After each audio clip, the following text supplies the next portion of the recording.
Okay. Jesus Christ. That was quite a long ordeal to get back into the stream. Hopefully, everything's fine. I restarted my router. Oh wow, what a wimpy arrow. Yeah, I restarted my router, so... Okay, there we go. It's a real arrow. Um, yeah, we should be good. We're going to do the Thalmor Embassy quest. I have not been to Solitude yet, I forget.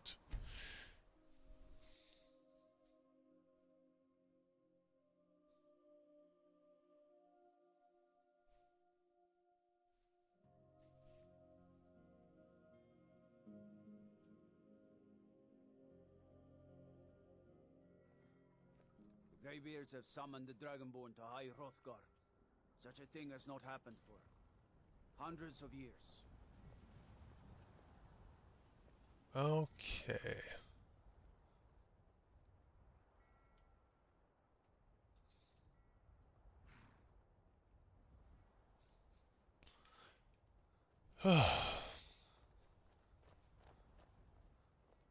This one needs something? Oh. I don't know why my instinct is to just try to pickpocket everybody that I see. If you've come to Solitude to join the Legion, speak to Rickard.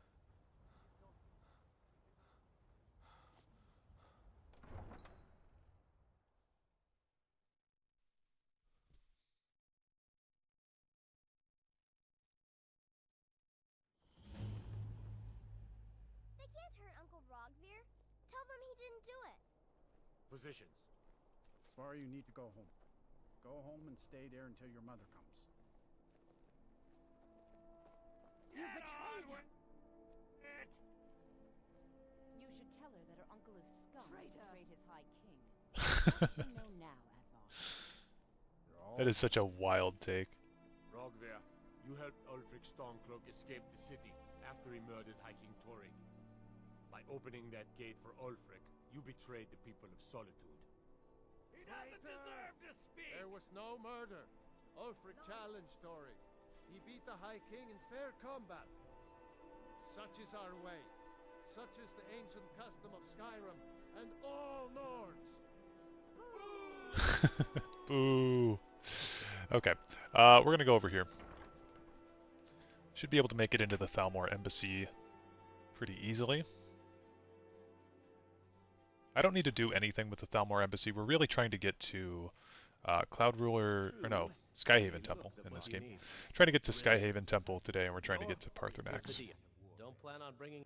Give me what you can't live without, and I'll make sure to get it into the embassy. Okay, here's what I'll need. I'll get this inside the embassy for you.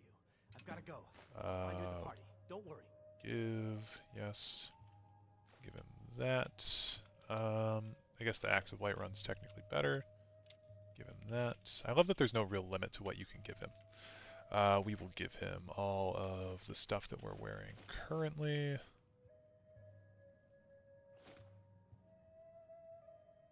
I kind of like the Whiterun Guard armor a little bit more, actually. So we're going to take back the Studded Imperial. What else? We need to give him some potions. There's some of that. Should be fine without the rest of that. And some lockpicks. I always forget to give myself lockpicks. That should be it. I don't think we need anything else. Okay, cool. Your job is to get into the party without being fingered as a spy. I'll Yep. take care of the rest. Fast travel back to Katla's farm. These Chaurus hunters, pretty freaky. Have you given Malborn the good? But the only... Which means when you're ready. Okay.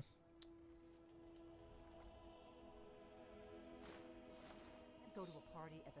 I guess that will have... Ready to board the carriage to the embassy? Don't worry. Just make sure. Good luck. Okie dokie.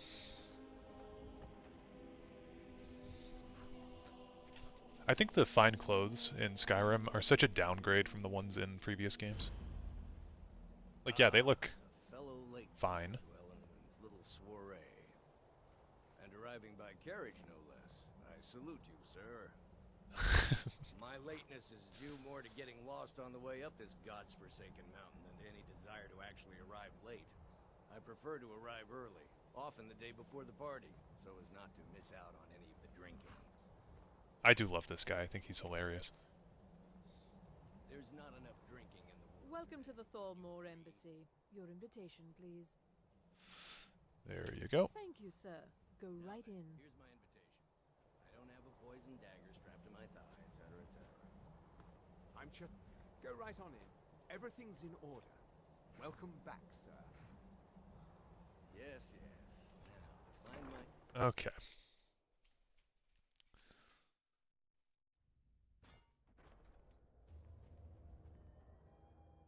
And you are? I wish there was like a rude option you could tell her. Don't worry. My Raslin for Thalmor Ambassador? Yes. Hell yeah. So Love sorry him. to interrupt. It's just that we've... What can I He's get one of for my you? people. This war has taken a toll on the merchants of Skyrim. Let's hope that it ends soon. It's kind of upsetting I'm the only one with face paint in here. I think these people would learn to live a little bit. I bet Eriker has a tramp stamp though, I did hear that Ulfric stormed The hospitality of the Thalmor Embassy. What can I get which for is you? kind of like face paint, but for your Let's hope we both for can your get through ass. this day. I'll wager it Here you go, sir. Is there anything else I can get for you? Maybe he thought it would bolster Okay. What does a fellow need to do to get a drink around here?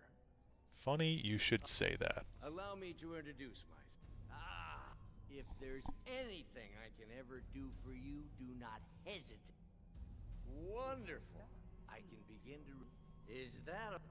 Stand back and behold my handiwork. This guy's one of the funniest dudes in the game. Attention, everyone. Could I have your attention, please? I have an announcement to make. Let's go. Let's go. Before anyone notices us. Ellen Wynn, our mistress. I speak figures. Nothing could be more unlikely than that someone would actually want to.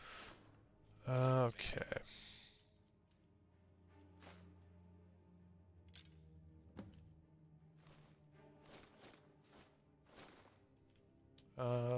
Yeah. Cannot drop So that. far, so It's a good. quest item. Okay. Let's hope nobody saw us slip out. Did Good you luck. see those robes You're on your own this now. morning? Were they with something? More of the... What was that?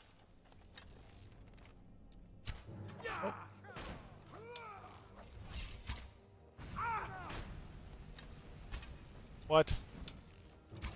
Oh my god. Okay. Jesus Christ. I guess I should get the Axe of Whiterun here.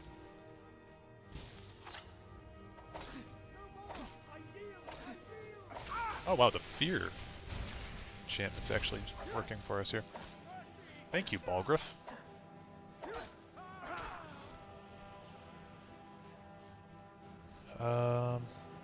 Take. Oops.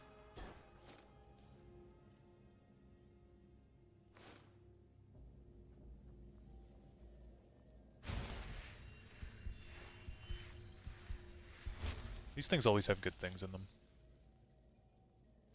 Take that garlic. I do kind of miss back in Morrowind and Oblivion. I haven't played enough Daggerfall or Arena to know if it's in those games, but how all food was also considered an alchemical ingredient. Behold the future! Behold the Thormore! I don't like how food is just like a healing item now.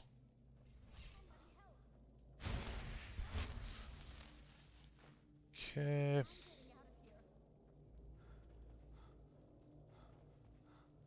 And I don't think there's a whole lot more in this area for us to explore.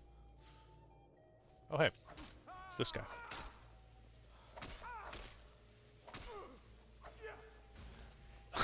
The fear enchantment is kind of annoying, though. Bro, come here. There we go. Definitely want to take his robes and stuff, because we can disenchant at some point.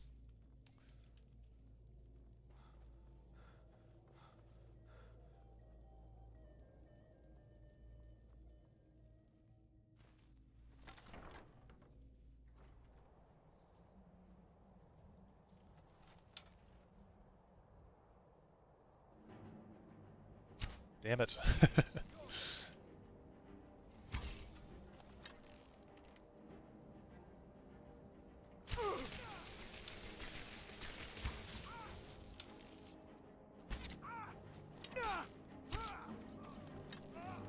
I should get a bound sword. That'd be a good idea. Bound weapons are really powerful. Jesus Christ.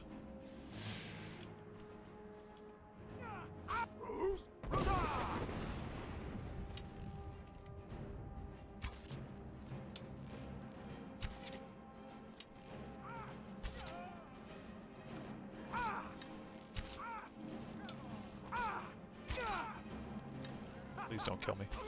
Okay.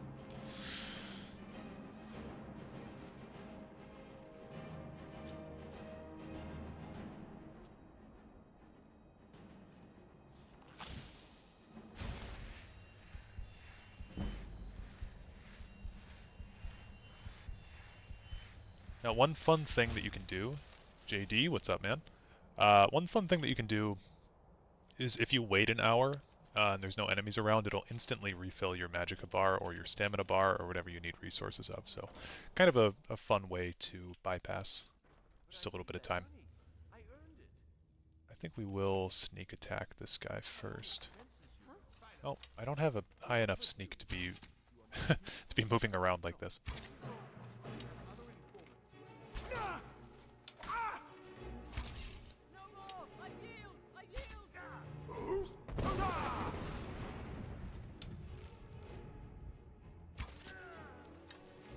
Okay. Last stream was cool and got you digging into some more Dwemer stuff. Oh, sick.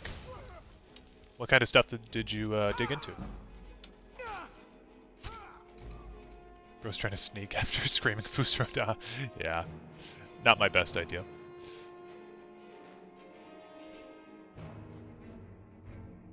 We do want all of that. Put those arrows back. Boom, boom. I really want to do some alchemy in a little bit here.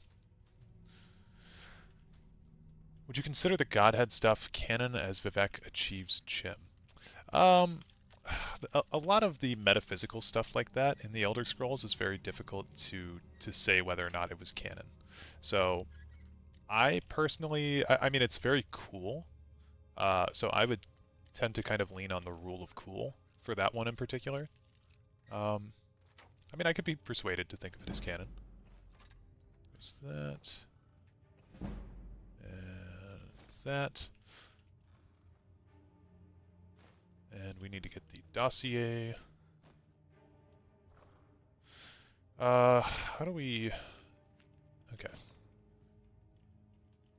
I'm guessing it's like E. Yeah. E and E. Oh, and then I need to read the dragon thing too, right? Guess I should have read that before. Okay, and then there's a quick way to get in down here.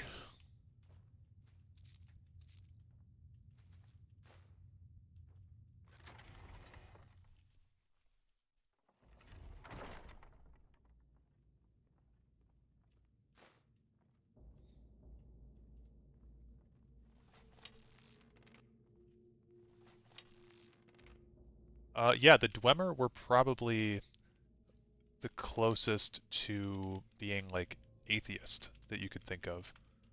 I don't think they really paid reverence to any god in particular, although the thing that makes that different is that in the Elder Scrolls, it's pretty much an undeniable fact. You think we can thread the needle? That doesn't matter.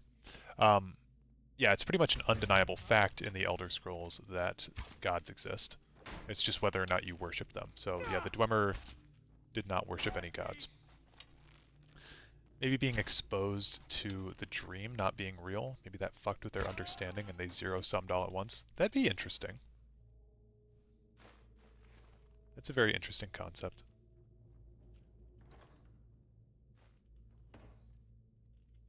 We want to get this... I guess we'll do double daggers instead of the Axe of Whiterun, because Malborn's going to pop out here. So what we want to do is come up here, and then we'll stealth, and then we'll read the Esbern dossier. It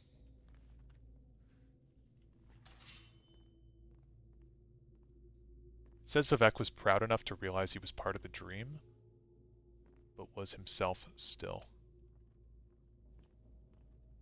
Listen, someone there. Nice.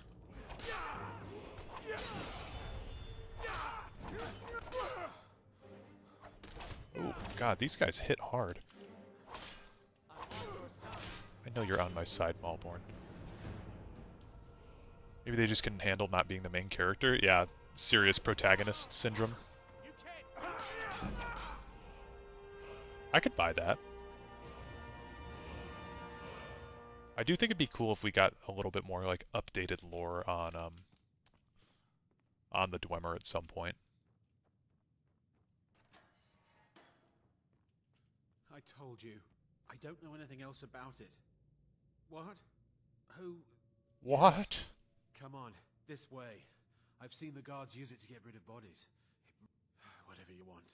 But let's go, now. Hey, watch it! Dude, shut up, Malborn.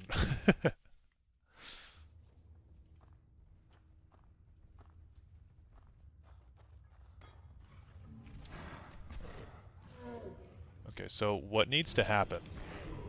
I'm just gonna Busroda him. Did none of that hit him? Oh, that's not good. Uh-oh. Oh, shit. Okay, well, I'm gonna grab the Stone of Baron Zaya here. Rest in peace, Malborn.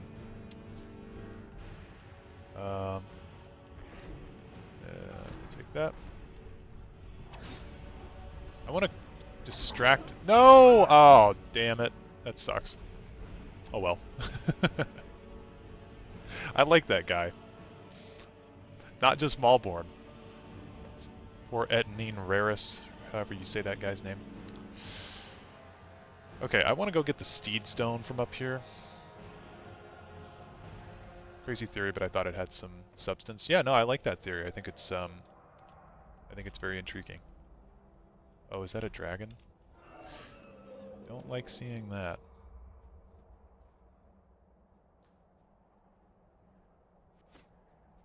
I think, like, any theory is, as long as you can back it up with oh, shit.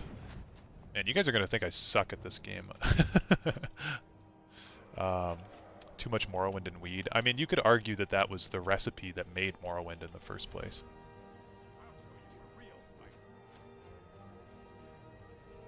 But yeah, as long as you have some way to back up what you're saying, I think that any theory can be legitimized.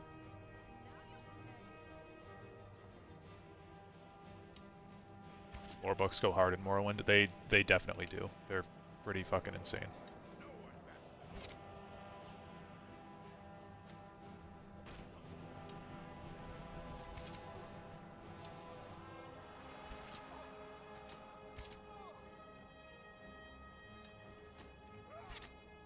Oh! Jesus Christ. Okay. Let's snag this stuff. That.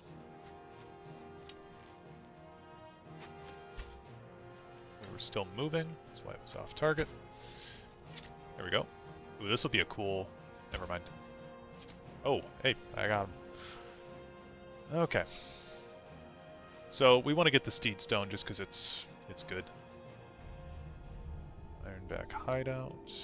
Sure. Do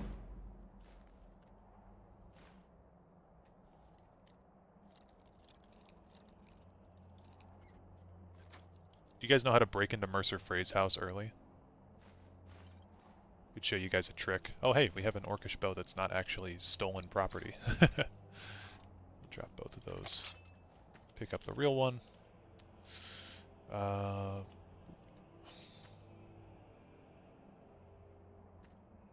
Take another wooden plate just for the collection.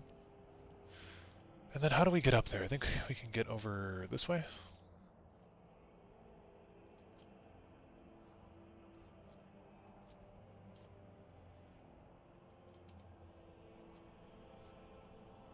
Yep.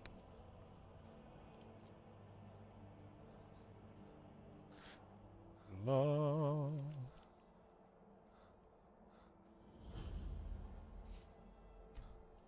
Perfect. Okay. No, don't want to travel to Solstheim.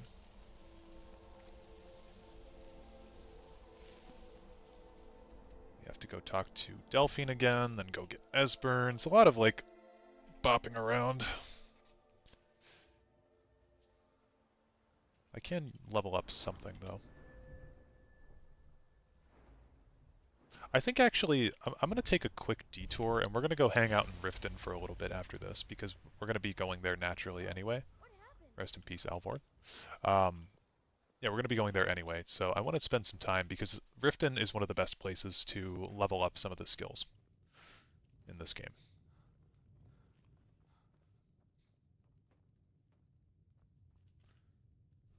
You made it out alive, at least.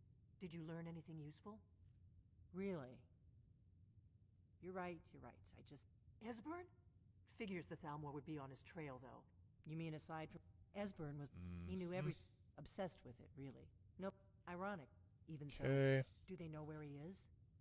Rift... Delphine is a part of Yapaholics. Just ask him where he was on the 30th of Frostfall. Goodbye. You'll know what it means. I would like to know where Esbern actually was on the 30th of Frostfall, having researched it a little bit more.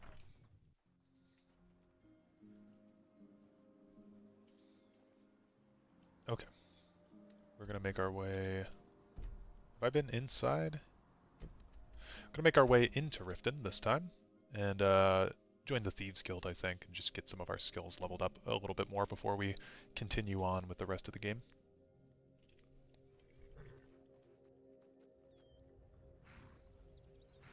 Hold. Before I let you into Riften, for the privilege of entering the city, all right, keep your voice down. I want every...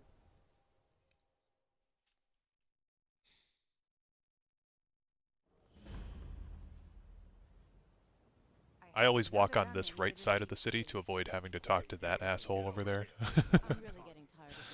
And... I'm off work at the Blackfriar Meadery. I'll be back there. Brynjolf is not here.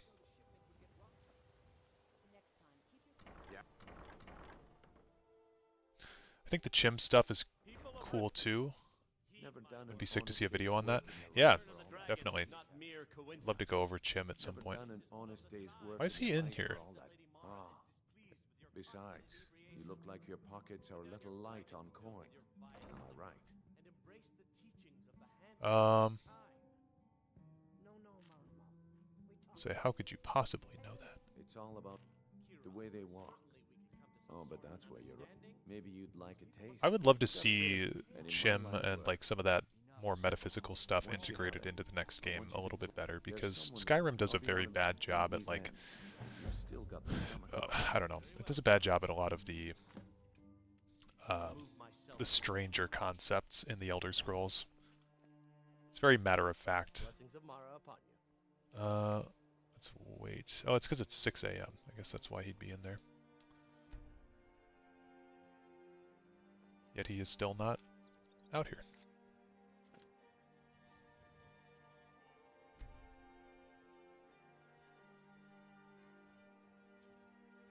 And he's still not out here. Oh, I love Skyrim. Brynjolf, come on, buddy. Using that weapon in here, I hope. Thanks. Okay, lad. Ready to make some coin?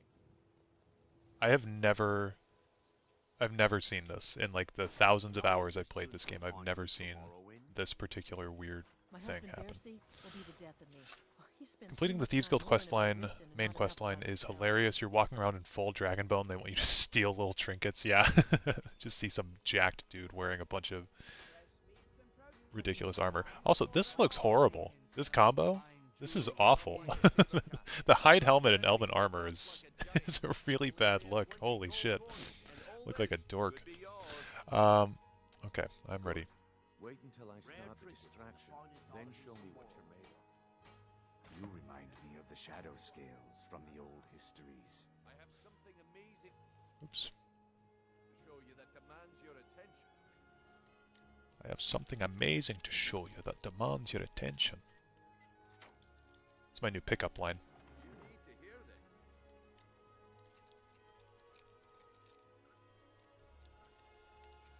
this. Oh, shit. I do think it's cool that the main quest in this game does have you interact with the Thieves Guild.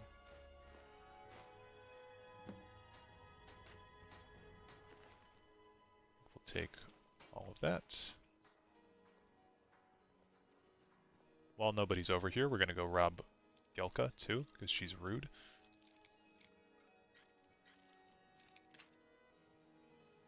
A little bit lower.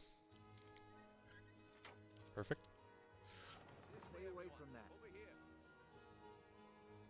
Gather round, all. Who's looking at me? Hear this. Okay. Take all of that. Come on, Brynjolf. What is it this time? Patience, Blanchet. Dude, seriously, who's looking at me? What the hell? I wouldn't want you to get left out.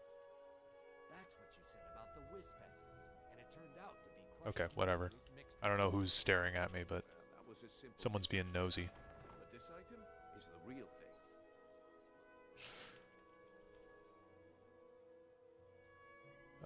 We will... Never mind. Patience, Blanchet. The beggar? Is a rare opportunity, and I wouldn't want you Maybe, isn't? Aren't they over here? That's what you said about the Wisp essence, and it turned out to be crushed nerm root mixed with water. Oh, hey. That was a simple misunderstanding. God damn it, dude. Who's looking at me? I don't know who's around to even see me right now. And I wouldn't want you to get left out. That's what you said about the Wisp essence, and it turned out to be crushed nerm root mixed with water. Okay. Well, that was a simple misunderstanding. But this item Can I just, like, is the take real this and drag it? Lads and lasses, Cool. I give you Falma blood elixir. There we go. Oh, come on. Alright. Are you talking about the snow elves? I also like that they hint at the snow elves here. I think that's cool. The eyes of the Falmer for later on. Time is up. Yes? Come back tomorrow if you... Looks like and here you go. The way things have been going around here. But I also think it's really funny that like the first quest for the Thieves Guild is to go beat the shit out of some some merchants. Okay. Want to come down here. I feel like they could have done more with the Falmer. Absolutely. The Falmer are super cool. I think it's cool that they give us the opportunity to even meet one though in the DLC. Felt somewhat lackluster. Yeah.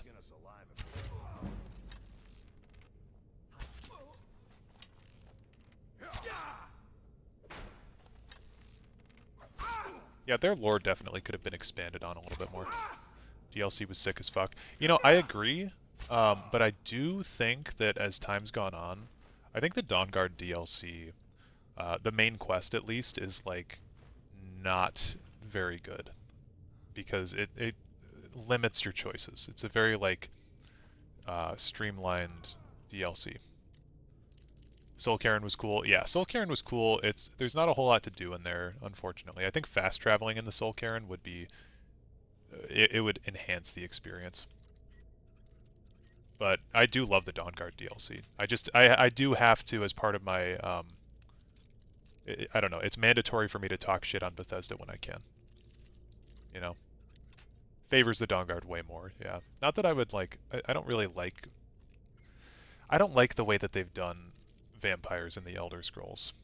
Um, I think that they made it very lame by just making it fully about, or very similar to like actual vampires, right? Because the the vampires in the Elder Scrolls are actually pretty weird. Like just calling them vampires does not really do them justice. Don't knock the Jube collection quest. You can still become a vampire, which defeats the purpose. Yeah, yeah. Arvac is a super cool thing. A summonable horse was a great idea. Absolutely a great idea. This guy's one of my favorite NPCs. I fucking love Delvin. We've all heard that one before. Well, color me. So, now they are. I want you to explain, Kirava. Do this right. Honestly, a word of warning though. I don't. Good. If you need any details on your marks, I'll be here. Now get going. One thing that I do think about Elder Scrolls Vampires too is that they are like, I don't know, they should be like an STD. Like the way that it was transmitted to the first vampire, like if you know, you know, it's pretty bad and messed up.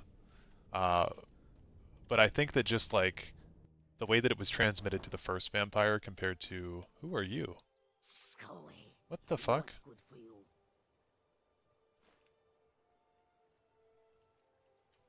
I have good reason to believe the target will be coming to Riften in the next few days. Discretion is preferred, but elimination of the target is highest priority. The usual restrictions will, or on exposure, are lifted. You will be reassigned outside Skyrim if necessary. Do not fail me. Is that Elenwyn? Who the fuck is this? I don't think I've ever seen this NPC. I swear I've played this game before.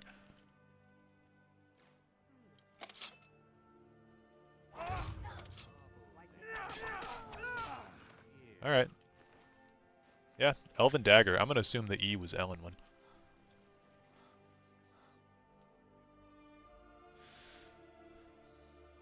Well, we're gonna go beat up some nerds.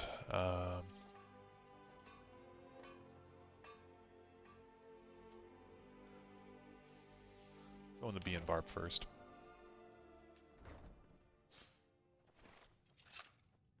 What do you want? I met her when in Black. I already have the gold band, but all I can't help you there. Understand. Hopefully I'll be able to save my meager earnings up to buy them one day. With the room, I'm not that foolish. Look, I'm only Kirava. Just please don't harm anyone. Recently started a new game in Skyrim, but this time doing all the quests. First time doing Baron Zaya's quest. If you have a guide, it's not too bad.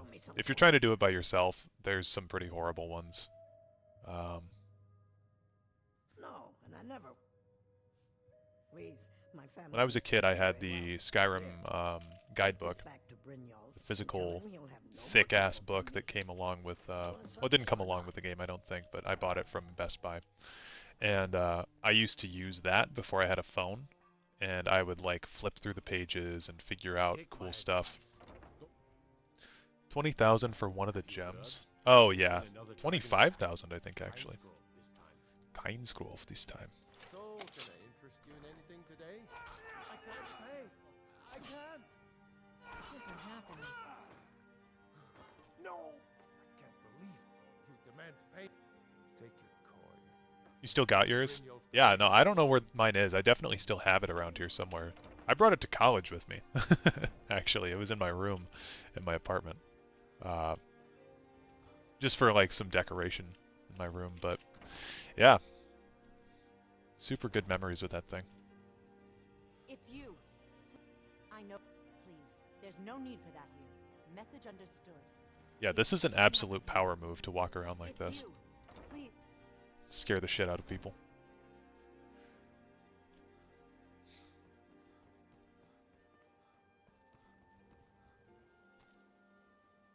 Sure, I'm a dirty beggar. Why would you want to even speak to me? I don't want to speak to you. Goodbye.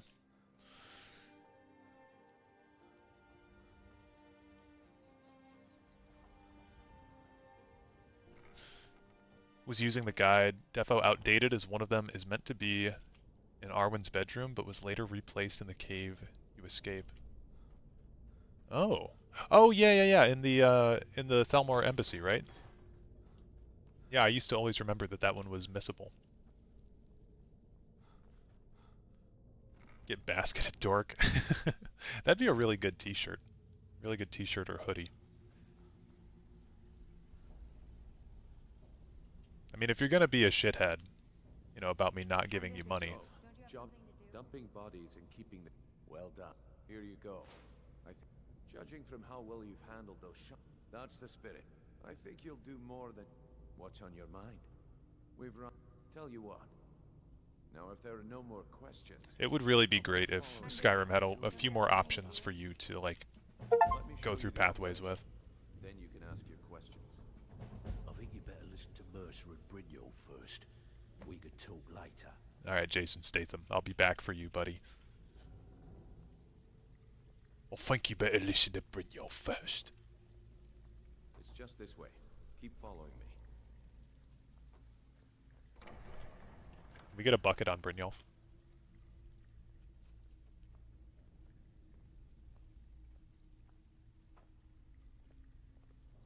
Oh, come on. Oh, damn it. It's just this way. Keep following me. No. Ah, he fell for the oldest blunder. Or the classic blunder. The oldest trick in the book.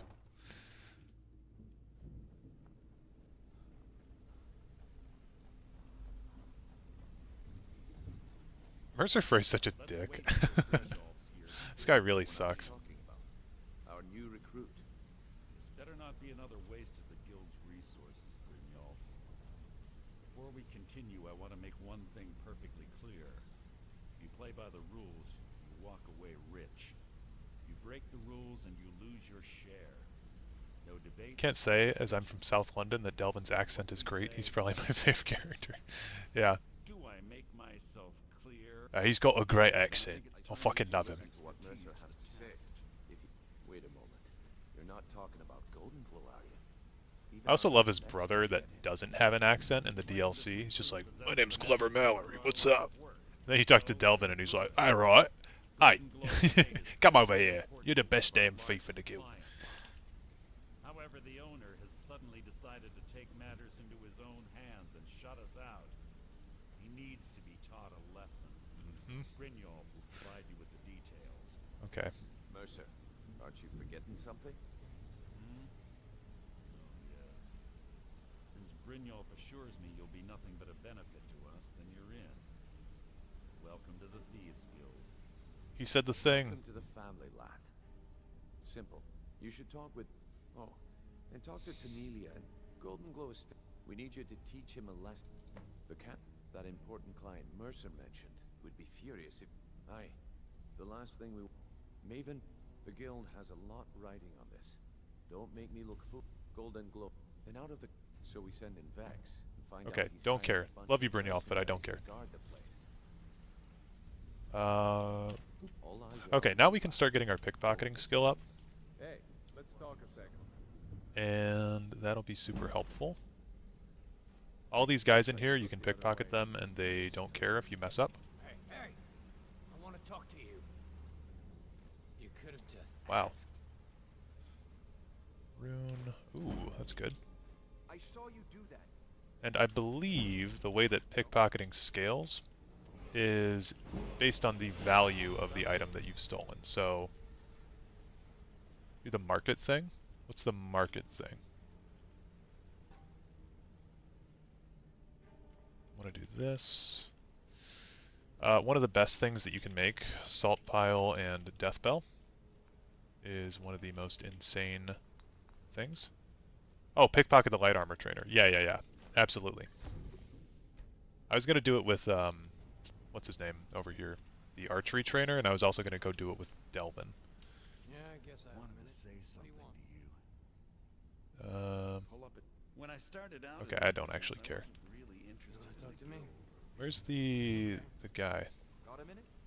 Okay, Viper's the pickpocket guy. You're making waves around here. Up to no good, But we don't want to steal from him because I already messed up on him. I think his name's Nirowin. We want to find him. It's the Bosmer archer guy. He's probably back here. Yep. Come here a sec. I'll show you what I know. Okay. So we do that. What's up, Bash? How's it going? Ever seen a slowness potion before? They're really, really good because they're very high value, and that's the same way that that alchemy levels up, is based on the value of the potion created. Okay, now we want to do this. Train again. Train. Back. Take. Train. I'll show you what I know. Boom, boom, boom, boom. Boom. There we go. So yeah, this is probably the easiest way that I know of to level up in Skyrim.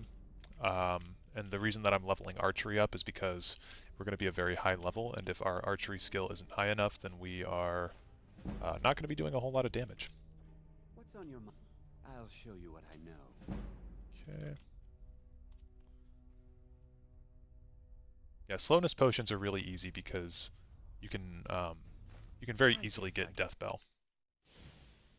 Found it weird that Delvin Mallory isn't a unique card in Legends, nor does the card mention his name. Yeah, there's a handful of cards like that that are they're clearly referencing someone, but they're not.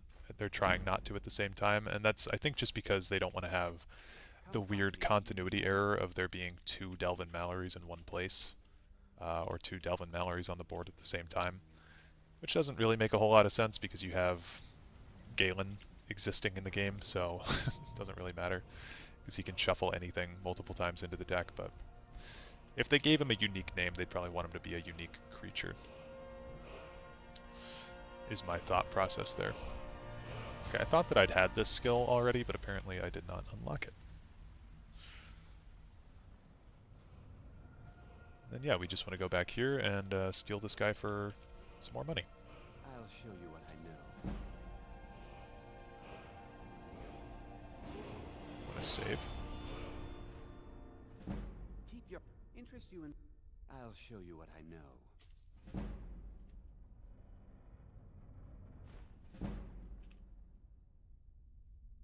I'll show you what I know.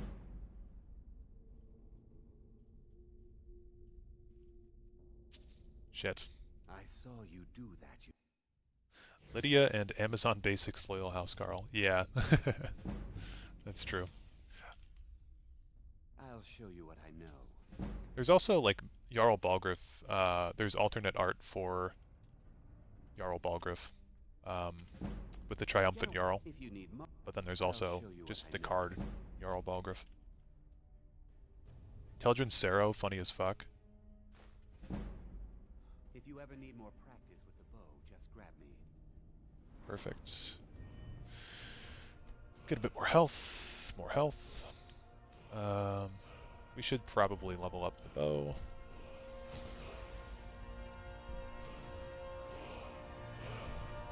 We want to get quick shot eventually. What's my favorite follower? It's probably Serana. As basic as that is to say. Serana's just the best fleshed out of any of the companions, I think. I actually did like Freya quite a bit, though, in the Dragonborn DLC. Freya's very underrated. All eyes are on you, lad. Don't disappoint us. Dareloth, eh? Let me guess.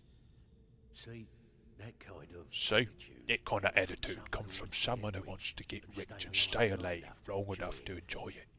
So, he sounds like he's got so much spit in his mouth. Any specific goals for this run? Yeah, I want to go do the main quest.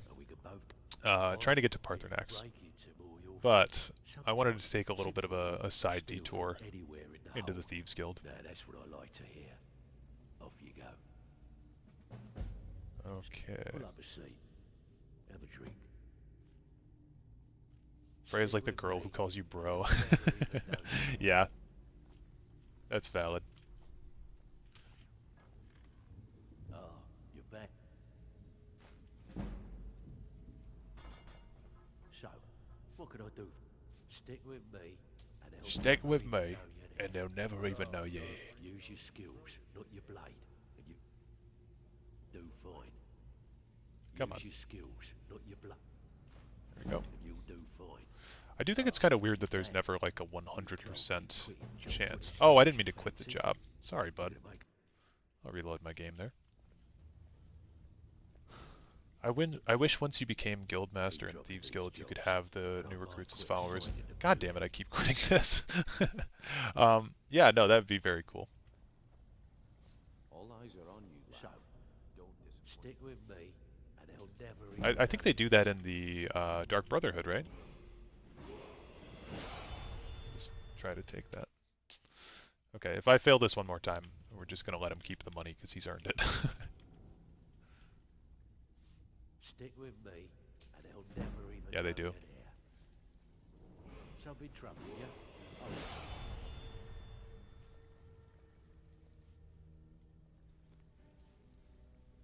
So be troubling you. Oh. Okay. The one quest that always makes you laugh in this game is the one that gets you Flaming Familiar. What quest is that? I don't know that quest by heart. Sure. At the end of the day, you'll I honestly skip so many of the side quests in this game. I do like the main guild quests most of the time, and then there's a few that I do out of habit, but I do skip a lot of quests since I've played this game so much. We'll sell that.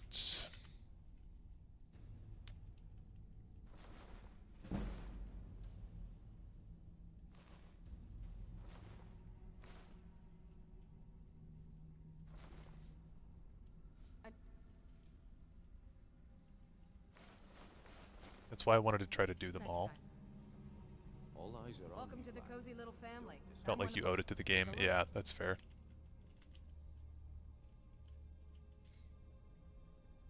I know, there's a lot of stuff that gets skipped over in this game at this point. I mean, it's so old, though. Okay, I have 3 things. Yeah. Side quests in this game just feel AI generated for the most part. I totally agree with that. Yeah, I think that some of the side quests are just kind of boring, you know? Unfortunately. It's the girl who asked you to help kill a dragon priest, but she's like level 30 plus. Oh, yeah. That's a cool quest.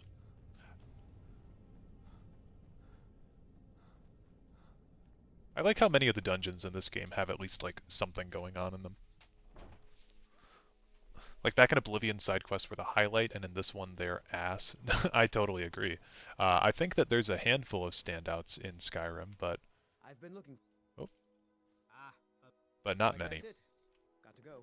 Have I played modded Skyrim? I dabbled with some mods on console when they came out with the Creation Club, but I have not really dove quite too deep into the labyrinth that is Nexus mods.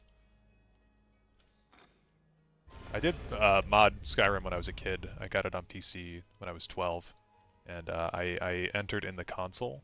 I didn't mod it, I guess, but I entered in the console for this, and I clicked complete all quests, and it like broke my PC. Okay. The quest you were like, what did you need me for? Yeah, some people are just, well, most people in Tamriel are very incompetent. Not just some.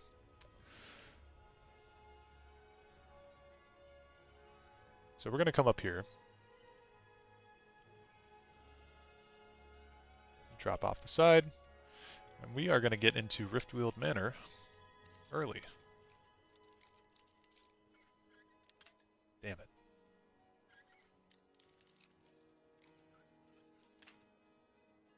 Double damn it.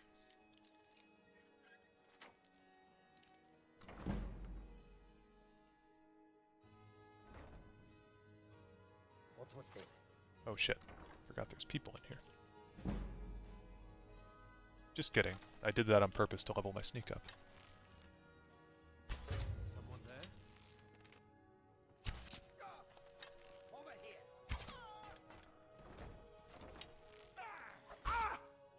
Can't wait to count out your coin. I was doing a couple Daedric quests last night and realized most of them are Dwemer made. Most of the Daedric artifacts. I can think of two. The Spellbreaker Shield and Volendrung. Or, no. Is that what it's called? Volendrung?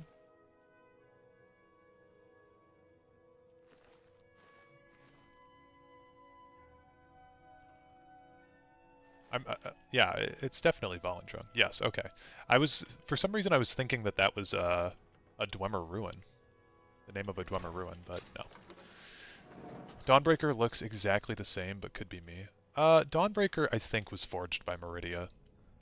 It does have a Dwemer motif style to it, though. I will say. But I don't remember ever reading that it was Dwemer in origin.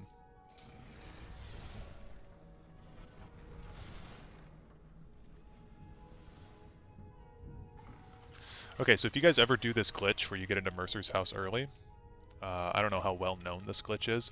Do not take Mercer's plans or the bust of the Grey Fox. It will completely destroy your save file.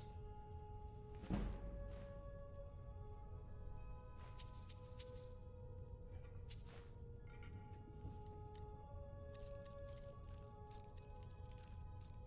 we go. I believe Volendrung is supposed to be Dwarven as well. Yes, Volendrung is the reason that Hammerfell is named Hammerfell, actually. Something about Volendrung falling in Hammerfell and the desert being named after that by the Dwemer. For some reason, Malekith is connected to it, though. I think there's even a book or some comment about like no one knows why Malekith is connected to it.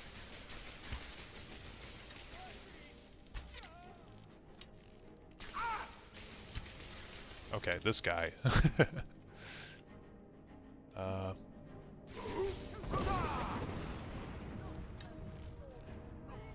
Okay, cool. Ooh. There's a dungeon in ESO called Volenfell. That's what I was thinking of. Yep. Done that dungeon quite a bit.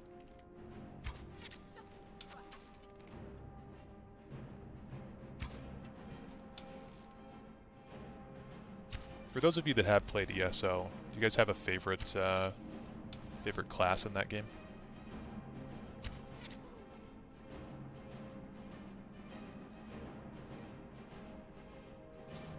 I could go this way. I think I'll just jump down the side.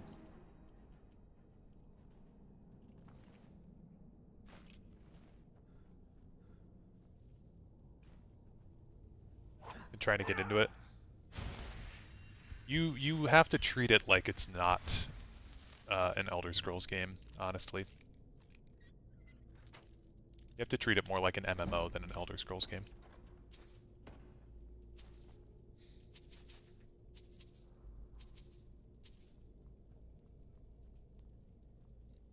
Just get overwhelmed, so much stuff in ESO. Yeah, I've tried to get a handful of my friends into ESO, but it is quite a lot to try to get people to just jump into, you know?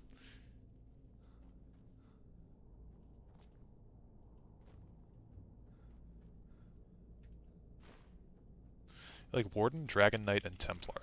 Honestly, I've never been able to get into the Dragon Knight class. I don't know quite why, but I know Dragon Knights are good. I remember when I was a kid, ESO came out, I was 14, so I used to play that game all the time. And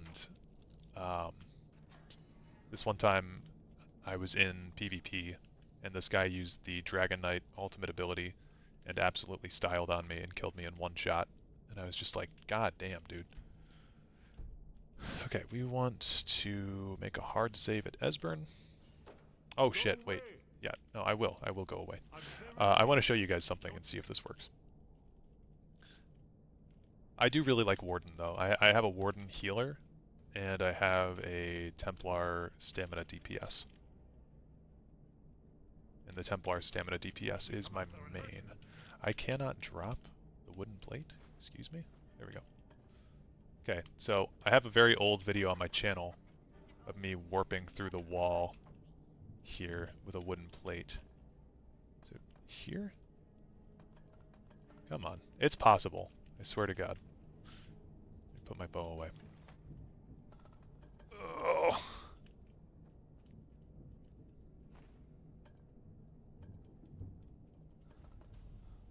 God damn it. I'll just link the video in this VOD. I'm not opening this door for any.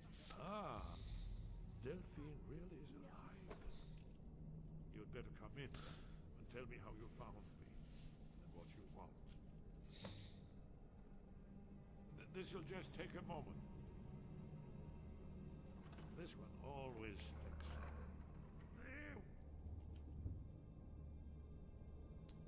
Favorites. Only a couple more. I should favorite my daggers as well.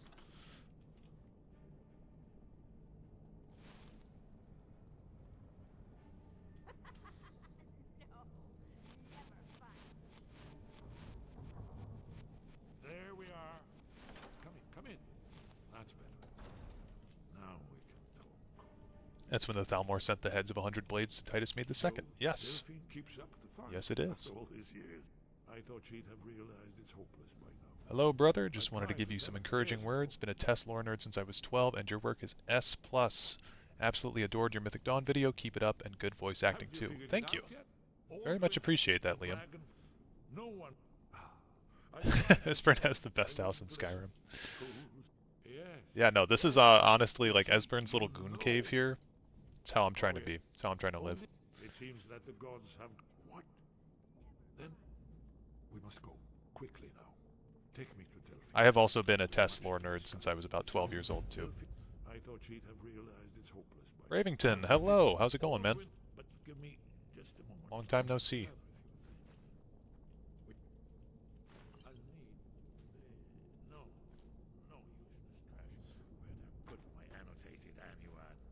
Oh, hey, he talked about the annotated... Oh, Anuad. That's how you say that? I thought it was annotated Anuad. Oops. Dropped by to say hi. Well, thank you. It's good to hear from you.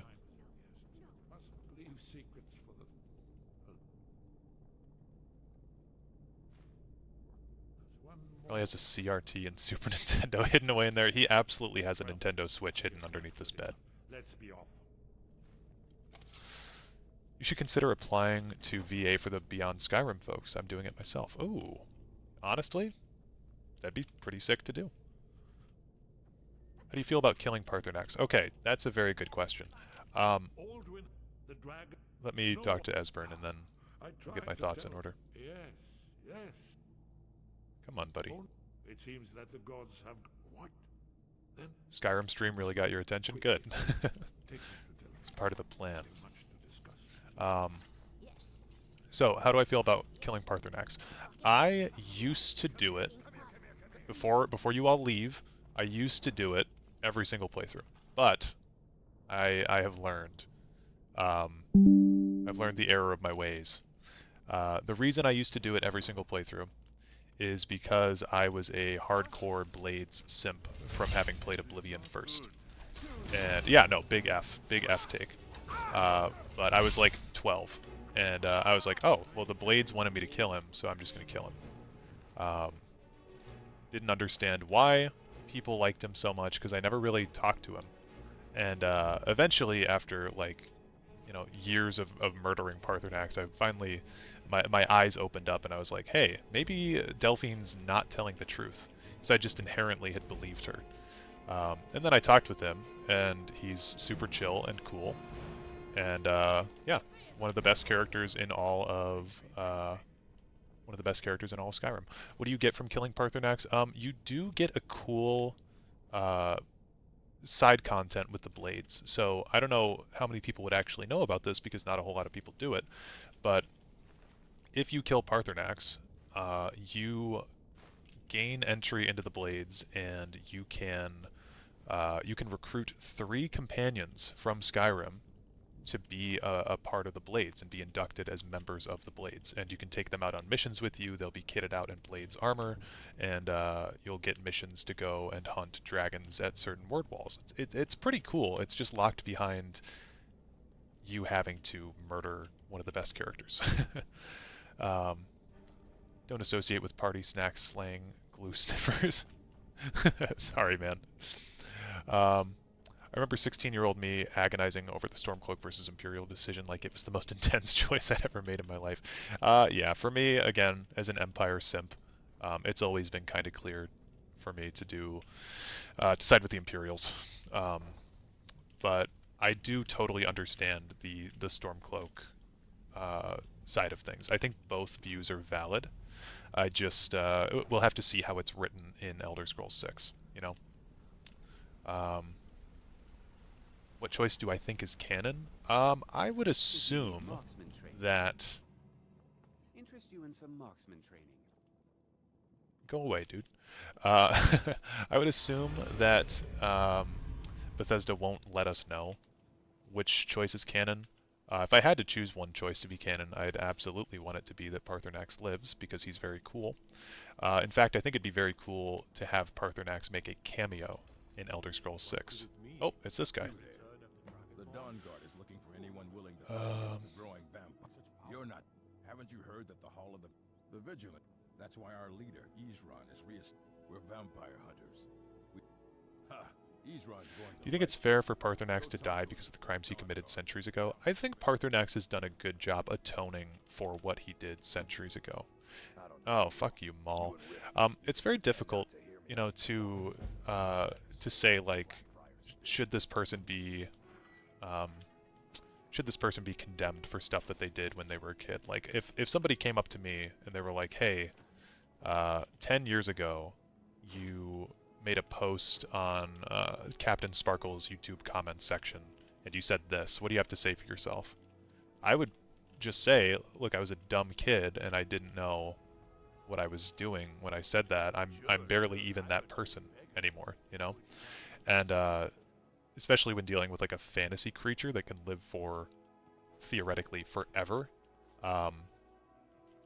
you know, that person's going to go through a character arc, and yeah, he's definitely not that same guy that he was all those years ago. So I think it's a very interesting, nuanced perspective. Parthenax meditation perks are good though, right? Yeah, they're definitely good. Yeah, Captain Sparkles, man, what a legend. What a legend of the YouTube gang. Used to watch the shit out of him. Oh, who did I piss off? Got the gang coming after me here. This. Oops. You watched that vid on Ulfric Stormcloak? What'd you think? Did you think it was a fairly unbiased video? That's what I tried to make it. I tried to not let my Imperial side come out on that one. He's still suspect to you. Read all the in-game lore books about him. I think he's I will say I don't side with Ulfric, but I do maintain that he's probably the best character. He's probably the best character in Skyrim. The most well-written character.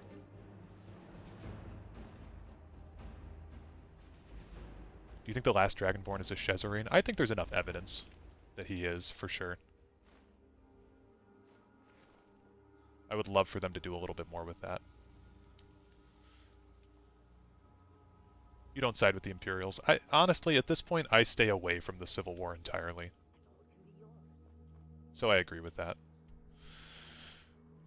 I'm going to turn off this quest.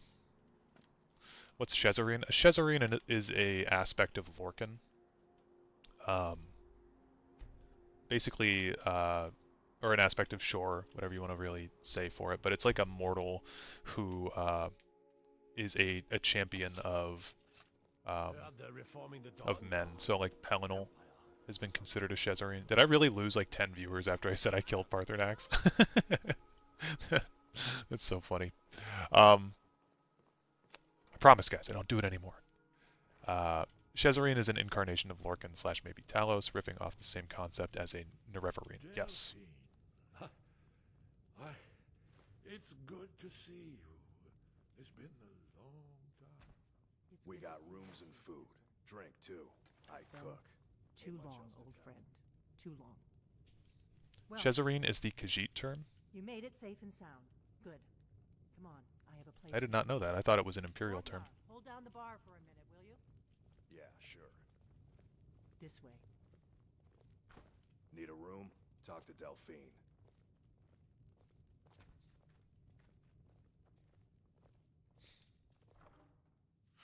Sure, is the Nords. Yeah, a lot of people miss the distinction that there are multiple names for singular deities.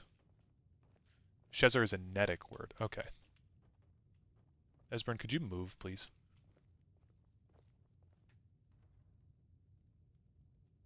Gotcha. Now then. Okay, we're gonna disenchant all of this. I assume.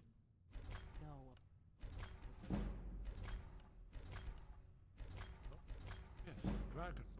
Isn't Ulfric technically the High King of Skyrim because he defeated the previous one in a duel? It doesn't necessarily work like that. It's more so that he proved that High King Torygg was not fit to be the High King. Is the way that I take it. Is it just murder? That is that's a big debate within the game itself, whether or not Ulfric had the right to challenge Torygg. The way that it's written in game, it does sound like Torygg kind of Torygg accepted the duel, which is interesting. Could be why the throne is empty in Sovngarde. I was saying to Dareloth the other day. Yes, that was an interesting conversation. Incidentally, I think the needs are fascinating. Some of my favorite lore in all of TES is the accounts of stuff like the Dureni hegemony, the Ayleid slave trade, and the Alessian rebellion. Yeah, I love the Alessian lore. I think the needs are super cool. Very not well-known part of the Elder Scrolls. Take that.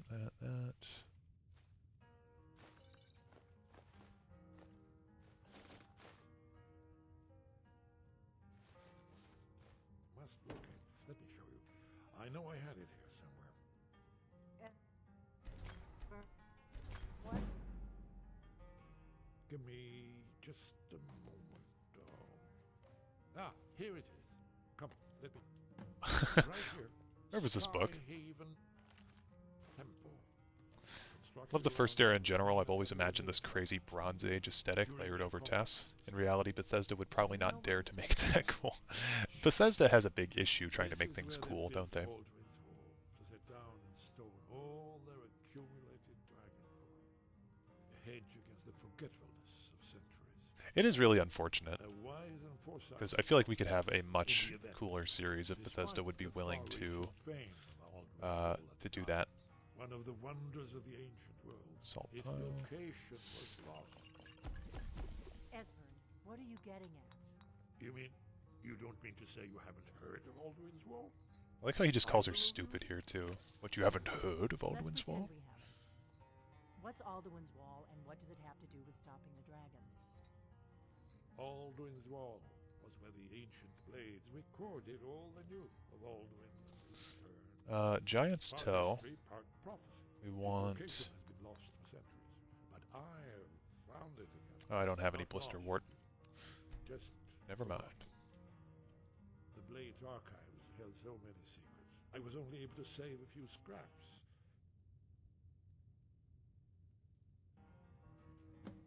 So you think that Alduin's Wall will tell us how to defeat Alduin? Well, yes, but there's no guarantee. ESO does do a lot of time travel stuff, if you're interested in seeing, like... Oh, man, you can't steal shit from this lady. Yeah, ESO does have a lot of time travel stuff where you get to see battles that are supposed to be from the first era. But Your call. I'll Your meet you call. there. Don't worry, I'll get Esbern But it there is in made one by piece. ZeniMax Online, and ESO is notoriously kind of more PC than the other games in the series. Feindal thinks he can woo Camilla Valer. Yeah, I legitimately cannot tell you the last time that I did the Camilla Valerius Sven thing in Riverwood. It's just like such a waste of time at this point. Okay, Karthspire.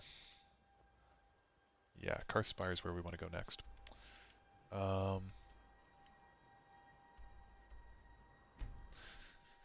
We'll go by Chariot.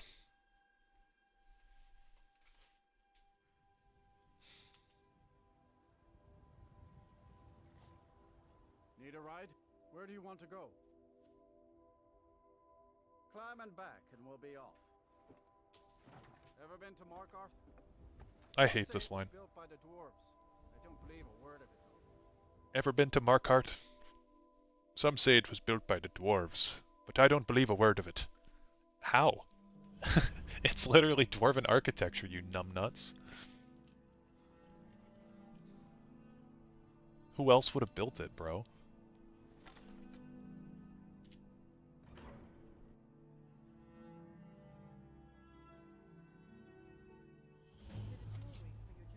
Need to try to kill this guy. Oh, no, I missed! Well, rest in peace.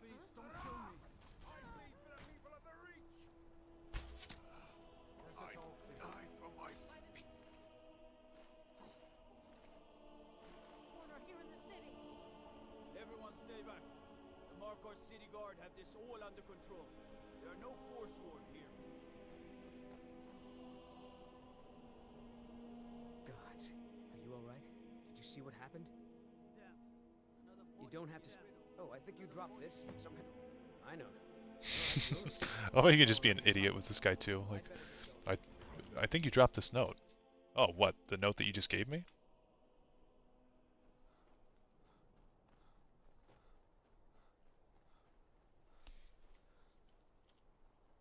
You know what would be cool in the next Elder Scrolls game? Is a less important crafting system. I think crafting is so integral to this game. I would love if it was more like the previous games in the series where, like, if you found something cool, then you would use that. Because I think it makes it so that way exploration is a little bit less rewarding than it could be otherwise.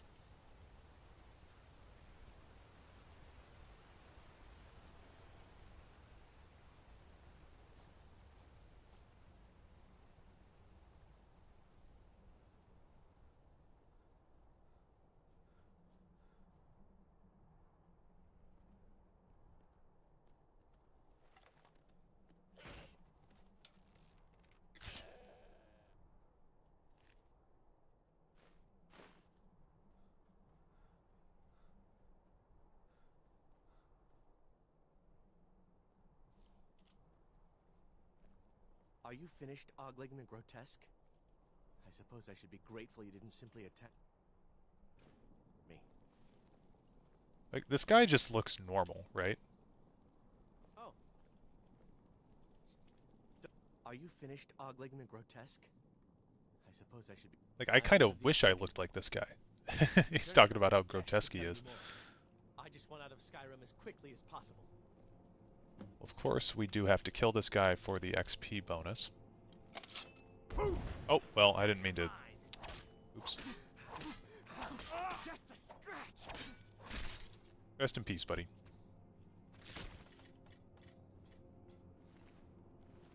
How do you guys feel about the way that experience works in Elder Scrolls with, like, with all of it coming from,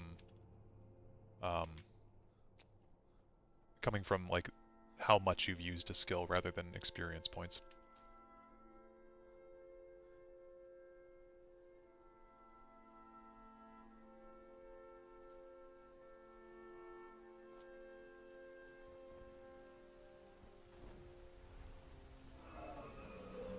Oh shit.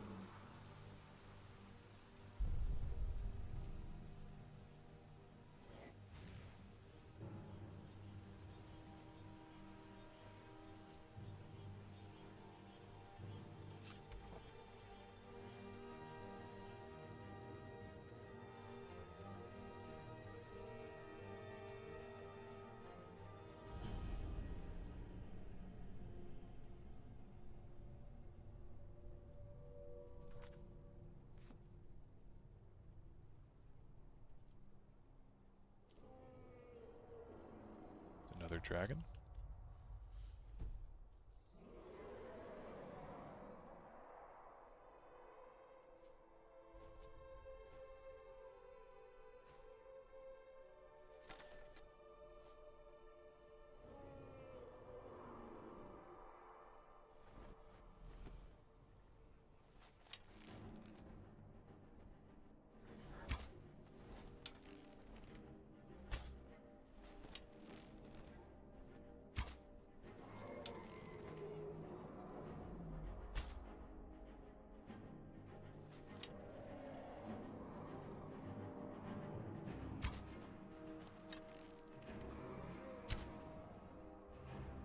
Damn.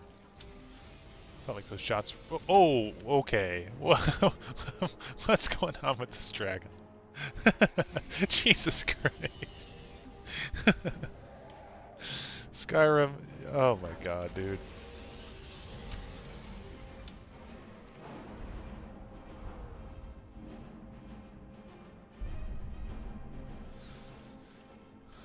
Well, now it's just me fighting this guy, basically. Oh, there's Delphine.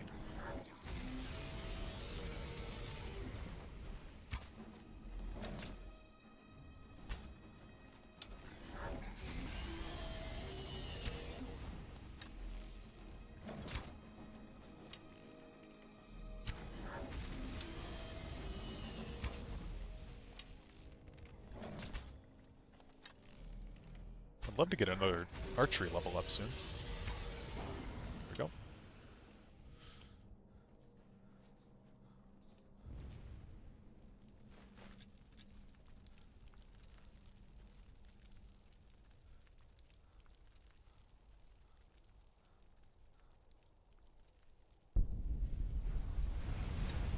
I love the idea that I can be hidden while I'm absorbing a dragon soul. One down. Two down. Wonder if we can make this. Very close. Oh, you know what? I forgot that I can zoom in now. Like that. Damn. A little bit higher.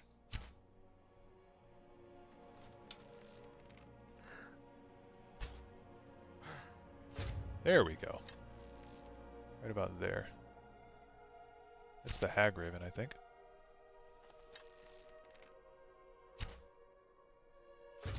Nice.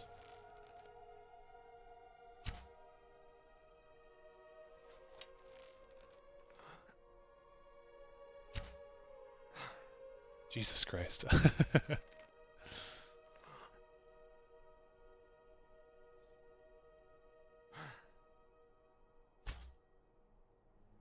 Okay. I'm getting a little bit annoyed at these guys moving out of my arrows.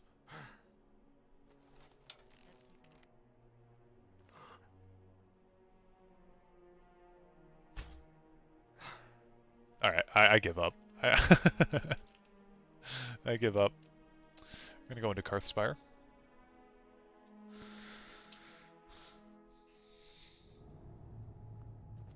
There's the gang.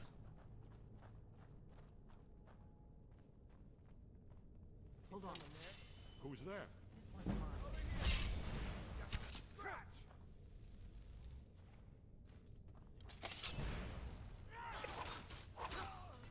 I've got one. It's nothing. No more. I yield. I Yikes. was just getting warmed up.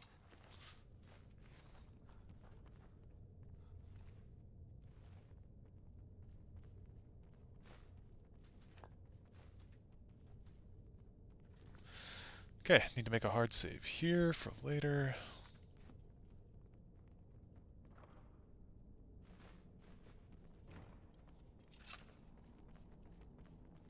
I also like the way this looks in the morning, so we'll do this.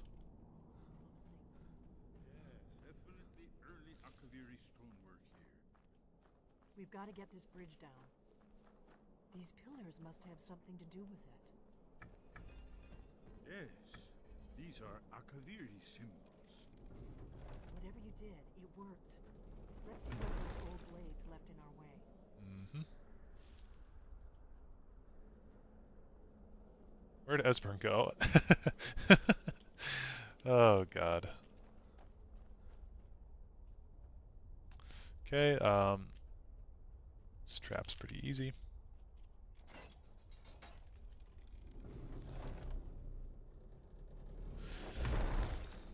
Okay, this is the thing that I really need people to understand here. This is what the next video is going to be about. I'm going to wait so that way these two can catch up. Close to the entrance.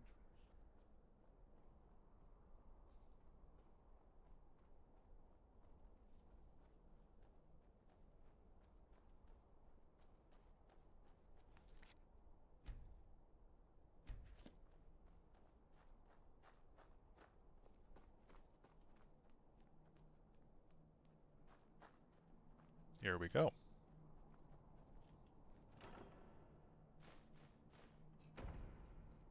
Wonderful. Remarkably well preserved, too.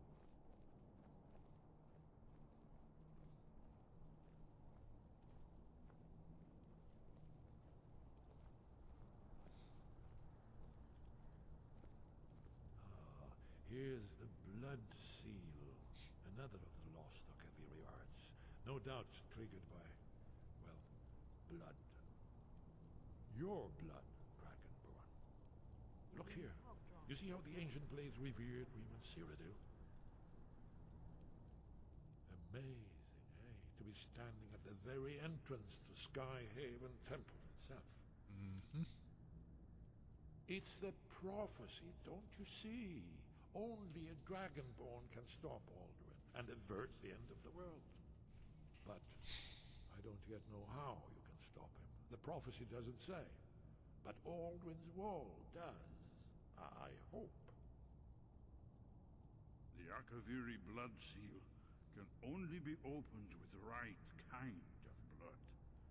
Your blood, Dragonborn. That's the important thing that we want Esbern to say. So when we're talking about Dragonborn, if we're talking about a person with the soul of a Dragonborn, or we're talking about somebody with the blood of a Dragonborn, it's the same concept. It's interchangeable. A lot of people tend to think that people with the blood of a dragon and people with the soul of a dragon are distinguished somehow. So a lot of comments that I got on my Miraak video were stating that Miraak and Alessia can both be first Dragonborns because Alessia was the first to be granted the blood of a Dragonborn, whereas Miraak is the first to have a soul of a Dragonborn. Esbern has just explicitly proved, and there's plenty of other proofs throughout the game, that you have both as a Dragonborn. You don't just have one. And they're more metaphorical terms, right? Like if I said that I have the blood of an American, or I said that I have the soul of an American, it's the same thing. I'm just trying to convey that I am an American at the end of the day. So, we're gonna, yep, goodbye then. We're gonna break open the blood seal, I think, after Esbern talks for a little bit longer.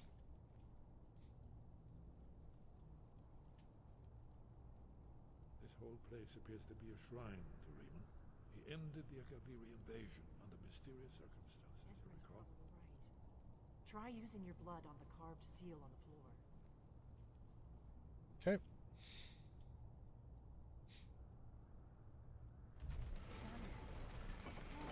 It's coming to life. You did it.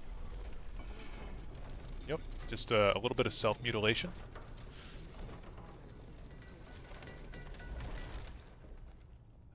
I really love this head of Reman Cyrodiil. I think that's cool.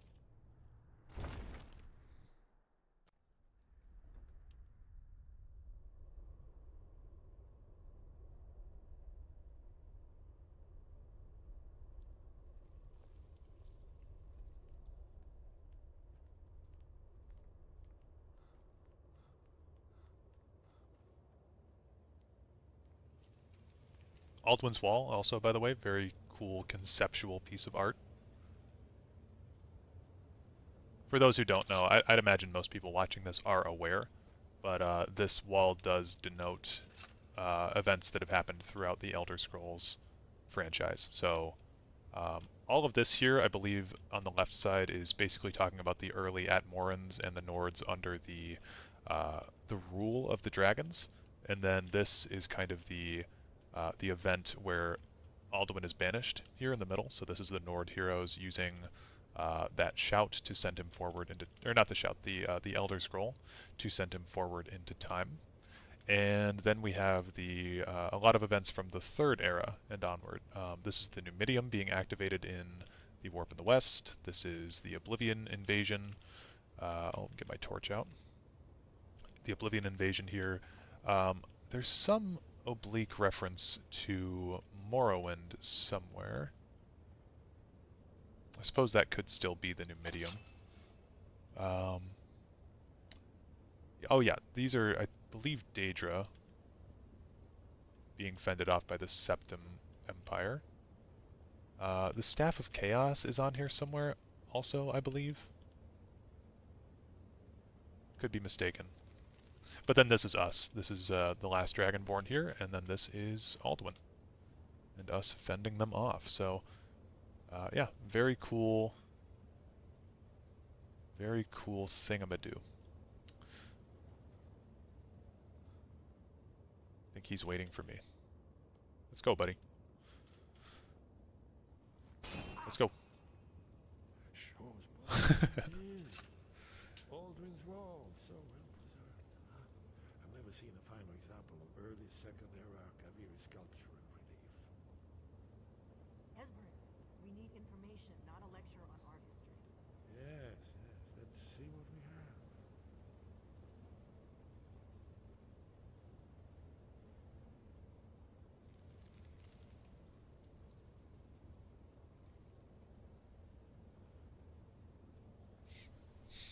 Look, here is Aldrin. This battle goes back to the beginning of time, when Aldrin and the Dragon Cult ruled all the Skyrim.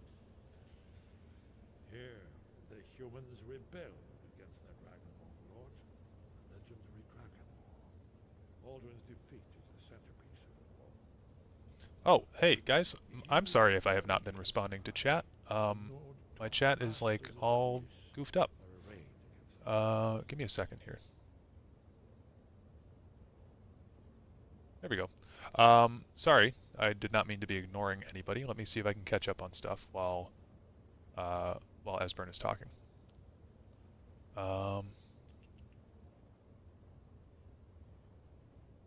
Missed me with crafting. Yep, for sure. Back when we were talking about that.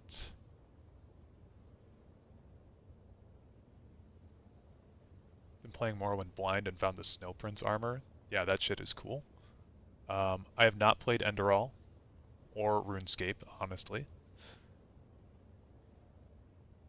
As a kid, you used to use the potion thing, make an OP weapon. American Sniper. Okay.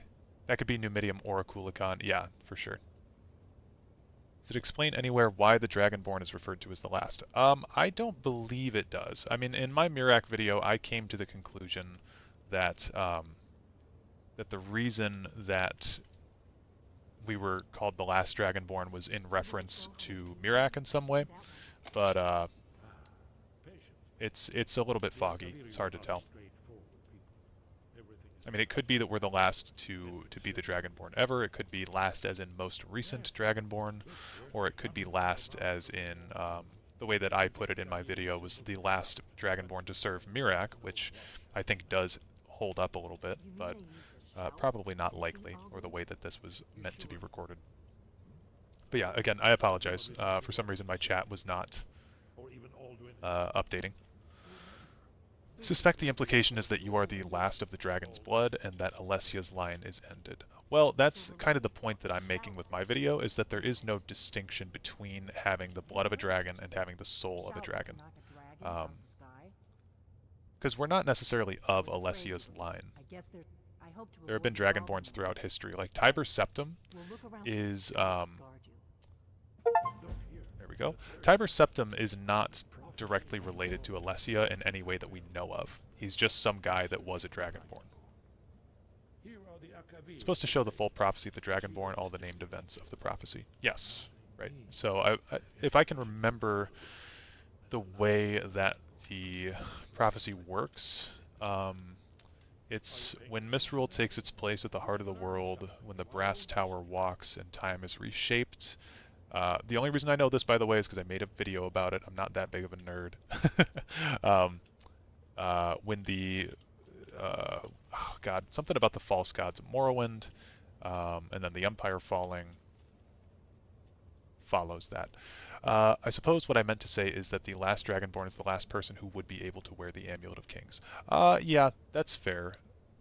Tiber Septim could shout, yes. He actually had his throat slit, and that's why he can't shout. But it's, like a lot of stuff in TES, it's unclear if that's metaphorical or literal or propaganda of some sort, so we may never know. But yeah, he supposedly could shout, had demonstrated that he could shout, and then he used that. Ophelia Drowning, thank you for joining as a Master Thief tier member of the channel. Much appreciated. That is awesome. Did you say so? Haven't you? If we or not, there's no guarantee with prophecy. Merely hope. Could be a Khajiit Dragonborn. I suppose you could be, if you wanted to. Haven't you been? If we or not, there's no guarantee. That's all there is to it, Dragonborn. Okay, is that the end of this? Oh yeah, we want to go back to talk to Arngir. When did Tiber Septim's conquest take place? It took place from Second Era 8. Again, I just made a video on this. Second Era 856, I want to say. Second Era 8 something. Late in the 9th century Second Era. I believe the end date to Tiber Septim's conquests is Second Era 896. Nerevar was an Argonian, the hero of Kvatch was an Altmer, the last Dragonborn was a Khajiit, prove me wrong. The thing is, you're right, so I don't need to prove you wrong. 2E 896, yep, there we go. Yeah, canonical Altmer hero of Kvatch.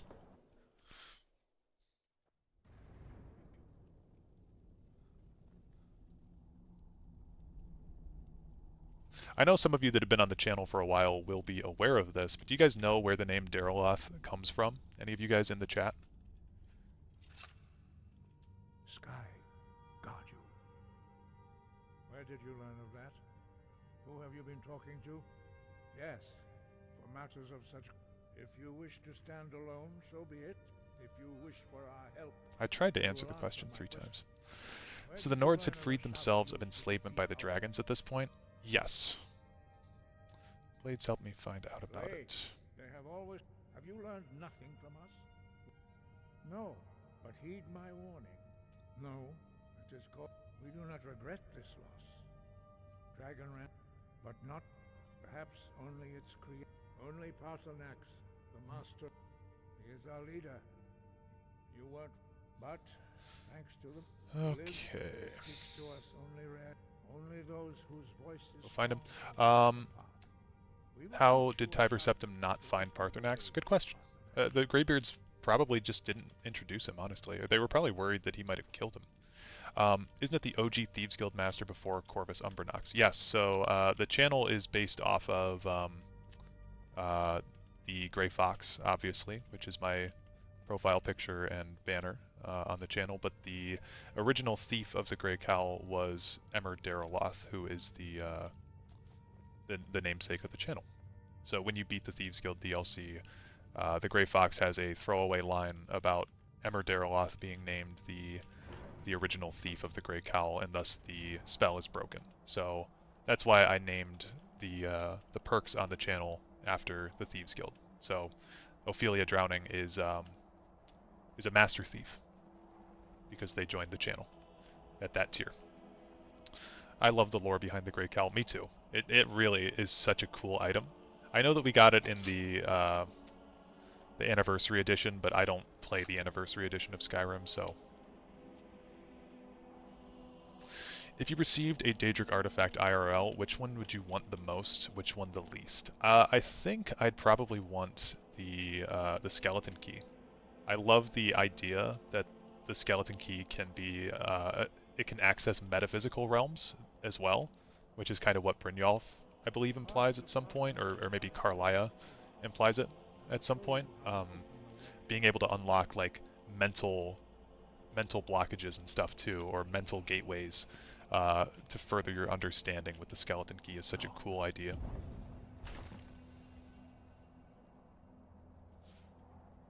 Ironic because I almost never do the Thieves Guild. It's funny.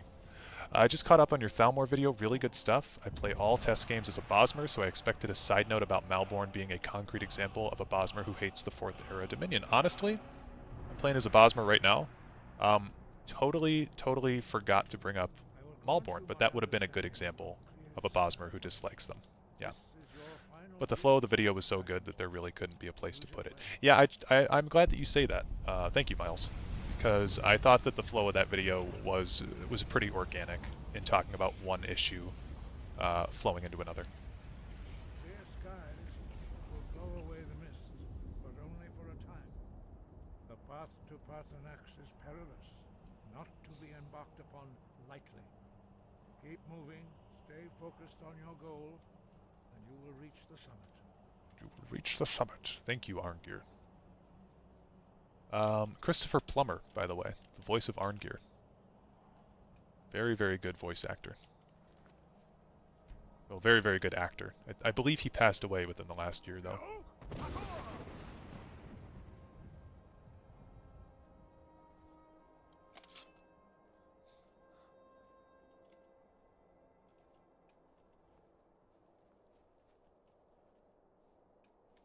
Really don't understand why they went so on the nose with the parallels to Nazi Germany. I mean, so what I tried to say in that video is that they did do a good job establishing them as Nazi Germany. You know, like they really did set up everything that needed to be in place for that type of a regime to take over. However, I do agree. I wish that they had been a little bit more nuanced because it's led to a lot of, I think, misunderstanding of what the Elder Scrolls is fundamentally about. Like, people ally with the humans a lot in Elder Scrolls, but I think one thing that people tend to forget is that the humans of Elder Scrolls are not like, they're not supposed to be real life humans. They're just called the men. But, you know, we're not supposed to necessarily ally with one over the other. But I think that because the Thalmor rising up, it's made a lot of people more, you know, on the side of the Nords. Because, let's face it, a majority of people who play the Elder Scrolls are going to be looking like the Nords, right?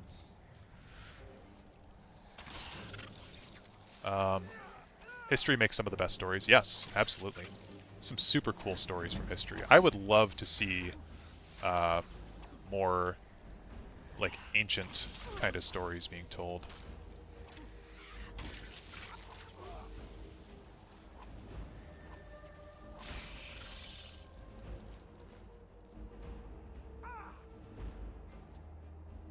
Bothers me because I'd always found the sort of metaphorical representation of conflict between Mer and men to be so fascinating, how they also reflect stasis/order, Anu versus Padme, then the Thalmor is just like, yeah. No, I totally agree. I think that the Elder Scrolls does a poor job at establishing that distinction. Well, they look like Nords, Redguards, or Bretons. Yes, true. Or Imperials, I guess. But that's the thing, is that people are going to, like, I got a comment recently that said something like, how could you not side with your own species? And I was like, dog, you're not a Nord. Even if you're like Scandinavian in heritage, Nords are not Scandinavian. They're like a made-up fictional race of people.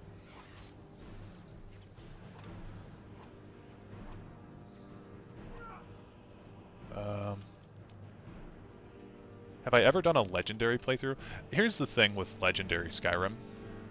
I don't think this game was meant to be played on anything much higher than Adept. If you guys have ever played Halo, any of the Halo games, Halo 2, the Legendary mode on Halo 2 is just the most insane thing ever. And I think that if anybody's beaten Halo 2 on Legendary, you have my my utmost respect, because that's crazy how hard it is. So I think that like Legendary Skyrim, it's just a lot of damage tones and health bars getting buffed up, and I don't really find it all that fun. They had done an excellent job in lore books, like the annotated, I guess Esbern said that's pronounced the annotated Annuid, Monomyth and other such books. Yes, but the problem is not a whole lot of people read the books, just at the end of the day, unfortunately. And yeah, definitely a weird comment that somebody left for me, so I don't know. You play Dark Elf? You play Dark Elf every time?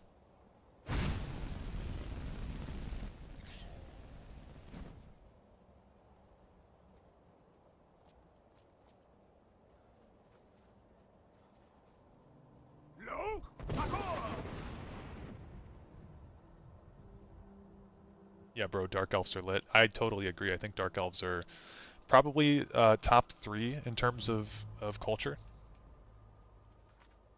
Thinking of doing a Skyrim Legendary playthrough survival mode, no fast travel. Yeah, that's wild. I've done survival mode, and I have done parts of Legendary playthroughs before, but I don't think I've ever beaten the game on Legendary. I did do a playthrough of Skyrim one time at level 1. I beat the base game, and I beat Dragonborn and Miraak all at level 1.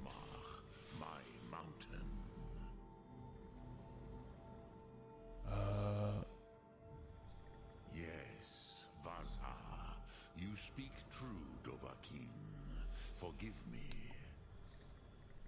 It has been long since I held Tinvak with a stranger.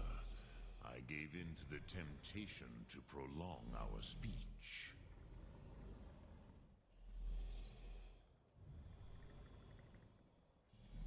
Evenar Balok, there are many hungers it is better to deny than to feed.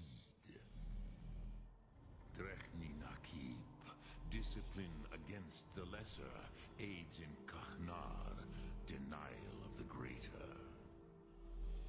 Tell me, why do you come here, Volan? Why do you intrude on my meditation? Drem, patience. There are formalities which must be observed at the first meeting of 2 of the Dove.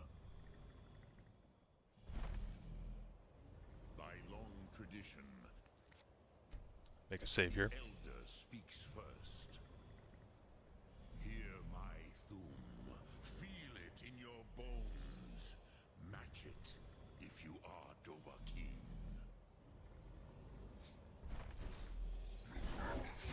This is such a cool sequence of this game. I have spoken.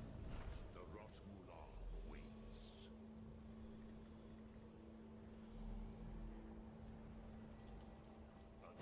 Liam, I will read your comment in just a moment. Understand fire as the Dove do.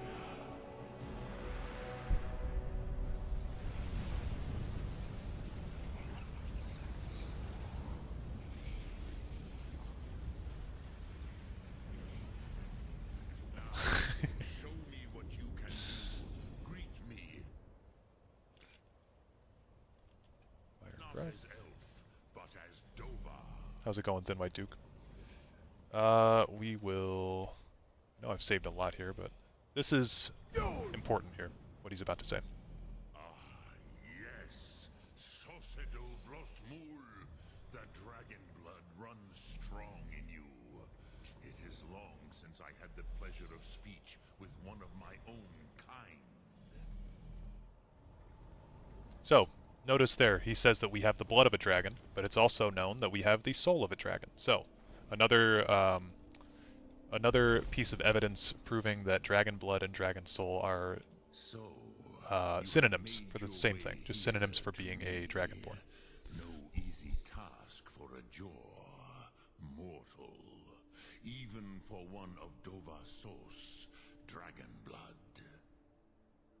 What would you ask of me? Okay. I'm going to speed through the rest of his dialogue because I don't think that he has much for me to say, and then I will get back to the live chat. Dova sauce. Yeah, but why? Why must you prove some? Perhaps this would. Ha! There is. But you. Do you know? I love how you can just say dragons like mountains, right? True. And he's like, yeah, true.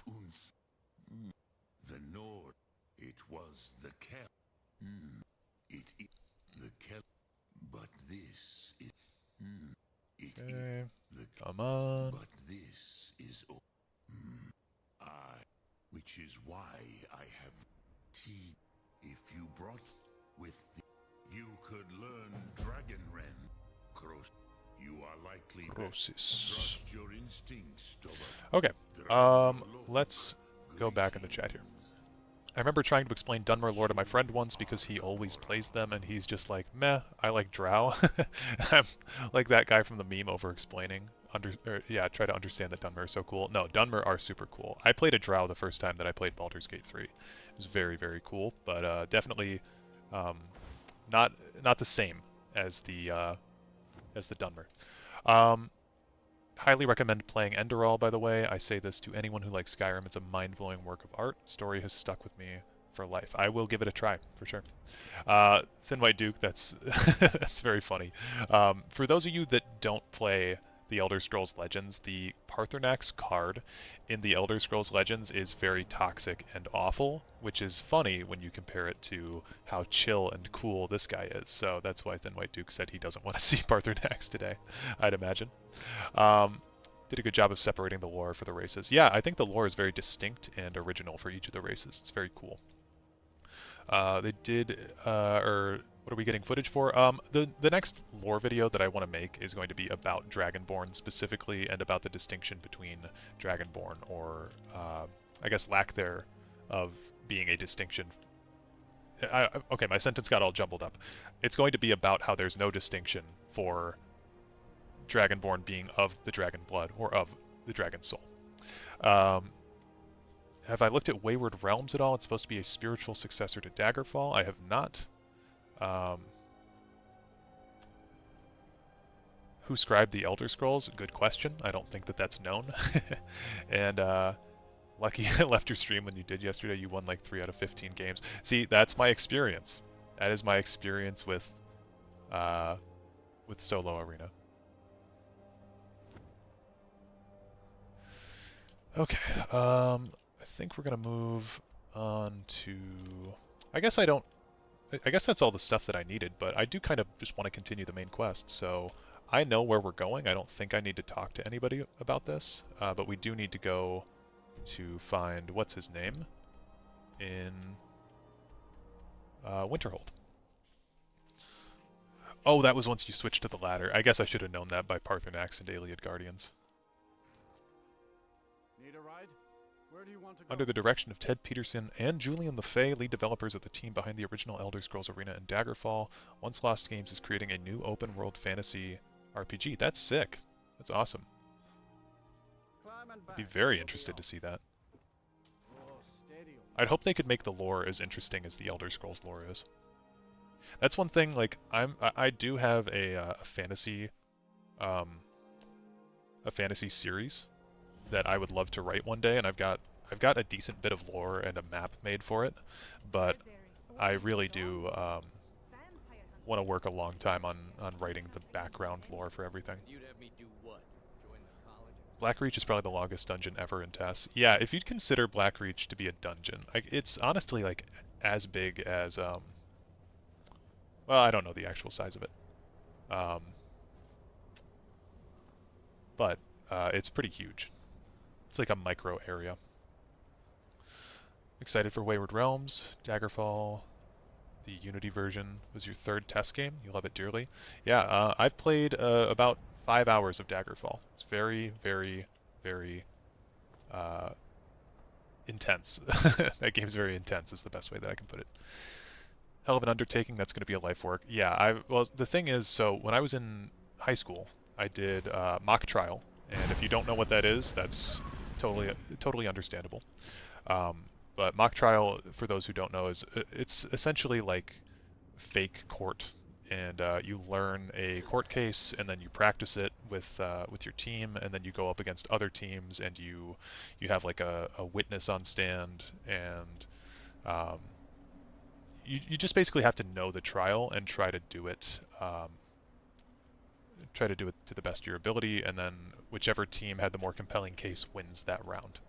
So when I did it, I was a witness every single time, which meant that there was a lot of downtime for me because the lawyers on the team were constantly working on their case and constantly working on their arguments, and there were many, many times or days that we weren't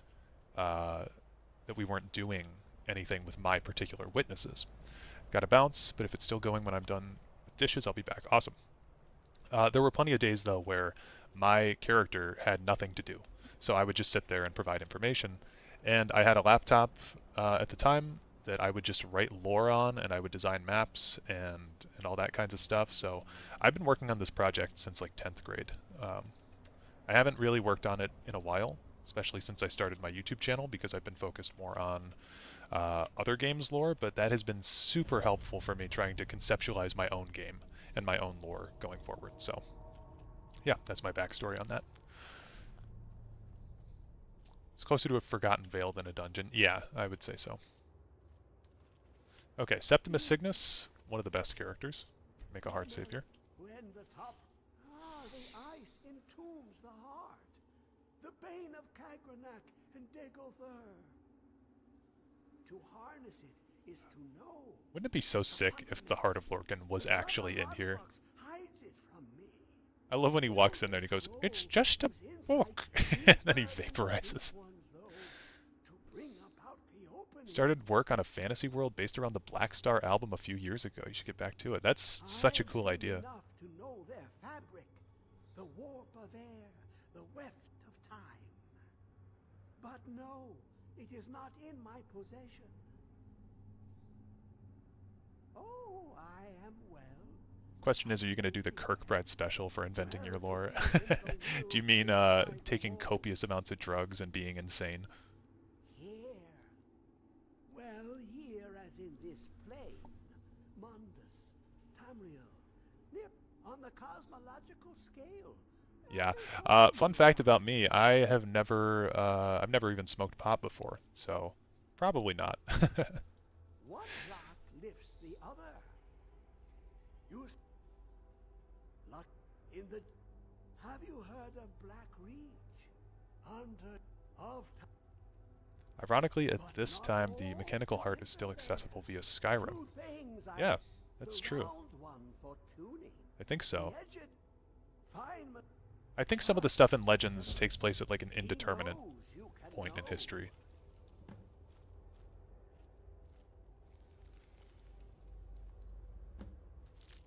Oh, he's got skooma in here? What the hell? Okay, did we get the lexicon from him?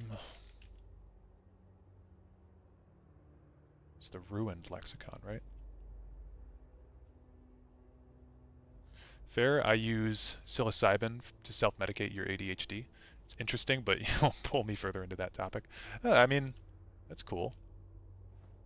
I don't know, I've just never really wanted to go and, I don't know, take any of those kinds of things, but I totally have no problem with anyone else who wants to. In the Clockwork City story, there's a civil war in Skyrim and rumors that dragons are back, so it's almost certainly 4th Era 201. Okay, cool. Don't like how I don't like how on the borders it just says you cannot go that way. Oh my god, yeah. Well, I have like a core memory of being like 13 and playing this game, and I saw on the map that there's like there's a road over here in Falkreath, and I was like, oh my god, can I get into Cyrodiil? And then I walked all the way down and it said you cannot go that way. And I was just like, heart crushed. Okay, we'll go back here.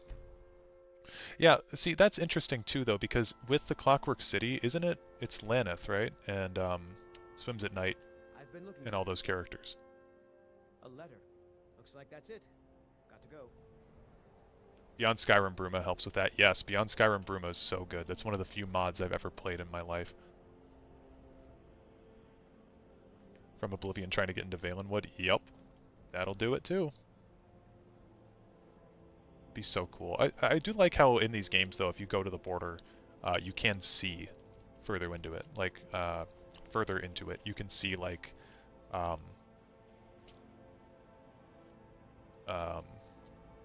the White Gold Tower if you go to the south here, or you can see, like, parts of Blackmarsh, I believe, from Cyrodiil on that border. Yeah, Laneth is noticeably not in this game. Yeah, isn't she? She's in a different DLC as well, though, right? You can see Red Mountain too. Yes, the Red Mountain is so cool to see from Solstheim. I love that. It's so like menacing. It's especially sad to see what happened to Morrowind. I see a lot of people saying like the Dark Elves deserved it, which I mean, yeah, some of them did, definitely. House Drez could get nuked, and I don't think anyone would really care. But yeah, pretty sure she was just Clockwork City. Okay. And Morrowind got fucked so hard. Yeah, no, the writers really did Morrowind dirty. I'm gonna be honest.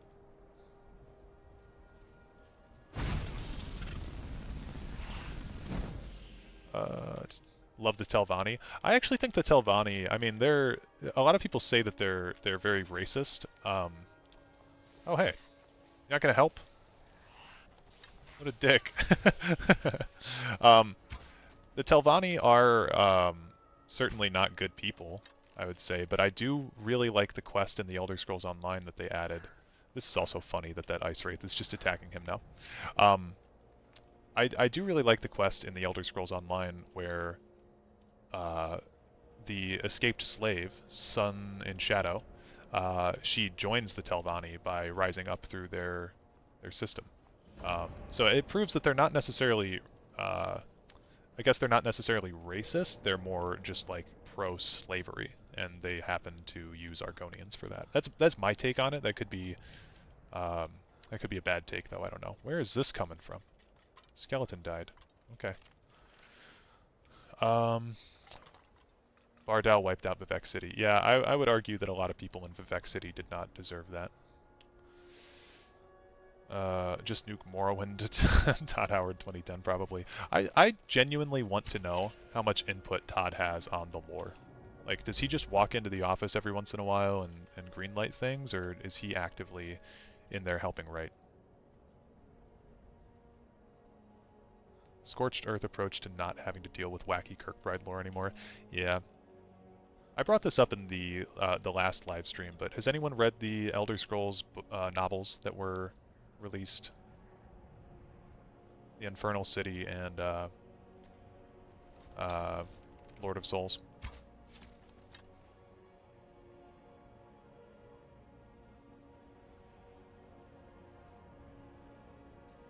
Big anecdote about this from an NK interview. Todd came into the office after watching Lord of the Rings, Return of the King, and that's why the Imperial City in Oblivion is like minus Tirith. Yeah.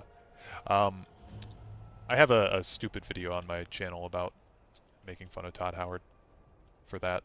I've heard that before. Plate glitch to get into the tower. Yes, so I'm not the only one who knows about this. Good. I'm glad to see that comment, because that's exactly what we're going to do. If we can do it.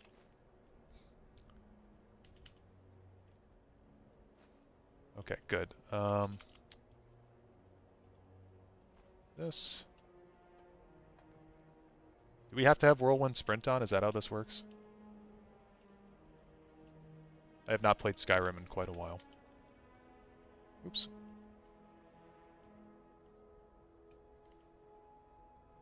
think they patched it. Didn't work with Esbern either. That's true. Hey, there we go. Yep. Cool. Whoa, bro. Get the fuck out of here. Take this and hold on to it. I'll be back for it later. No time to talk. Snitch or double-cross me and I'll kill you. I mean it. Get the fuck out of here. Yeah, no, I haven't done this dungeon in a long time either.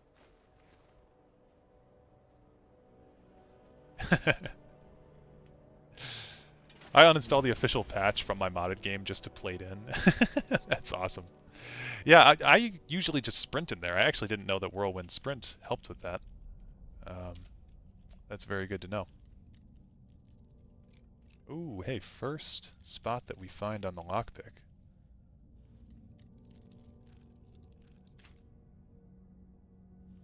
Yeah, I will always say wooden plates, the most important item to have.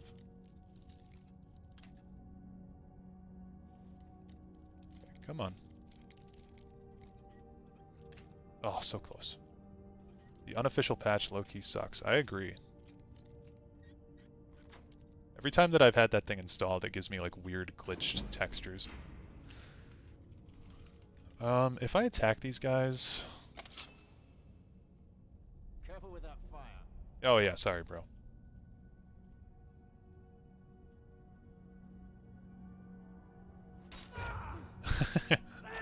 We'll just farm our sneak skill off this guy a little bit. Rest in peace, Sola Trebatius. Mike collects wooden plates in Test 6. That'd be funny. What are these Imperials doing? They're the survivors of the group that came in here before us. I think they're like just supposed to be I think they're just supposed to be some adventuring group, but I have not done the actual dungeon in so long. Ooh, the steel plate armor could be nice to cop real quick. Yep, Targe of the Blooded. I wish they added more achievements into this game, like actual Steam achievements. They could have one of the achievements be similar to the FromSoft achievement of like getting rare weapons in their games.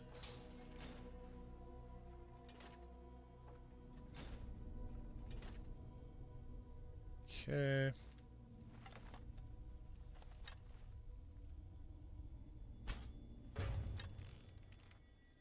Probably not a good level to be down here, to be honest.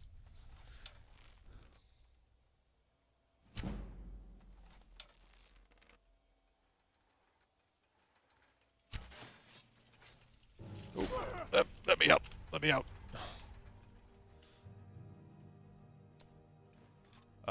Speaking of Imperials, they really did them dirty, to be honest. The lore for the Nibonese is extremely cool in books like PGE, and they just don't exist in the games meaningfully. They had this whole Minoan/Hindu vibe going on.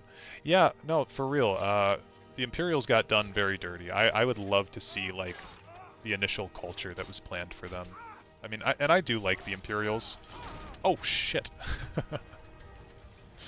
Oops. One of the coolest references in this place is the one to Crimson Nirnroot and Sindarian from Oblivion. I really like that they included Sindarian from Oblivion. There's two corpses of legacy characters that you can find in this game. One of them is Gratian Kyrelius from the Solstheim DLC, and the other one is Sindarian from Oblivion.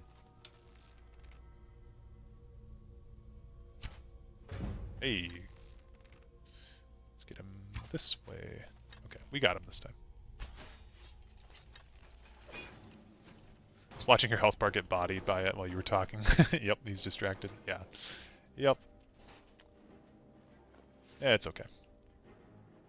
Do you mean Morrowind Blood Moon? Yes, I do mean Morrowind Blood Moon.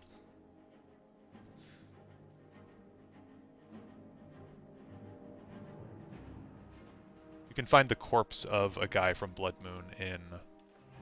I guess actually General Falx Carius is in Solstheim as well, so there's two. I picked up a Dwemer cog or lever. I picked up something I didn't want to. Drop the cog. Whatever. Hardcore run over, GG, back to Helgen. fucking crossbow is a shining example of Skyrim Mandela effect. Okay, sometimes this crossbow, I don't know if this has happened with anyone else, it'll like reset and it's insta-killed me coming out of Sindarian's laboratory. Haven't seen that thing work in your entire adult life. But you have memories of it working as a kid. There's an enchanting table down here, right? Good. Yeah, man, I need to replay Blood Moon at some point. Very, very good DLC. Take that.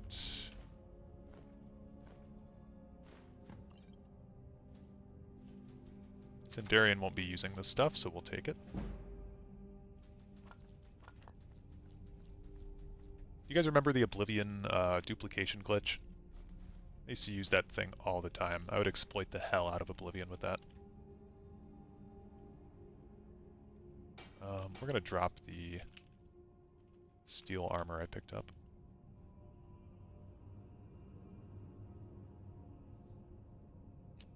Drop. Drop. It's a boat from Cool if you ever need to go. Yes. Spamming watermelons in your house until you crash the game. Welcome back, Sinclair. Yeah, I used to use that thing all the time. And the one of the only items that it didn't work on was the fucking Nirn route. So you had to do Sindarian's quest legit. We want to do the enchantment that gives the most value to our items. I think it is this one.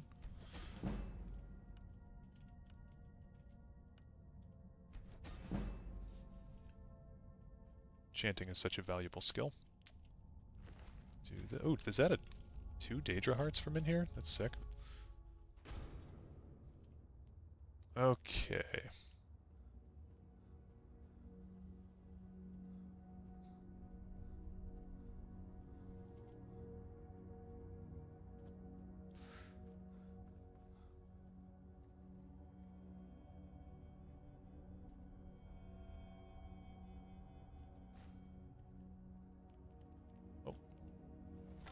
I hate the Charis.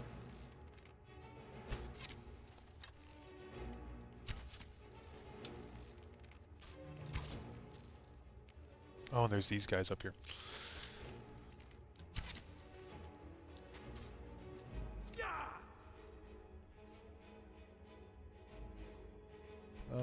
Yep.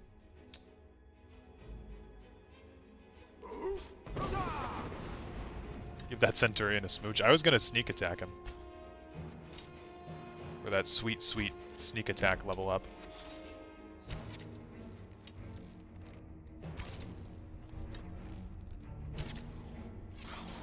Oh, that didn't stagger him?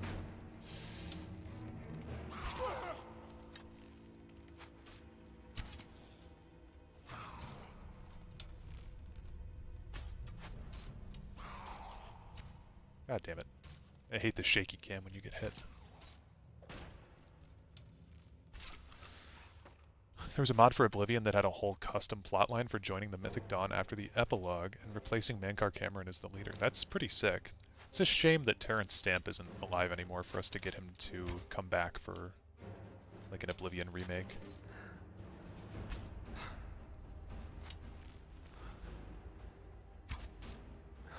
Come on. There we go.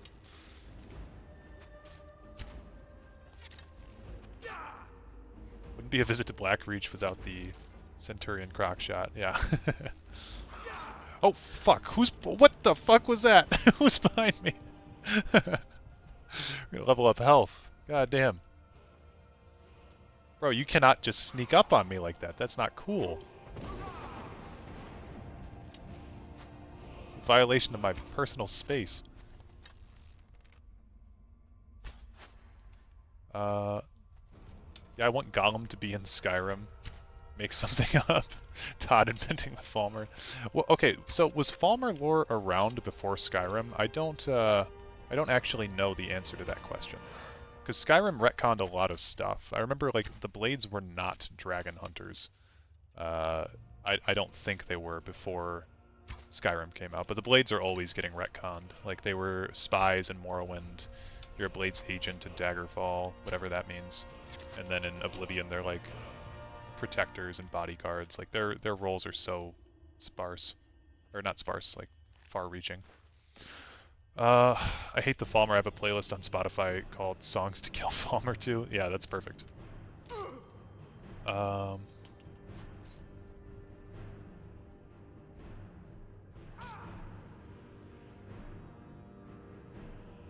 that added Elsewhere to the map. Interesting. Dragon Cult wasn't even a thing pre-Skyrim? Yeah. It's very weird, all the stuff that they've changed.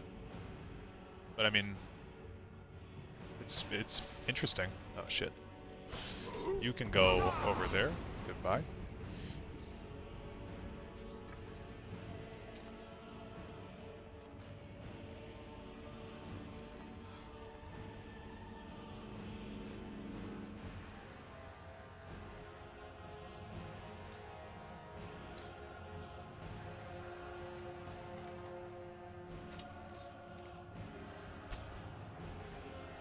I love the ESO version of Black Marsh too. Oh, Black Reach, yes. The ESO Black Reach is cool. I kind of okay, this music is very loud, isn't it?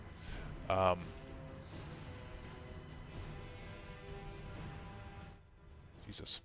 Okay. Yeah, I really like that. I kind of stopped playing the Elder Scrolls Online chapters after Elsewhere. I just really don't like their DLC release cycle. I think it's very like predatory, how you have to pay for 2 dungeon DLCs and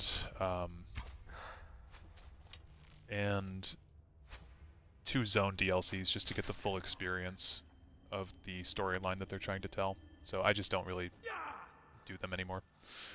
ESO retconning Molag Ball's spicy title is an amusing one. Yeah.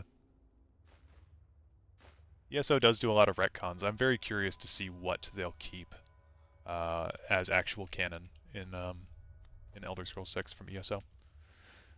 So I'd assume Falmer weren't either because of stuff like the Snow Prince is kind of tied up with that lore. Yeah, that's fair.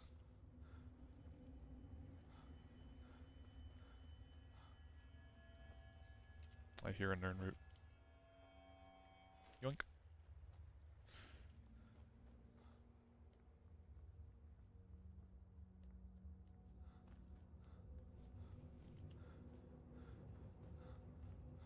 You didn't even get to Elsewhere?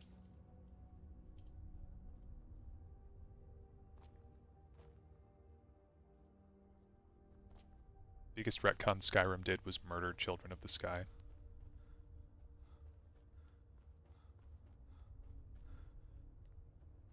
I think that's just going to be a staple of the of the mainline games in this series, is taking some piece of lore and changing it or adapting it in some way. Okay, if I could get over this, that'd be great.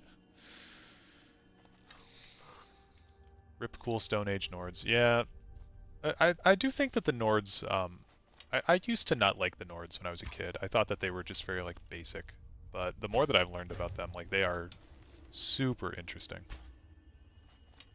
But when you play Skyrim, it's like, oh yeah, the Vikings is essentially what they're portrayed as.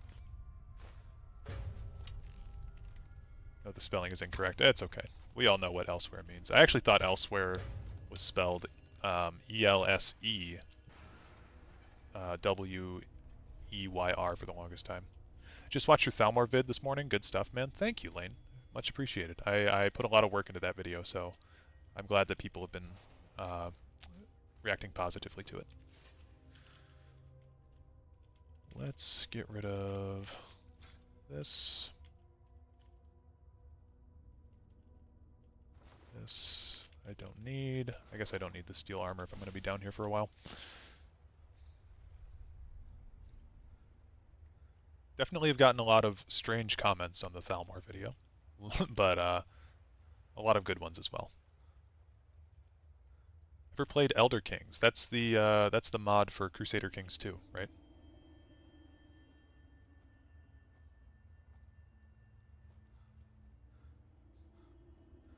Yep. No, I have not played it, but it looks like a lot of fun. I do have Crusader Kings 2, but I'm more of a turn-based player than a real-time simulator, than an RTS player. So I need to like learn Crusader Kings 2 a little bit better before I just jump into a mod like that. We knew there were going to be strange comments though with the Pelennal emote. Hell yeah. Yeah, for sure. I mean, hey, I'm all for Pelennal being cool and based and all that stuff, but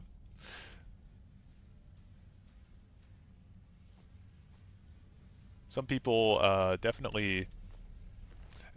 I think that it's bad practice to be fully racist all the time, even if it's a fantasy game, because I feel like definitely that kind of thinking might bleed over into your real life thinking, you know, even if you don't think it is.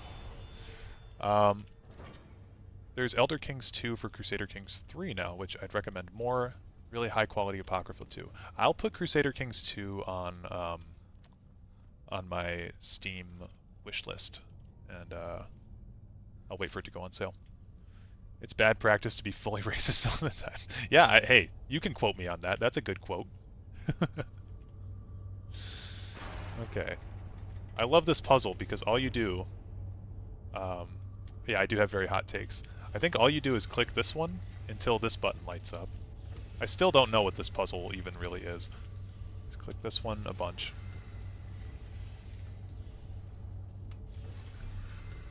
Oh, yep, there we go. Click that one. And then that one. It's only okay against Argonians. See, this is what I'm talking about. And then you click this one. See, I'm an Argonian sympathizer. I love those fuckers. I think they're so cool.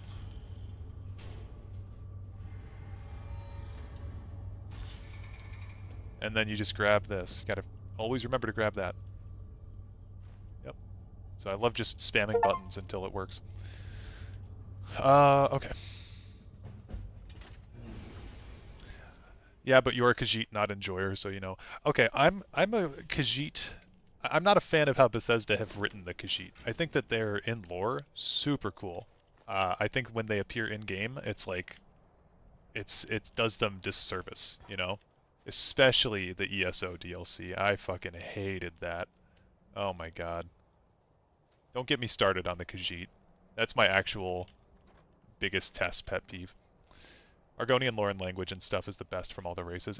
They have this concept, the Argonians. If you read the Elder Scrolls novels, because one of the main characters is an Argonian, it talks about how Argonians don't have a concept of time, like in the sense that you and I do. They conceive things in terms of the present always. So there's not like past or future to them, from what I remember, which I found super, super weird and cool. Wrote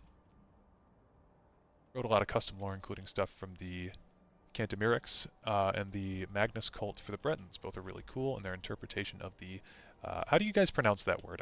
I always say Saiski, but I don't know how that's actually pronounced. Okay, go to the throat of the world. Seski. It's that A. Say Sayeski. Yeah, it's that AE for me. It always gets me. I'm actually gonna not do this right now. I want to go do some crafting stuff in Whiterun. What's your take on the Thalmor looking or gathering strong weapons / artifacts? I think it's a cool theory. I would love to see it backed up a little bit more. I don't believe we see them doing anything like that in Skyrim, do we? We are not welcome here in Whiterun. We're looking for a fugitive. This is a very cool quest too. A Red Guard woman. My buddy who's a super huge Elder Scrolls lore guy is in love with Argonians for good reason. I think anybody who's super in-depth into Elder Scrolls lore does like the Argonians quite a bit. My friend is very... I think I talked about this at some point, but I was talking to him about how... So, the original races of the Elder Scrolls are the Elnafey and the Hist. And so, when I told my friend that, he was like, oh, so what you're telling me is that Tamriel belongs to the Argonians. And I was like, I mean, you could have that interpretation. And he's like, no, that's it. Tamriel's for the Argonians. He's like, forget Skyrim is for the Nords. It's actually for the Argonians because they were here first. Even though it's not the Argonians, it's the Hist, but you know. Really does. They have such a great, amazing history and culture. Argonians are another I wish they would lean more on the Hist lore. Me too. The Hist are super engaging. Counterpoint, I'm super in-depth into Test lore, and I hate those stinky lizards.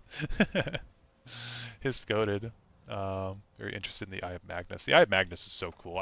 If we don't get the Eye of Magnus touched on in Elder Scrolls 6, I'm actually going to drive to Maryland and have a heated conversation with Todd Howard.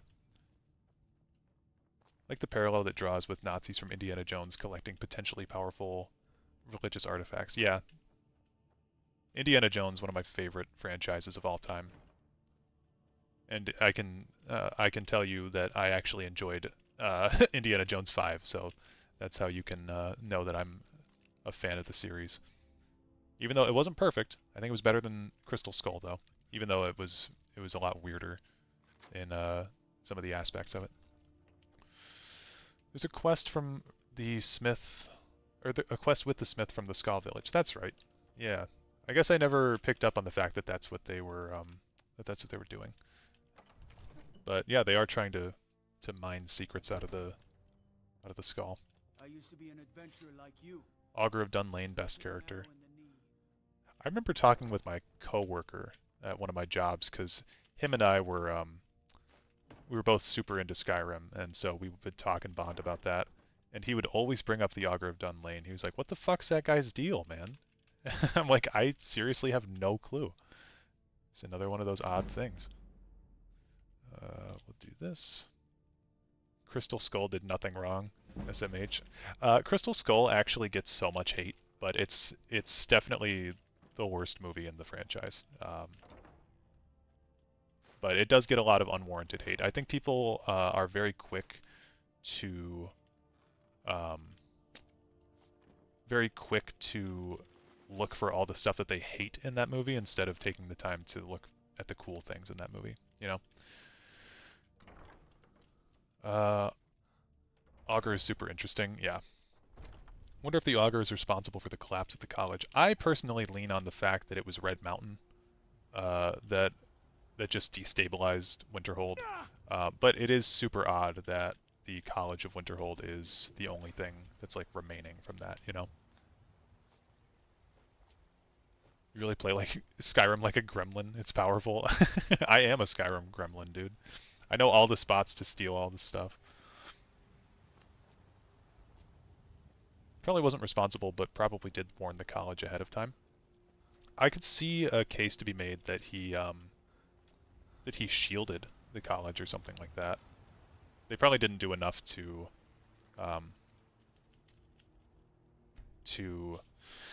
protect the rest of the city, you know?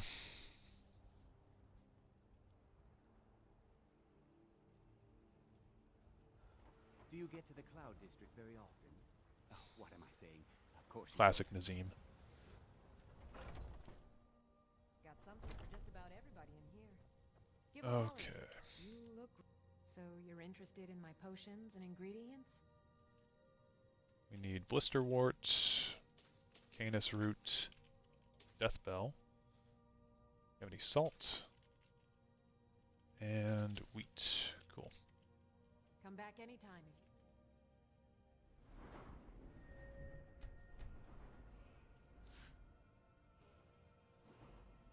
There's an argument that he's in his current form from an experiment that went wrong and caused the collapse.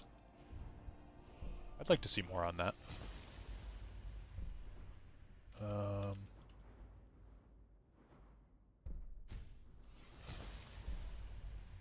There's that. To be fair, or to be honest, as far as Loki very interesting races go, Red Guards are up there. Red Guards are one of my favorites, for sure. I really like the Red Guards. Not enough magical power. Got to choose between sacrificing mages in college or the city, which was a capital. It was the capital. That's one thing that people forget about, is that Winterhold was the capital. And I will forever resent Elder Scrolls Online for what they did to the Skyrim expansion. This is kind of related, okay? The Skyrim DLC that they did, the Greymoor chapter, did such a horrible job recreating Solitude. Like, it's been about 1,000 years um, from Skyrim to the Greymoor chapter, and like the city looks the exact same. Like they even have the same banners hanging up. They have the same flags hanging up in Solitude. It is embarrassing how they just copy pasted it. So what I really hope that they do in the next Skyrim expansion that they do is they go to Winterhold so we can see it when it was the capital of Skyrim, and they can like recreate the whole thing. Be very cool. Labyrinth was a letdown. Yeah, definitely was. Bretons are the only race I can't stand. I'm glad that you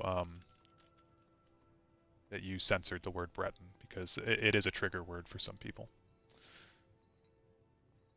I used to play every single playthrough as a Breton. My first character was a Breton, but definitely a pretty boring race. The older I've gotten, the more I don't care about the Bretons. But they do have good resistances and reasons to play as them for gameplay stuff.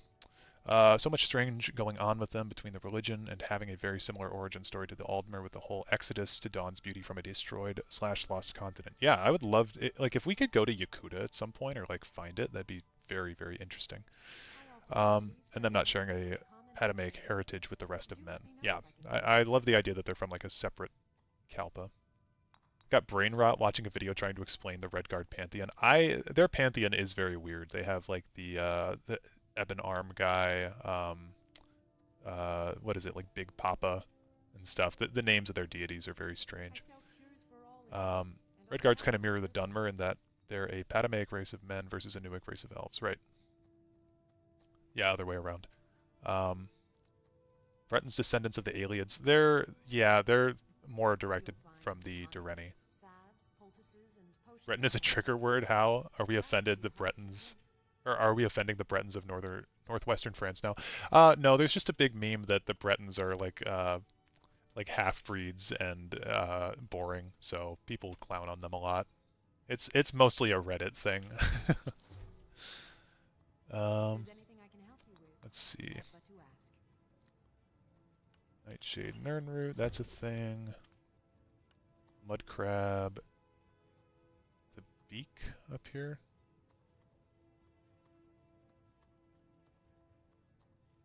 I don't know what that's called. Oh, hawk beak. Yeah. Do let me know if I can be of service. Oops. Yes, r/truestl. Yep.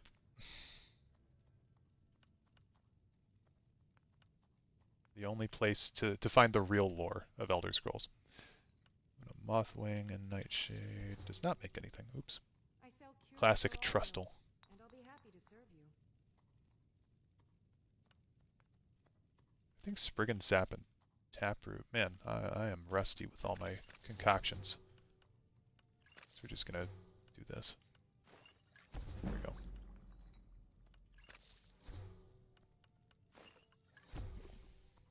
I think a game set in the first era would be cool.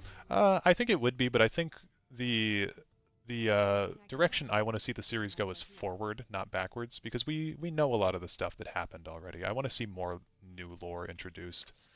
I'm very upset that we haven't gotten anything technically new since Skyrim. It upsets me. I wanted new lore out of Elder Scrolls Blades, and we didn't get that. We just got a shitty mobile game.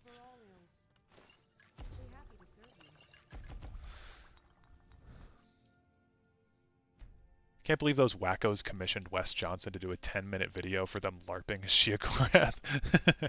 I fucking love. I was actually thinking about doing a video about Wes Johnson. I fucking love that man. That man is the heart and soul of the Elder Scrolls. Yeah, it's very, very interesting stuff. Need a game where you play as Pelennor Doom style. You guys have all seen that that animation, right? The Pelennor opera. That thing is so cool. Maybe we'll get lore out of castles. Yeah. If we do, that'd be fucking insane. that animation, yes. No, it's so well done. I guess we'll go back and be a little goblin in Riften. Love that thing. The music is gorgeous. Yeah, it's so cool.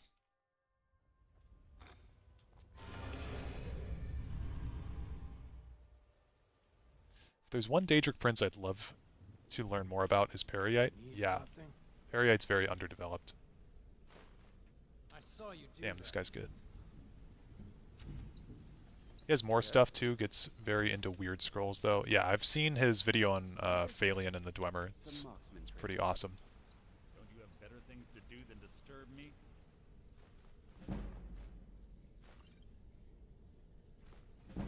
Okay.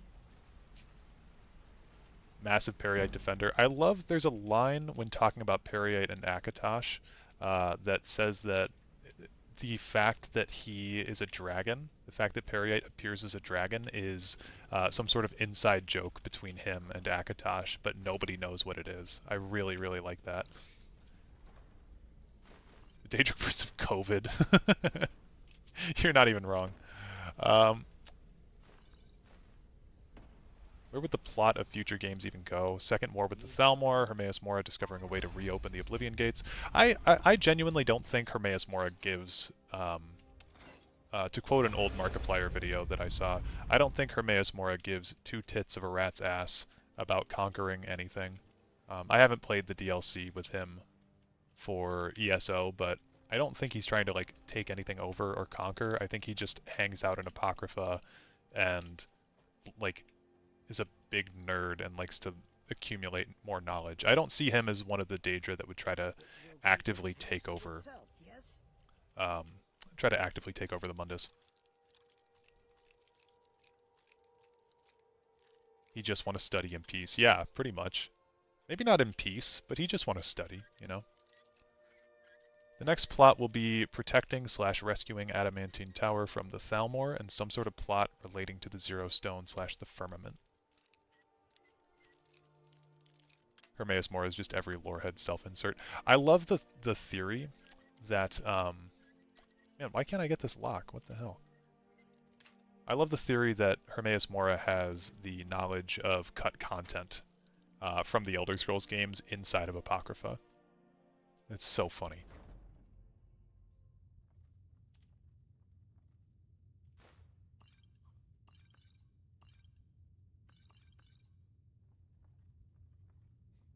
That was one of the big things that got me with the ESO Somerset expansion. For those of you that haven't played it, about to spoil it for you. The three Daedric princes, Nocturnal, Clavicus Vile, and Mephala all team up, and then the one that winds up betraying them in the end is Nocturnal, and she becomes like a megalomaniac, crazy, mustache-twirling villain and tries to take over the Crystal Tower and Tamriel.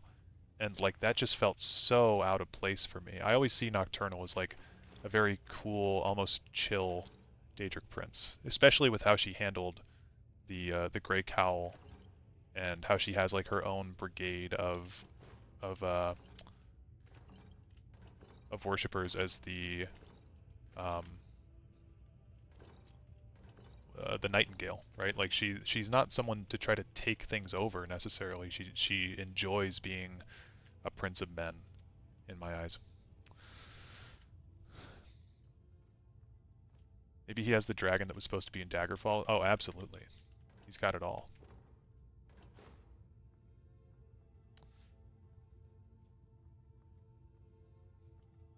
I really want the next game to include both Hammerfell and a little bit of High Rock, with the sea in between being able to be navigated.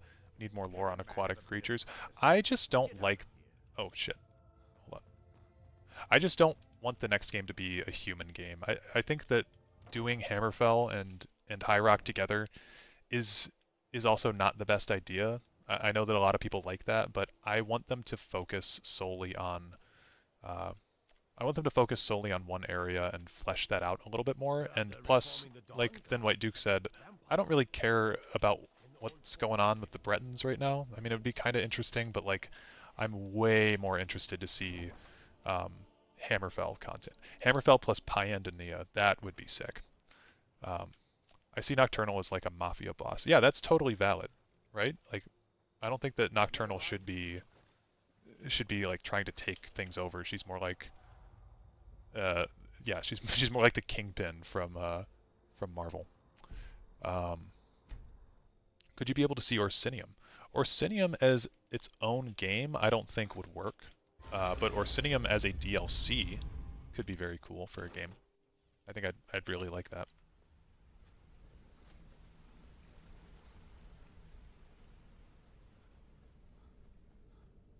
Dragonborn DLC left me with the impression that Hermaeus Mora is plotting something far grander than just recruiting Dovahkiin or Solstheim. Yeah. All eyes are on you, lad. Welcome to the I could see that. a bit of this and a bit of that. I mean, I think he's constantly going to be doing something, right? Just a matter of what that is, and if we should be worried about it.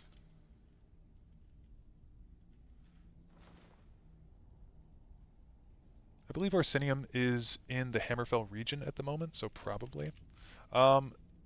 Orsinium, as far as I know, was the last kind of bit of lore that we have on it is that it was being protected by the 7th Legion of Imperials a while back, but I think that was before the combined... No, that was after. So, yeah, they were defended by the Imperial Legion like years ago. And I don't know where it remains to this day, but Hammerfell and High Rock both teamed up and just attacked it for some unknown reason. Okay, bye from YouTube land, I guess. Catch you sometime in the future. Awesome. Good talking with you, Sinclair. Thank you for stopping by. Okay, what have I been doing? I came down here to pickpocket Delvin some more. You're dead wrong. Something troubling you? Stick with me, and they'll never even know you're there. No? They're Daedric princes. When should you not be worried? I think that they're not all inherently evil. That's another thing that Bethesda's done a bad job at conveying. They're princes of change, inherently, with Lorcan's blood, but they're not necessarily princes of evil.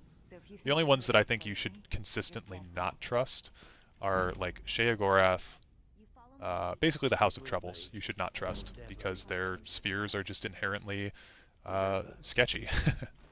Clean. We don't want blood. Stick with me, and they'll never even know you're there. Should not be worried when it's Periite. Unless it's COVID. Be careful do you think it's a possibility that the current Aldmeri Dominion are sided with one of the Daedric princes? I would say no, just because the Elven races typically are not aligned with the Daedra. So I think it'd be very hypocritical for them to be an Elven supremacy group and be also aligned with one of the Daedric princes. Ah, shit. Oh well. I don't need to boost my skills anymore. Meridia's the least evil, I think. Maybe. She's definitely not like of Lorcan's blood, but also neither is Mehrunes Dagon if we believe Mankar Cameron, right? So, but he's also still one of the most evil ones out there.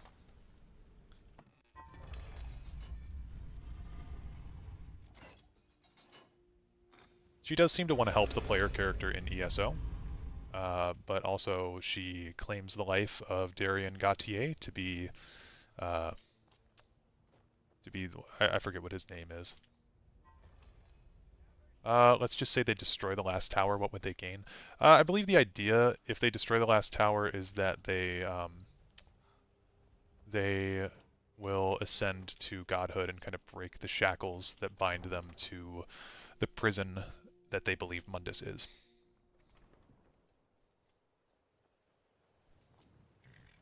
Sanguine just trying to bring a hot Marquinaz home from the tavern. Can't hate, homie. Yeah, I do, because he's basically an allegory for Dionysus or Bacchus from Rome and Greece, and I don't know about you guys, but I used to love the Percy Jackson movies, or not movies, sorry, Yikes. I used to love the Percy Jackson books when I was a kid. And there's this one chapter where he's talking about Dionysus, and it explains why you should be afraid of him. You know, like the fact that you can be drunk on revelry and stuff, and it's essentially like that quest from Oblivion in the Fighters Guild where you go and you slaughter an entire town because you're drunk on hist sap. It's like that kind of thing, you know. To be fair, the princes operate on blue and orange morality, so determining whether they are good or evil is subjective to mortal definitions. I would totally agree. Yeah, I think that they're not necessarily they are not necessarily good nor evil. Like Sheogorath, objectively in the Shivering Isles DLC, is just kind of protecting his homeland. I mean, he's got a few moments of being kind of crazy, but overall he's actually pretty rational in that DLC when you consider that he's the god of madness. Yeah, Thin White Duke is spot on. So if you ever hear people talk about the wheel, that's a concept that refers to the orbis. So the world is a wheel, the towers are the spokes of the wheel. There are 8 spokes on the wheel, and they are signified by the towers.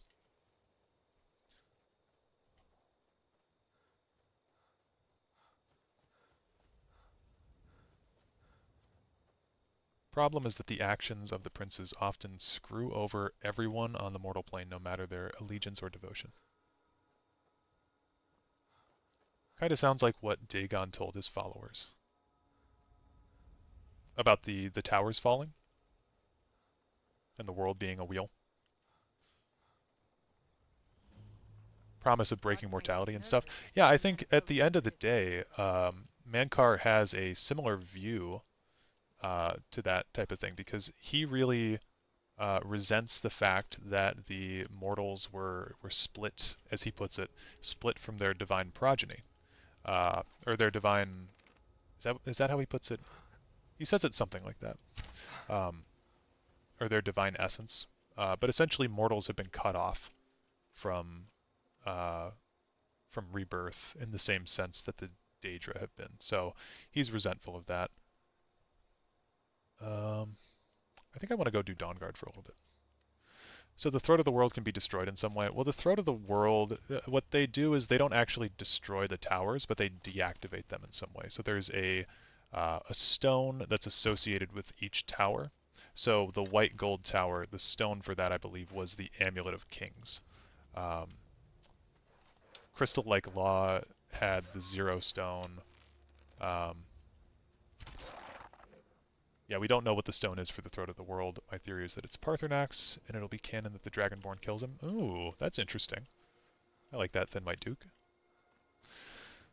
Yeah, there was the Numidium had the Mantella, I believe, was its associated stone, and those are both gone now. Red Mountain was one of the towers, and the Heart of Lorcan was its associated stone.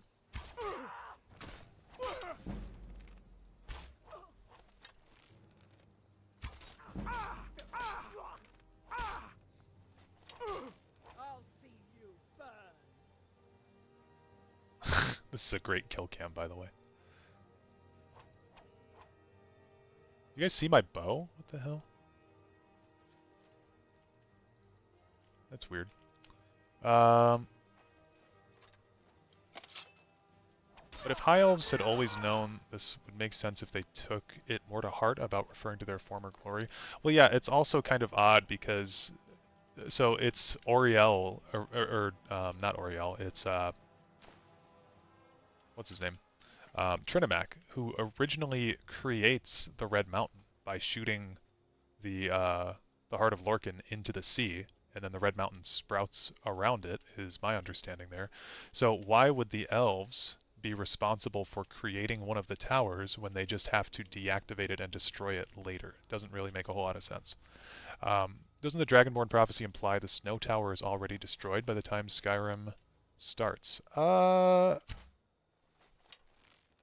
Dragonborn prophecy, I don't think it says anything about that. Maybe.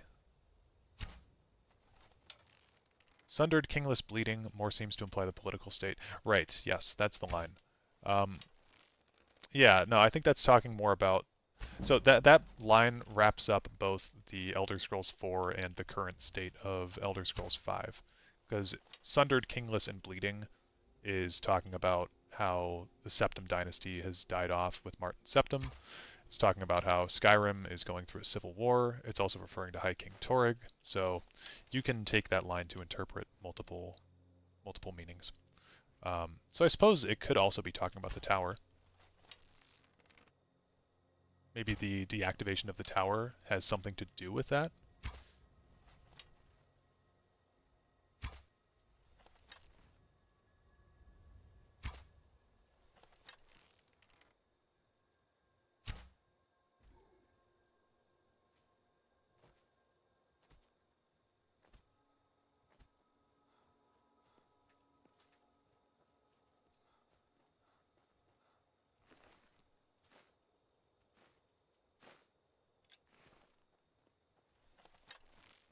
Really would be great if we could get some sort of update to the lore, though, because we've been speculating for 13 years, and I don't think it's going to stop anytime soon.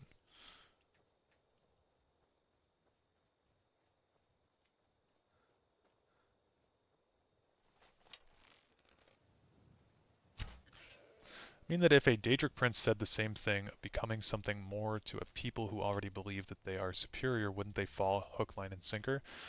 Maybe, but I think they also historically just wouldn't want to do that, I think. Skyrim fans are foaming at the mouth for new lore, please, Bethesda. Yeah, no, seriously. I mean, I think we've dug pretty deep into Elder Scrolls at this point. Like, it's very hard to milk this game anymore, you know? Although that's why I've taken more to a historical and philosophical approach to Skyrim rather than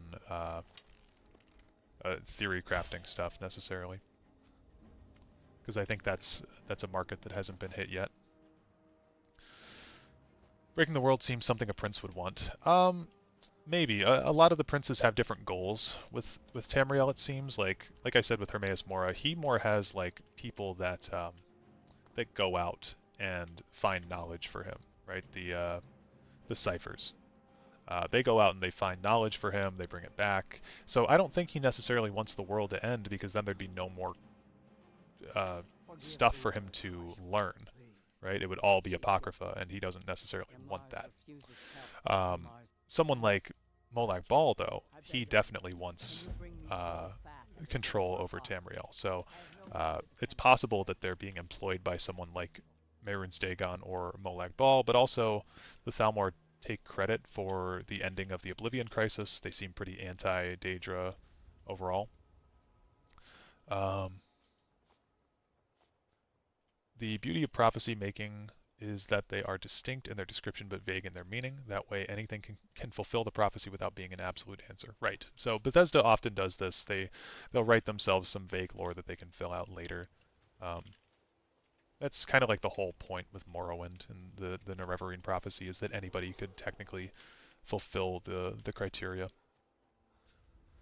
Septimus Cygnus getting zero-summed, an example of one. I never took it that he was being zero-summed, because he, like, evaporates.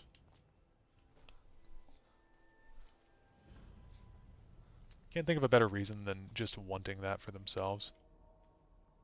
Wouldn't doing that just zero-sum everyone? Potentially. If Tamriel was destroyed, Molag Bal would have nothing to dominate, and Mehrunes wants revolution more than destruction. Yeah, I mean, it's an interesting cycle, because it's like Mehrunes Dagon constantly wants, or not, well, I guess both of them. Both of those princes constantly want to conquer, but you're right. If they did take over Tamriel or merge the planes, they'd have nothing left to conquer. So then they would be without purpose. So it's like a cyclical kind of nature. Okay, I've gone way far away from where I was trying to go.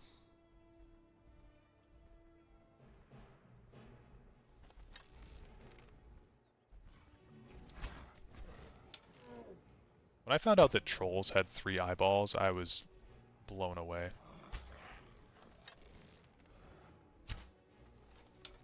I remember the load screen in Oblivion with the troll, when I like actually looked at it and it had multiple sets of eyes. Or I guess not multiple sets, but multiple eyes. I freaked out.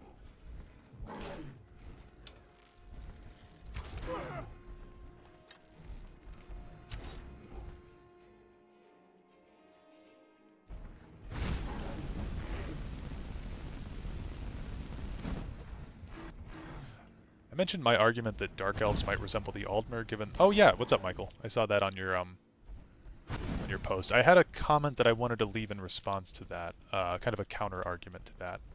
Let me kill this troll because he's being annoying.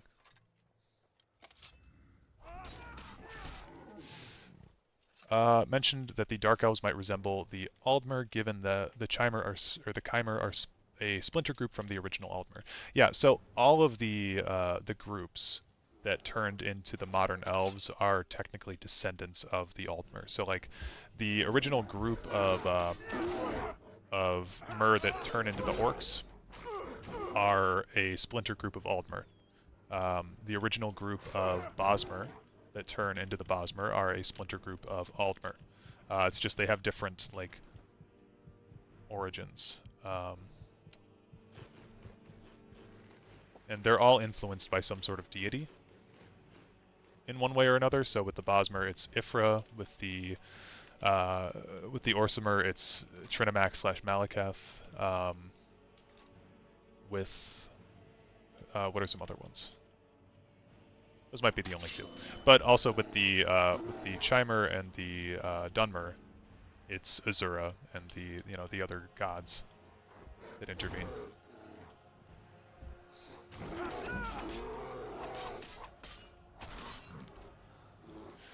Do the Daedric princes mess with surrounding countries like Akavir, or do they not have that power?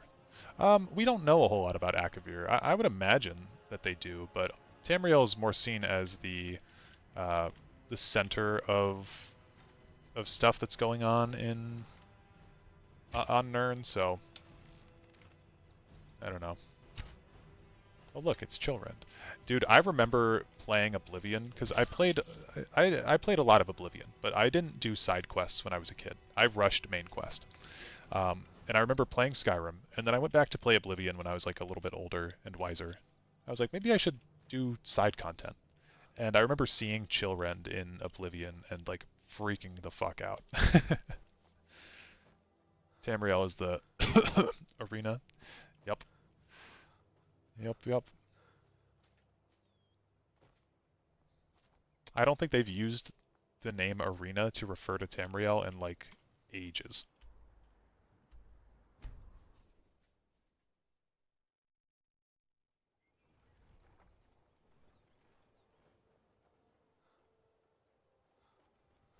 Okay, let's actually go the right way this time. I also like that we can harvest crops in this game from people and they just like don't give a fuck.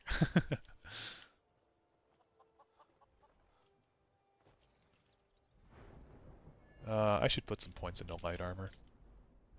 Oops.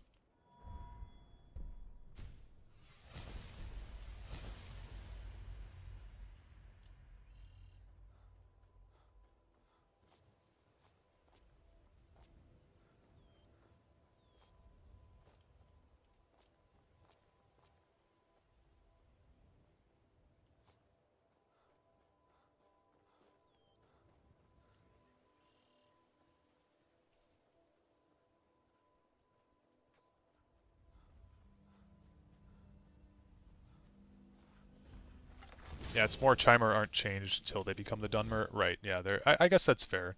They're referred to more in the past tense, I suppose.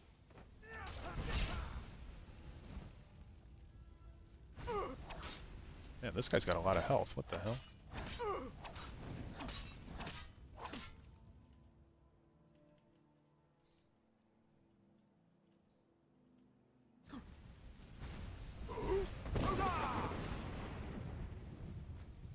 Oh, Jesus Christ. I do not like this.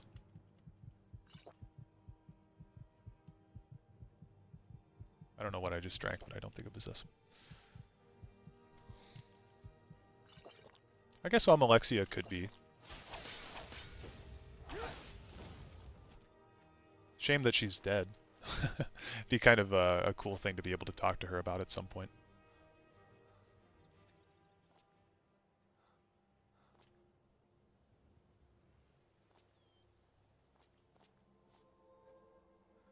I'm gonna mute my mic for a second because I've had this muffin here next to me for like 2 hours. I'm getting kind of hungry, so I'll pop it back on in a minute. But if I go kind of silent, just know that that's why.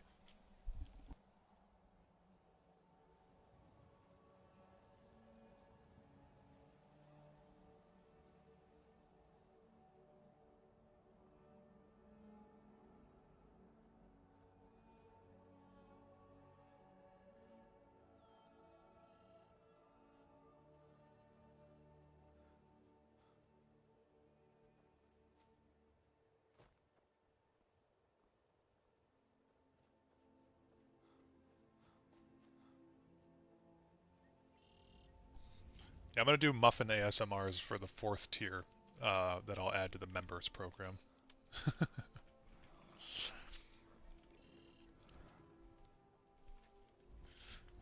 The argument against it is that there really isn't much known if the chimer might have changed since they broke off from the Aldmer. Yeah, I mean, there's not really a whole lot of evidence that they were influenced by some other god, I suppose, because that tends to be how all the other races seem to have changed. Except we don't know a whole lot about the Malmer and how they changed, and we don't really know a whole lot about how the Falmer changed. So it might just actually be straight up evolution that changed for those two, which would be kind of a cool thing to see. Bleach your fang. If I have an ASMR tier, it'd be $15. I'm not beyond that. If I knew people would pay for an ASMR, I'd eat a muffin into my microphone. Oh shit, it's a cave bear. Uh-oh. Thought this was a normal bear. Oh, shoot. Let's do a quick save.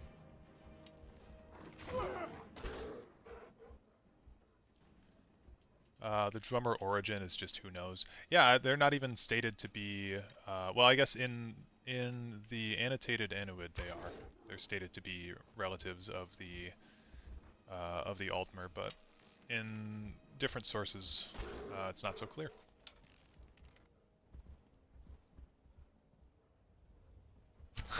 Thank you.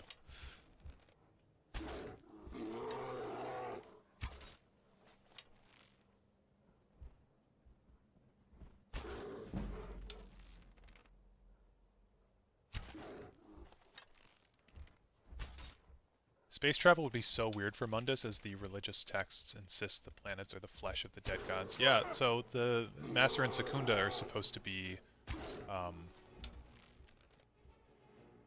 they're supposed to be the flesh of Lorcan, I believe is the idea there.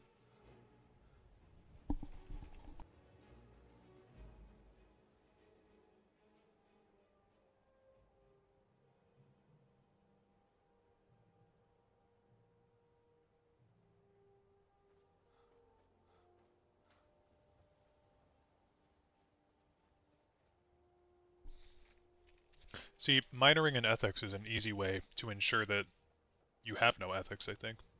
Like, the more that I studied philosophy, I can tell you, I do not have a philosophy on my life. Like, at least not one that fits into a box. I think that's one thing that I learned from studying philosophy is that if you try to codify your belief system,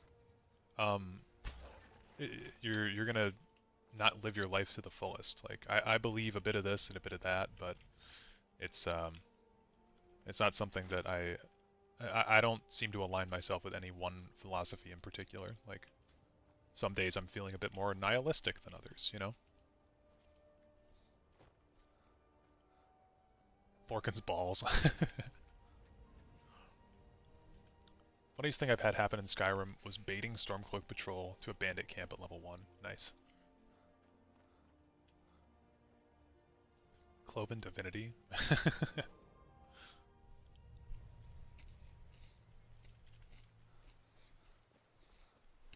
Finds out it's just made of rocks.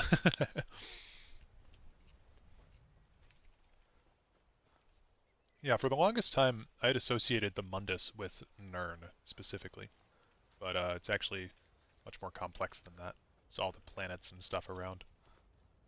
It's very metaphysical what the planets actually are, though. Like, because we can look up and we can see planets, but is it actually a physical space, or is it more of a different realm or something? I hope you don't mind if I walk up with you. Hey, don't tell Isran I was afraid. I think philosophies of their time just served as a predicate to antidepressants. I think that's one of the funniest things I've heard. Yeah. Very true. Looking at you, Kant. Kant is insane. I wrote a 6-page paper in college about how Kant is full of shit. He said that space isn't real, and that something like that, and that's just ridiculous. My professor agreed with me. He was like, yeah, you're right.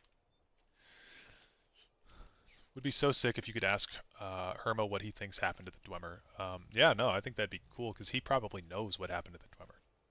I mean, if Phalion knows, I'd imagine that Hermaeus Mora knows. I guess Phalion doesn't know, but he says that he's talked with the Dwemer.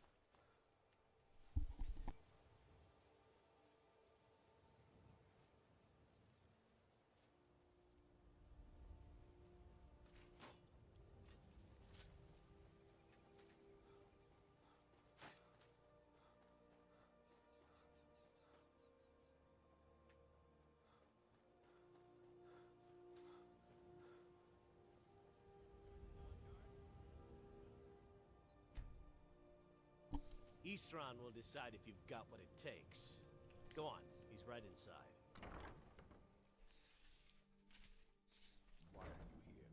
Jaggers Baggers. New canonical name of him. You know why I'm Take this. The Vigilants are under attack everywhere. Yeah, I mean, I would love to know if Devaith and Yagrum made it out. If Jaggers Baggers made it out. Who's making that noise? You guys hear that? Oh. Alright. Never seen that one before. There's a lot of new things happening to me on the Skyrim playthrough. In biotech, I think self-awareness just makes us more egotistical. Yeah. I can totally understand that.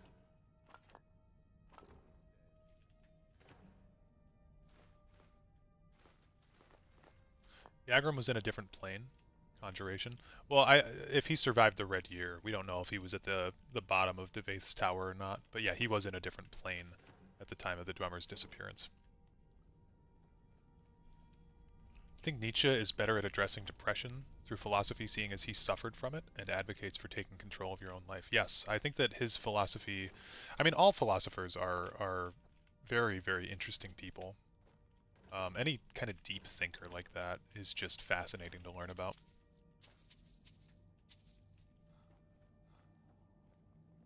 So who are you? What do you want?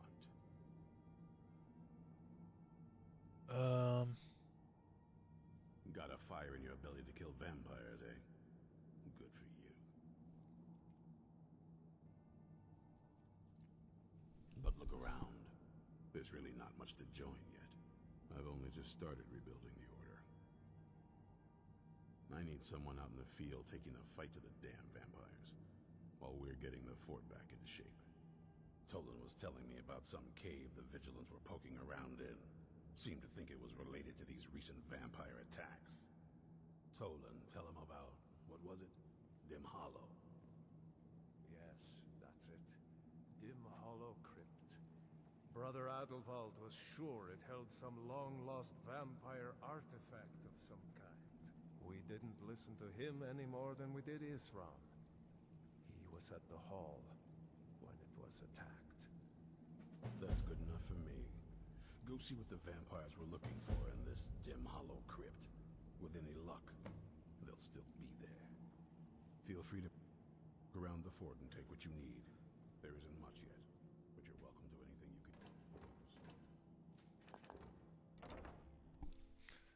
can. Devaith was my favorite dude. Was like, look at my clones and my castle and my dwarf. He really was just trying to show off, wasn't he? He was like, yeah, you can walk around, take whatever you want. By the way, look at my cool daughter wives. If you're going to join the Dawn Guard, watch out for NTL plus Unstoppable Rage. A deadly combo to be sure. I think we can all agree the Vampire Lords look kind of disgusting, right?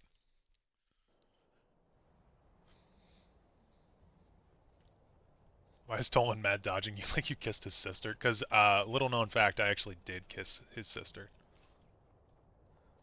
It's a sore spot for him. You know what I realized I've been meaning to do for a long time is smelt down this dwarven ore I got. Jesus.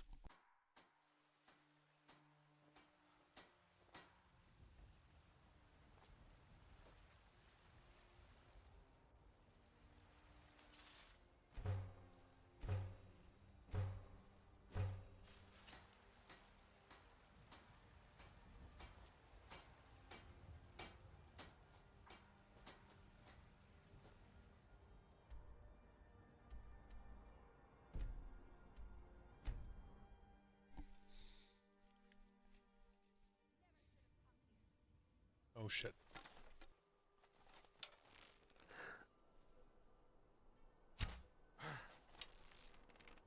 Time to end this little game.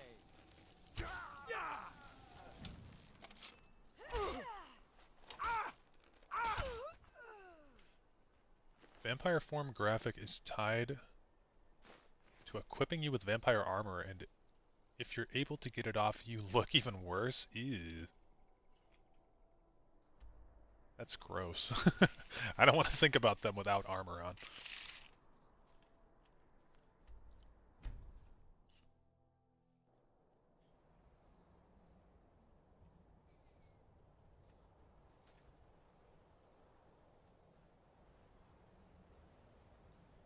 Future side quests should be recreating how, or relearning how to create dwarven alloys rather than recycling scrap metal. That'd be cool. I think Bethesda really, like, a lot of the writers for Bethesda need to take a look at how other game developers have been doing side quests and side content. Specifically, like, Baldur's Gate 3 had some fantastic side quests. I really think that Bethesda should take a page out of their book from that, because they did a masterful job. Like side quests that carry on through multiple stages, a lot like the Potema quest in this, how there's like 2 stages to it. I think they need to do more multi-layered quests and more branching paths, more decisions. Don't do a voiced protagonist. Don't make it multiplayer. Learn from your mistakes, Bethesda. Bethesda's really been in their like their experimental era recently, I think.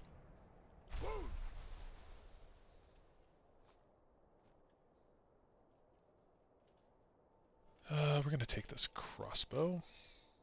Use that from now on, I think. Only got 8 steel bolts though. Just hit this guy that's sleeping.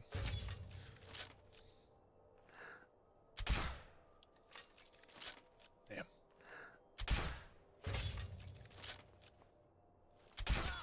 Oh, shit. That guy's gone.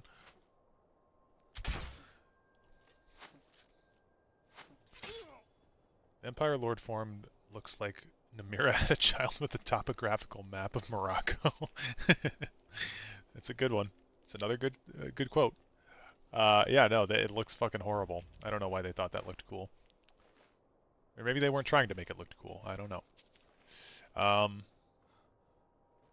prefer the original Baldur's Gate 1 and 2. I've never beaten them. I've played Baldur's Gate 1, never beaten it. I own Baldur's Gate 2, but I've never played it.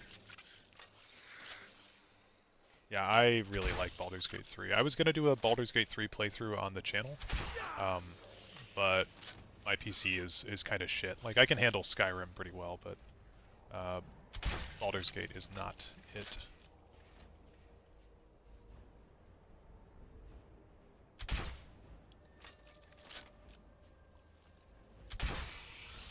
I would like to see quests that help advance the sciences rather than science being nuanced for magical experimentation. I really like the quest in the Mages Guild, or not the Mages Guild, the college, because there's a quest there with Arniel Gain, and you can do some research into the Dwemer and he finds out more about their disappearance. Although he does evaporate afterwards, but it's pretty cool. Am I using OBS now? Yes, I learned how to use it. I did some research, and it is pretty easy to use. Mr. Howard wants you to understand. I used to have so much respect for Todd Howard. I really did. It's mostly all gone.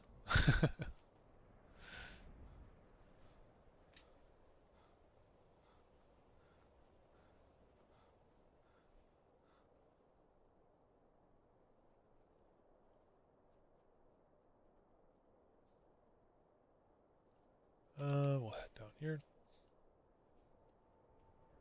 Still would love to meet the guy, shake his hand one day, but I just really need to understand some of the decision making.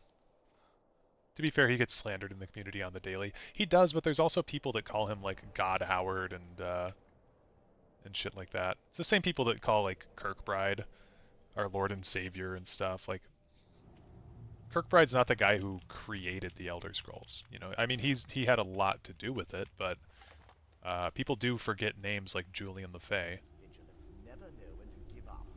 I thought we'd taught them enough of a lesson at their hall.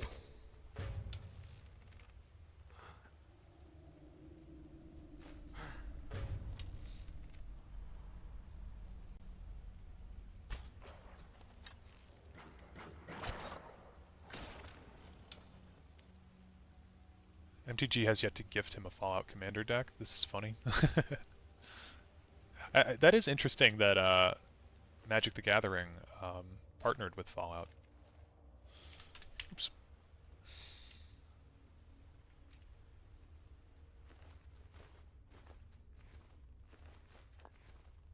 Still waiting to see an Elder Scrolls pairing. Just saying.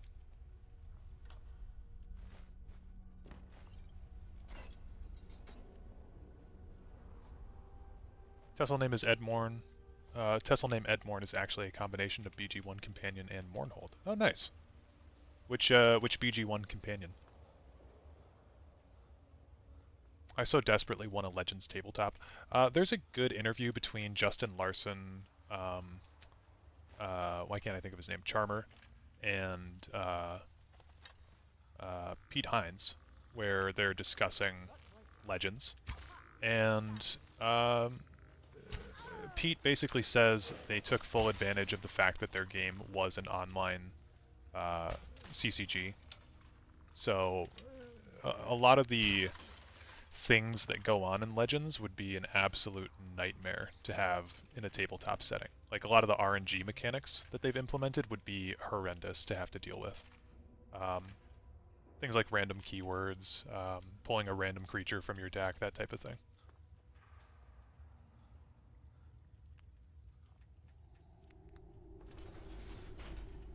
They have Transformers, really?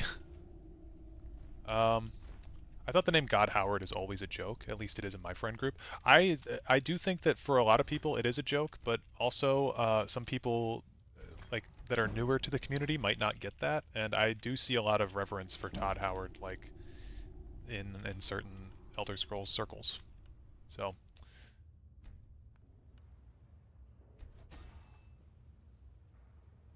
No, it would be really difficult, but man, it would be cool. Oh yeah, for sure. I just think that's why they haven't done it. Fun fact though, if you go on eBay, you look for Elder Scrolls Legends cards, you will see there's somebody selling them on there, like physical copies of Elder Scrolls Legends cards.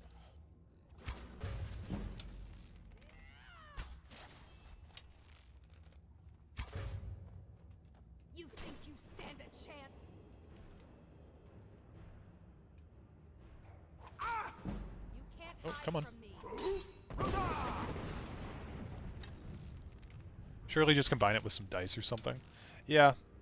I mean, I don't think it would be like... You'd have to have a lot of dice, I guess, for different cards and mechanics. And plus, like, pull a random thing from your deck. Might be a little bit tricky, because there's almost certainly a way for people to specifically tutor something out of their deck using, like, a sleight of hand trick or whatever. I don't know. I don't really play over the top, tabletop games all that much. I was eyeballing the tabletop Skyrim game the other day, though, because I was at a comic book store. I was at a nerd store.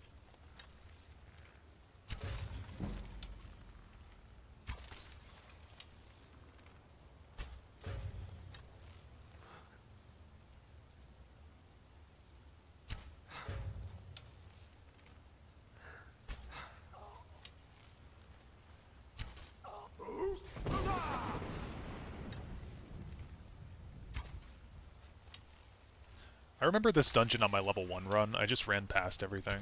That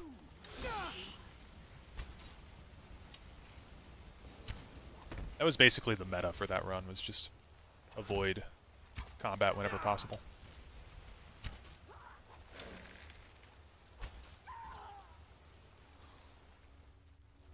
Don't play over the tabletop games, eh? You only play under the table games? Yes, I do. Play a lot of games under the table.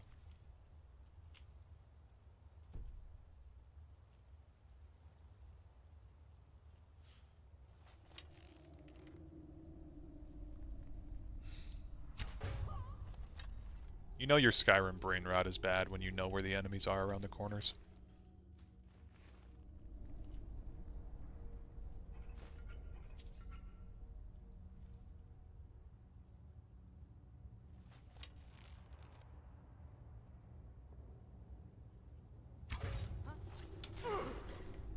Absolutely scandalous. Always use bound bow. Don't have to look for arrows.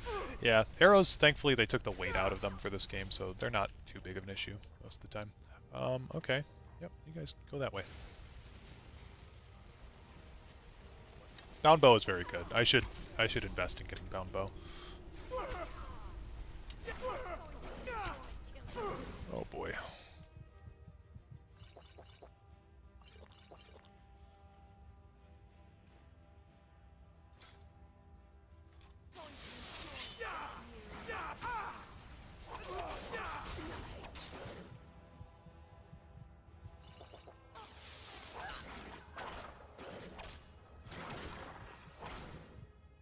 Bound bow's animation for summoning it in is one of the coolest things in the game.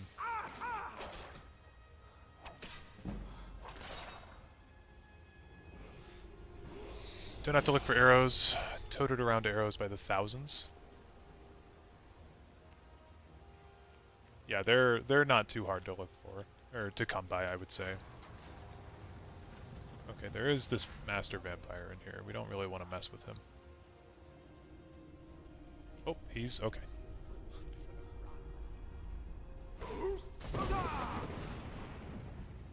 See if we can combo him here. He's actually not got that much health, does he?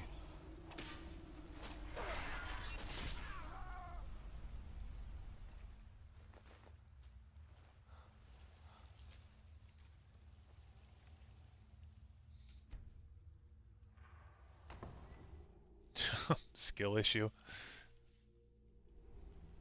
I'll never tell you anything, vampire. If you get close enough to Adolvald, I think he just dies. Yep, see? Lokil of Rorikstead. The evil version of Lokir.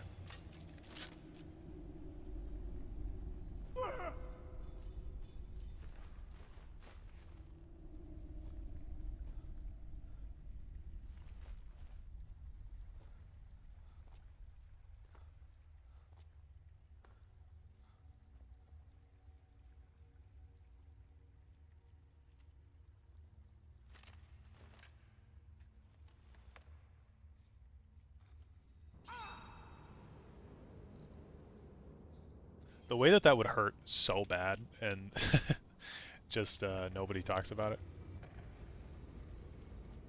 We go here? God damn it, screwed it up. To me, Lokil is the normal version. Just a glimpse into my twisted, fucked up mind.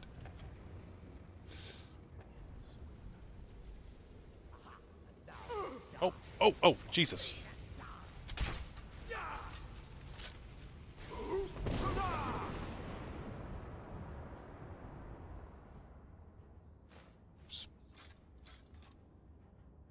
One of these days I'll equip my items correctly.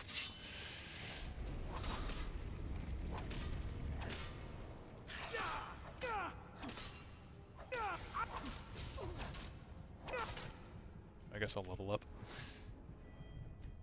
Oh, do I have cooties?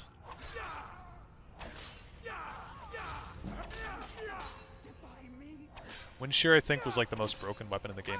I always heard people talk about Wind Shear, but I didn't like the look of it. I was not a big fan of how it looked, so I never used it.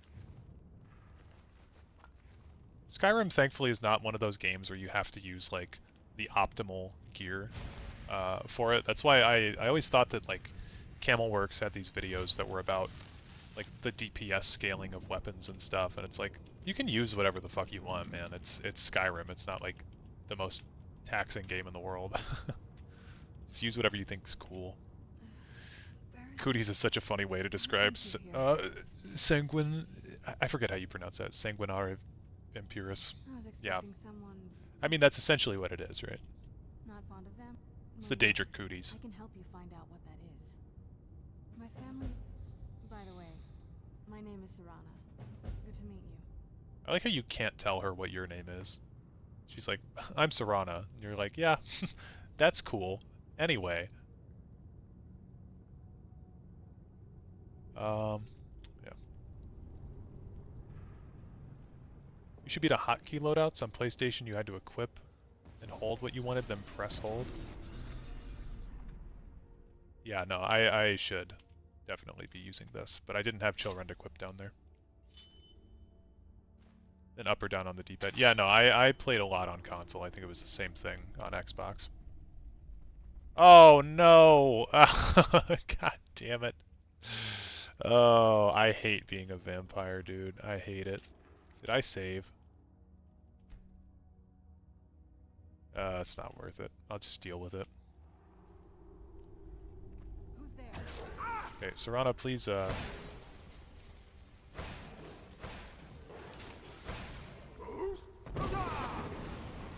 can also use numbers to properly hack. Oh. Did not know that.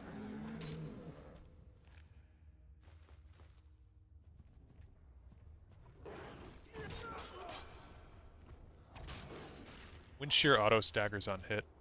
Probably was never play tested. Doesn't it have text on it? Isn't that what it's supposed to do?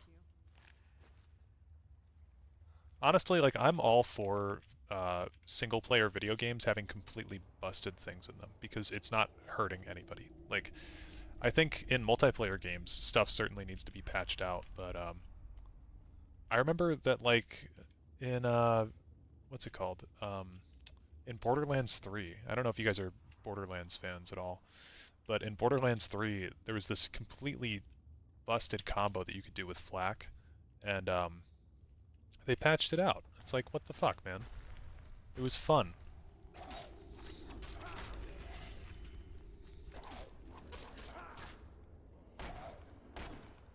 Missed it, did you succumb to Vampirus? Yes, I believe so, because it gave me the text that I feel weaker as the sun rises, but I will still drink a potion of cure disease to see if that helps. Oh, I think it did.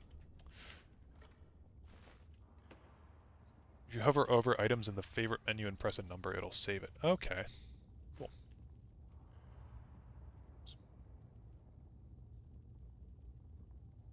Oh shit, is that Maik the liar?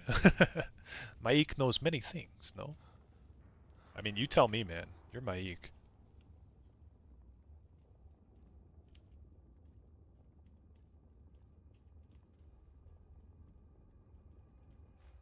Is that a Dog of Wisdom reference?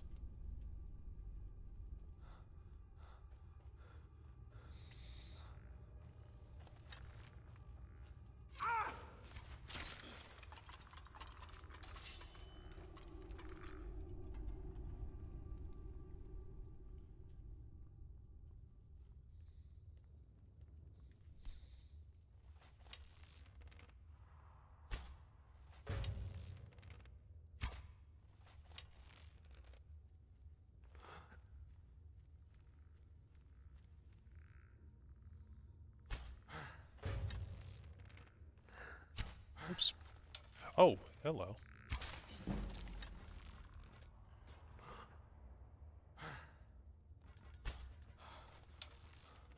Dog of wisdom. Hoppa. Hoppa. Hoppa de gaga. Ba. Ba.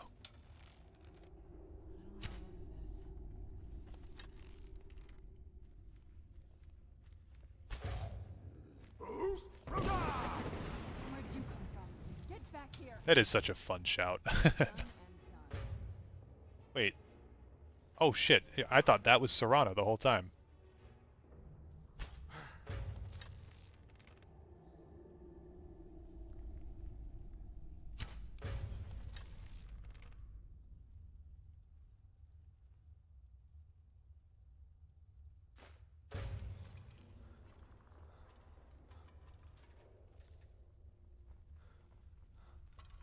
Ever seen the NWA speedruns for Morrowind? No. Is it like how quickly how quickly you can get somebody to call you an NWA? Maik often wonders why Ysgramor had a shield when he used a battle axe. Would he use the axe as a one-handed weapon? If so, that would imply he was a giant. Or... oh shit, I fucked it up. If so, would that imply he was a giant or really strong?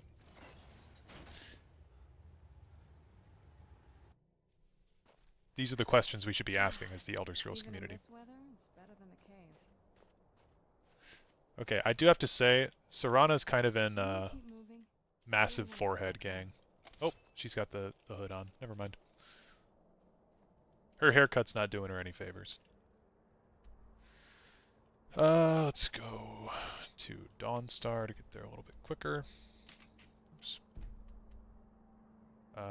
First we'd have to go to Whiterun. Yeah, no, I've never heard of those speedruns. That's pretty hilarious. I can take you. Where do you want to go? Climb and back, and we'll be off.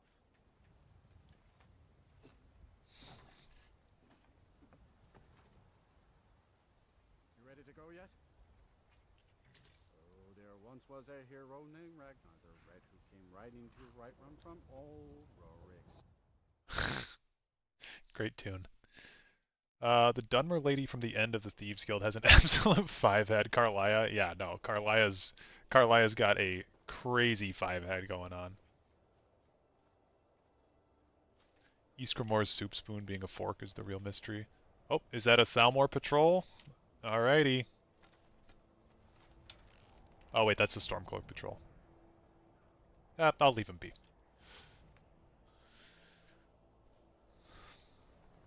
Oh, what the fuck? Jesus Christ.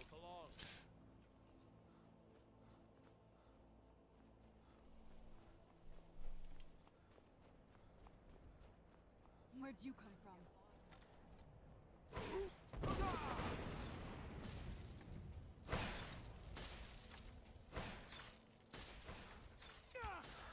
Death awaits you. Oops. You'll pay for that.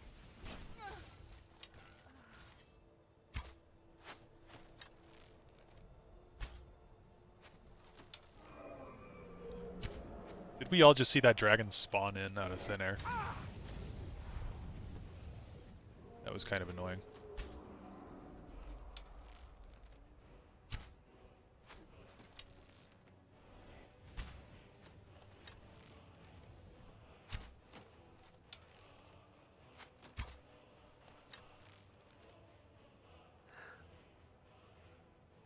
Honestly, Thin White Duke Bethesda should sell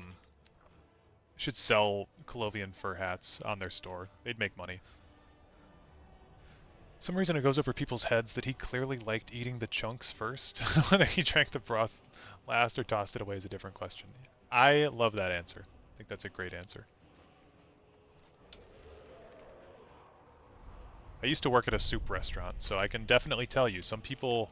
We had this lobster bisque, and I remember I poured a thing for this guy, and then he comes up to me afterwards and he's like, I just want you to know, the next time I'm in here, I want more pieces of lobster in my lobster bisque, because I felt like I didn't get enough this time.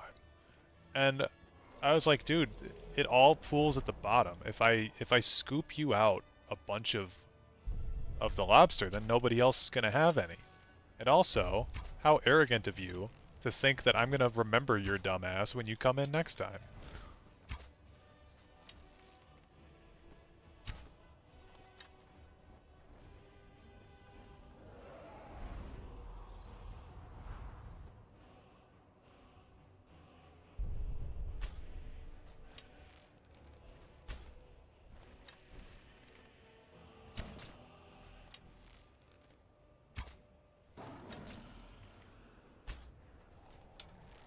Maik stopped wearing the Colovian for helm because the director said it wasn't practical for Maik.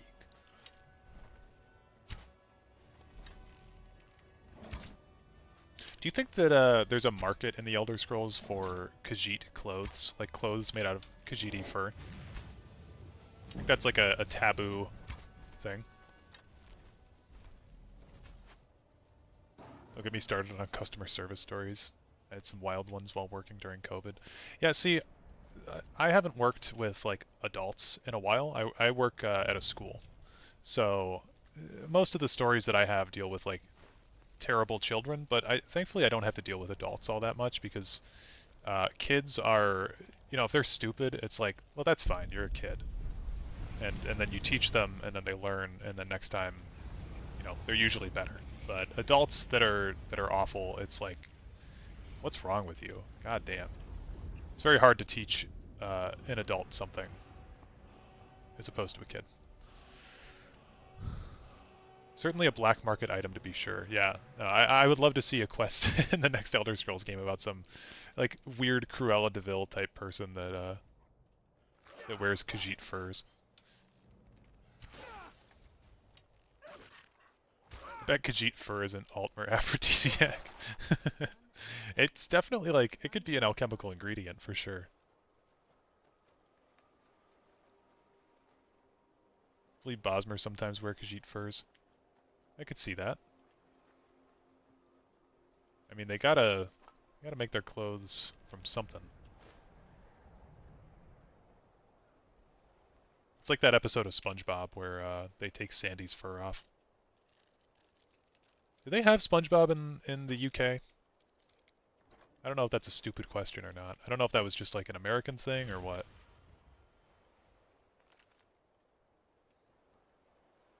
Or anywhere else, I guess. Not just the UK. I think someone mentioned that they were from the UK earlier is why I ask. But did they have SpongeBob like outside of America? Astrid's himbo of a husband boasts about skinning his latest target and making a loincloth. You're so right. That guy is a fucking himbo too. Honestly, that guy sucks. Like, most of the Dark Brotherhood has good characters throughout all of the games, but fuck that guy. It's just boring.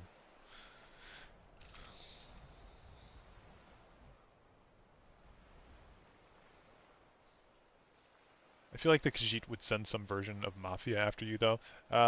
Yeah, something tells me the Khajiit aren't, like, that well organized after the Void Knights, though. How they split their culture up. They've also, at least as of, like, 4th Era 72, I think, they had some potentate ruler in Rimmen, I believe, that was, like, hard on drugs.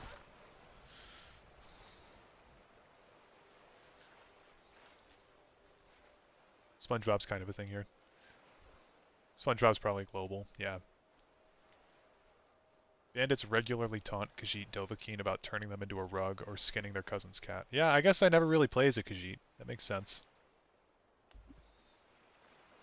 It'd be really fucked up if a Khajiit wore fur clothes made of Khajiit. Yeah, no, that would be, that's like the type of villain I want to see. You know, that's the type of memorable side quest where there's a Khajiit wearing Khajiit furs, and you can choose to side with her or against her or something. For some reason, I'd imagine her just being like Cruella de Vil. She's a fucking evil baroness. Or you could do like an Argonian with a bunch of like reptile leather.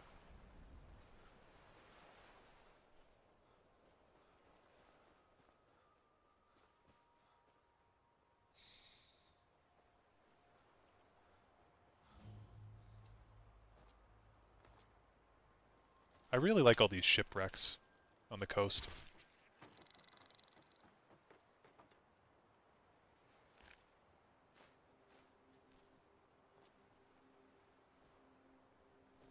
I was thinking Conan the Barbarian style, but a Baroness is equally valid. Yeah, Conan style villain would be cool too.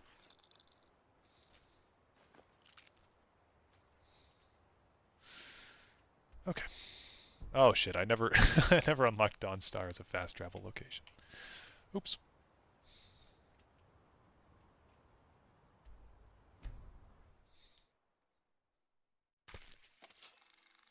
All the more reason to have Mafia. Nobody tolerates a prohibition on moon sugar. Exactly. I don't tolerate a prohibition on moon sugar. It's my lifeblood, man. Climb and back, and we'll be off. I'm not addicted to moon sugar. I just feel like shit and I shake a lot when I don't have it. There once was a hero named Ragnar the Red who came riding to Whiterun from all... Pride of the Telvass always makes me sad. Rest in peace, Telvanni. Telvanni are very cool. It's a shame what happened to Morrowind. All the cool lore got blown up. Need something? What level are we? Level 19. If you're looking to cure your Vampirus, I know a guy in Morthal. I think I actually cured it just by drinking a cure disease potion. It wasn't a full 24 hours or something. It was just like the warning message.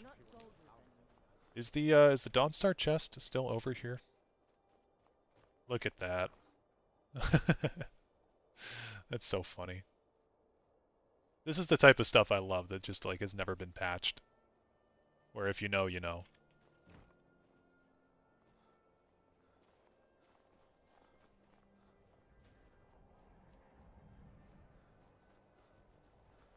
Maik once met an Argonian. He told me to wear the Colovian fur helm before the director stole it from me. So we have Todd to blame. Yet again. We're gonna go to an island near the border of High Rock. Ruined castle? Don't you know that place is cursed? Even seasoned sailors steer far around that place. I'll take you as far as I can, but I'm not hanging around, and it's gonna cost you extra. Is that the same Argonian that speaks Portuguese and is best buddies with Dagoth? Climb on in and let's get this over with. Boa tarde, amigo. I love Rado Pombo. I've been trying to get in contact with him because he had commissions open for a while, and I wanted him to make a Gray Fox profile picture for me for the channel. But he's been so booked up with stuff, his commissions haven't been open in forever.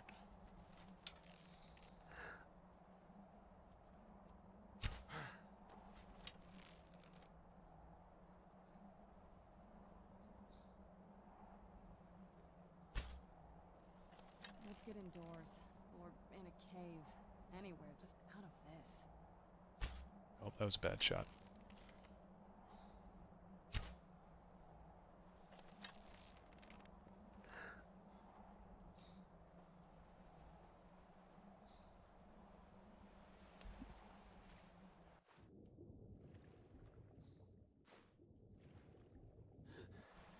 Out of all the things that they added in this DLC, being able to make a necklace out of out of hawk feather parts from the edgy castle, definitely something they did not need to pour resources into, but I appreciate it.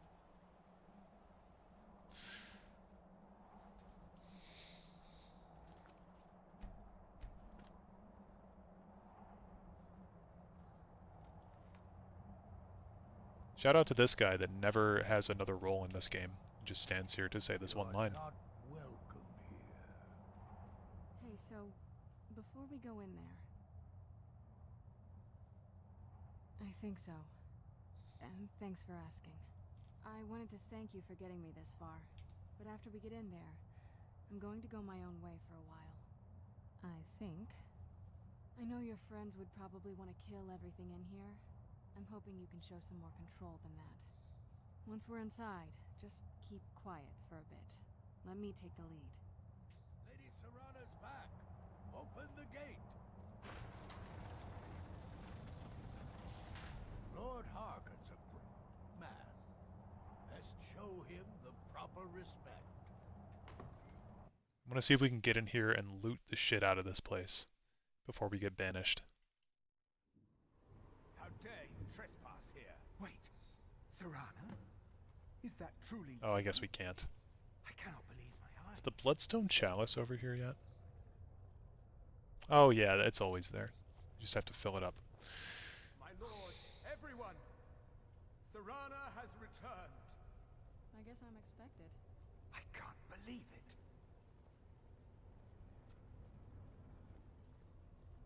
My long-lost daughter returns at last. I don't know if you guys know about this, but this is one of my favorite things.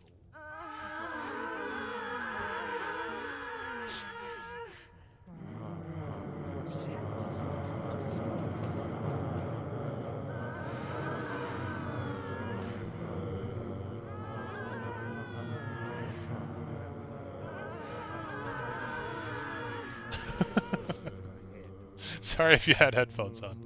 Now tell me, who is this stranger you have brought into our hall? We'll take the human flesh. The one who freed me. For my daughter's safe return, you have my gratitude. This is the ASMR I came here for. What is your name?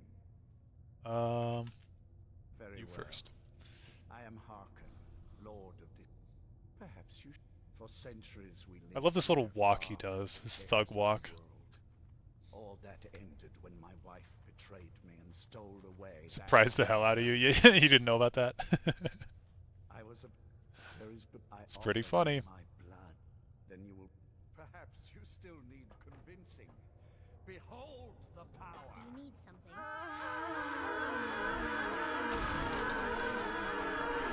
I think if we spam this enough.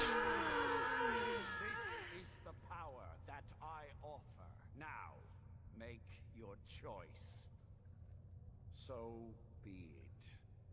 Serana does the thug walk too when she's thinking out loud. Yeah, like father, like daughter. I banish you. Do you need something? Do you need something? Do you?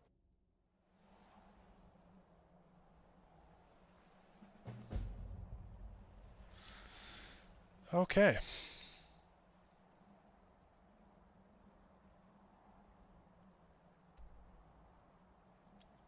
Well, where to go next? I guess I can just continue on with the main quest. I don't know why I really did that. I just kind of felt like it. I wanted to get the crossbow, that's right. Yeah. I guess we can get the Septimus questline started as well.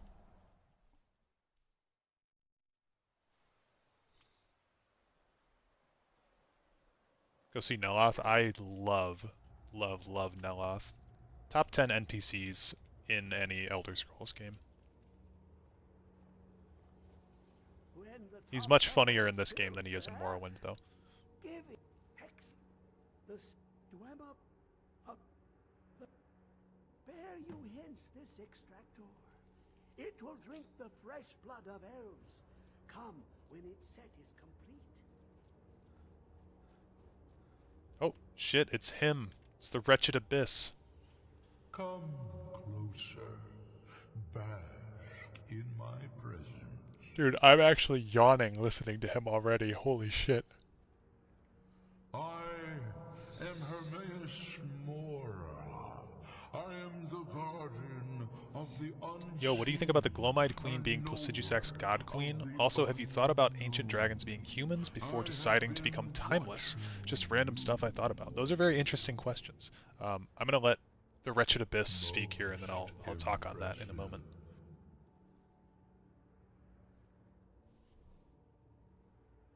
Your continuing aid to Septimus renders him increasingly obsolete.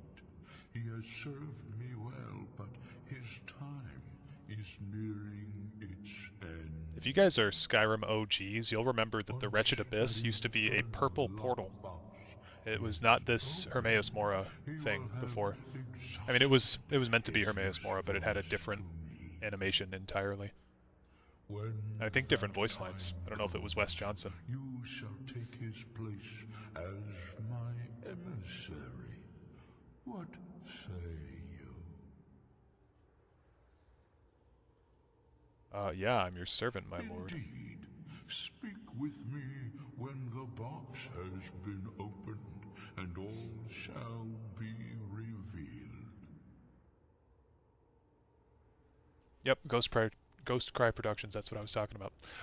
So Mladen Spacek, I don't know if I'm saying that correctly. What you were talking about for the Elden Ring lore, the Glowmite Queen being Placidusac's God Queen. I'm kind of the opinion that the Glowmite Queen is Melina, but I think I said in my video that I posted today, Elden Ring's lore is very weird. It can be interpreted in so many more ways than Dark Souls lore can be interpreted. So I think there's a strong case to be had either way. You just need to find more evidence for it. But I don't really see any evidence connecting the Glowmite Queen to Placidusax. I don't really see like a connection between the Godskin Apostles and... Oh, well, actually, you know what? Now that you mention it, Godskins are in Farum Azula, aren't they? So that could lend into that theory a little bit. I kind of like that. I'll have to think about that more. I haven't really thought about that ever. Also, the ancient dragons being humans before becoming timeless. I think it was more the other way around. That the dragons took human forms, like the what is it, Florisax that we meet in the DLC. She was a dragon who became human in order to guide people on Dragon Communion, like Egon in the Tarnished. But again, that's just my basic thoughts on that. Model also changes based on if you have the DLC. Yeah, that's what I was talking about. The animation and the model, totally different if you have the DLC or not. Okay. Go up here and have the most underwhelming boss fight in the entire franchise.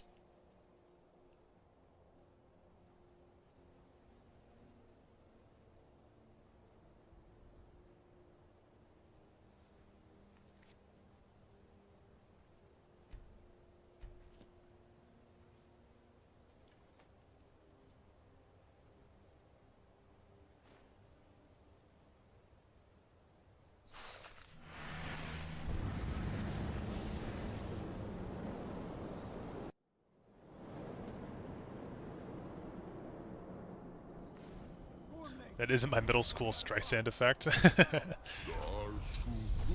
Yeah, no, it used to be a weird blue-purple portal. It was like the same summon signal as the conjuration spells. Die now in vain.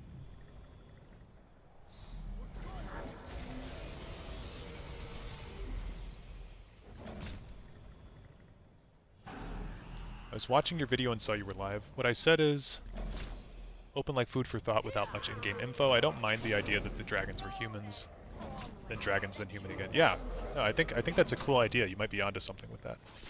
I think we need more interpretations of the lore to... I need to shut her up. I hate Linda Carter's voice acting so much, dude. She is horrible, honestly. She only got a job doing these characters in Elder Scrolls because her husband is the CEO of ZeniMax, but she is a garbage voice actress. Yeah, I think that those are interesting, though. Interesting Elden Ring theories. Because we need more theories out there in order to determine what's real and what's true. So, I like that.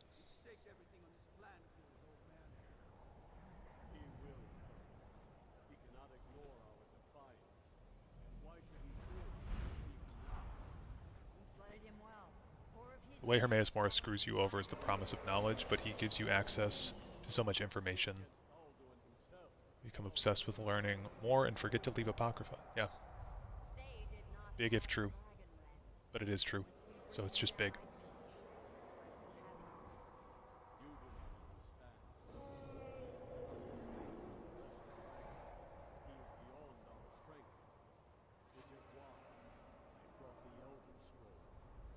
$1 million, but this this screen here is always like in your eyeballs. You're always looking at this overlay with an Elder Scroll in your eye.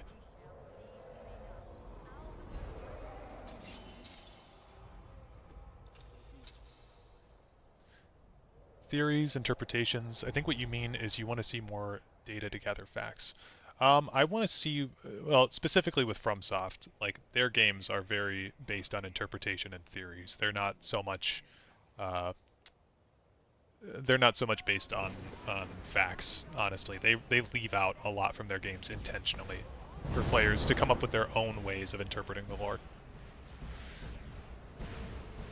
Same for Glowmite Queen. What if Marika, Malekith, Glowmite Queen were alive during the ancient dragon times? Glowmite Queen being a snake, serpent, dragon deity, like what I think Tim Diggity pointed out in the story trailer.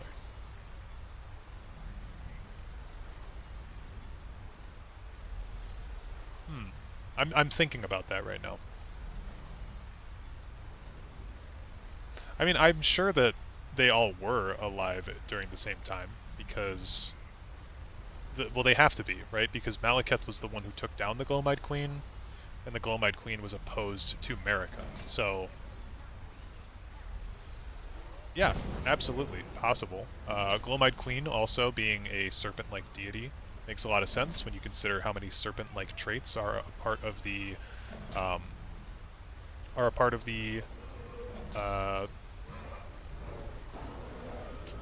the Godskin Apostles. It's very hard for me to think with all this noise going on, sorry.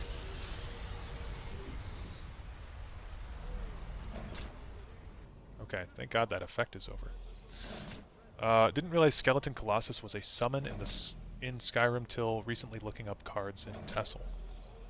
I think the Skeleton Colossus is in Elder Scrolls Online, not in this game.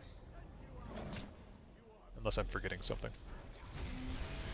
What is the Siege of Stros-Makai based off of? Is it an ESO thing? The UESP page for it is fairly unhelpful. I'd always assumed that it was a reference to Redguard in some way, but I don't know. I've never dove too deep into the lore. I just like these schizo Elden Ring theories, and I'm always hungry for different ideas. No, me too. I think Ratatosker said it best, that we need more schizos in the community, for sure. That's, I mean, part of my Elden Ring video today was just talking about how it's possible that the ancestral followers were the shaman, and it's like, is that true? Probably not, but it's got just about as much evidence backing it up as does anything else, because Elden Ring's lore is ridiculously hard to interpret. Can I do this?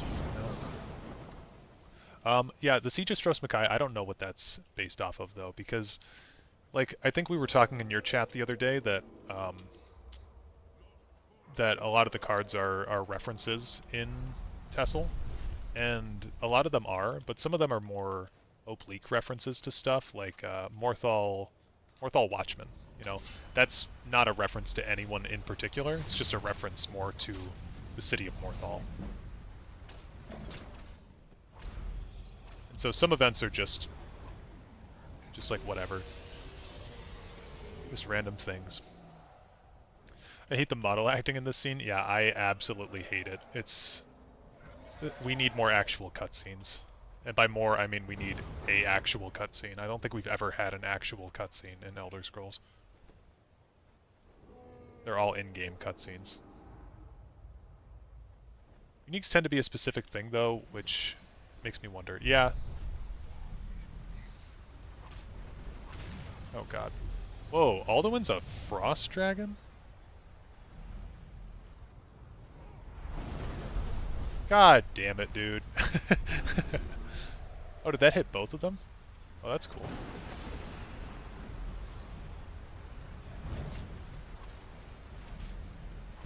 Daggerfall does have a cutscene at the start, you're right. Yeah, no, they used to in the older games. I am forgetting about those. Ooh. I thought I could heal it, man. God damn it. They need to release more side games, though. I know we talked about this the other day, but it's gonna Paarthurnax loop. Yeah, these two are quite the combo. It's crazy how well they work with each other. In Legends. Just gonna keep attacking them like this.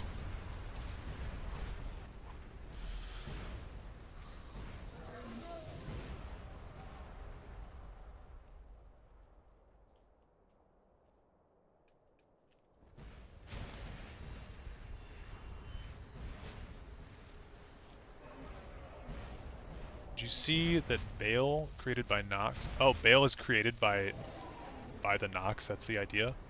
That Bale escaped from the Forge of the Giants and broke it? I have not seen those, but those sound super, super interesting. Curse you, Bale!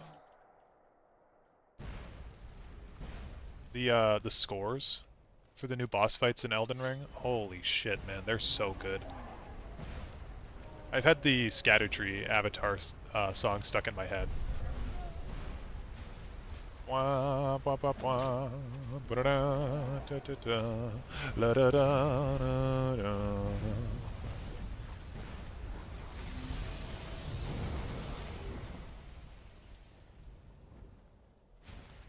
More reference to the Redguard lore than an actual event.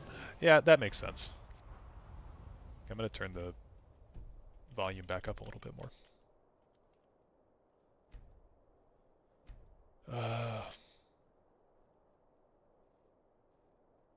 we just not have music in this?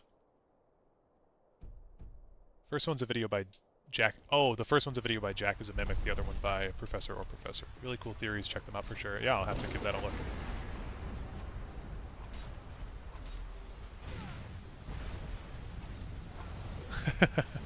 This is absurd. First, you were doing the first half of the main quest, but after the Thalmor Embassy, you decided to go 180 and join the Thieves Guild before you rescue Esbern. Why? Because all that I needed to do was get to Paarthurnax, and I did that. So now we're just kind of hanging out and chatting and doing whatever. So doesn't really matter. We're just chilling. Better boss fight, this or the Dancer of the Boreal Valley? Obviously this boss fight is peak gaming. Everybody loves this, the mechanics are great. I love the boss arena, by the way, so good. Dancer of the Boreal Valley wishes she had a boss arena like this. I mean, what is hers? Some fucking room? This is an experience right here.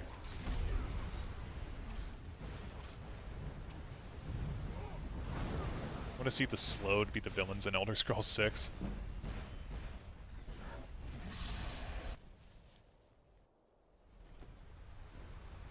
I mean, the Slowed are always funny.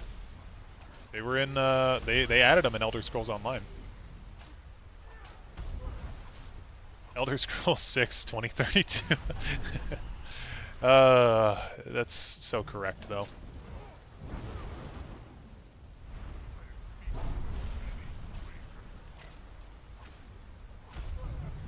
Betting you would join the Stormcloaks because of reasons?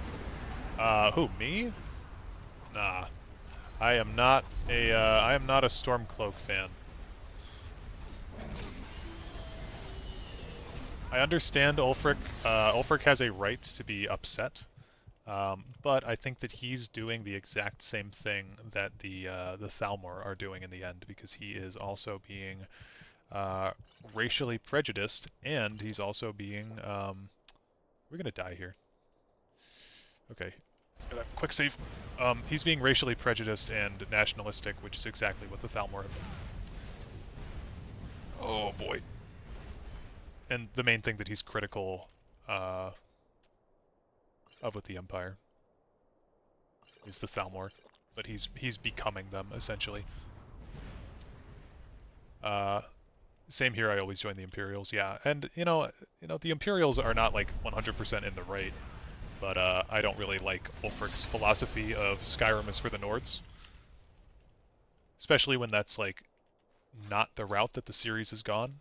If you go back and play Elder Scrolls Online, there's plenty of people in Skyrim at that time that are not Nords. I mean, it's a Nord, it's mostly Nords, but you know, it's the same as this game. Like there are plenty of other races of people that coexist within Skyrim.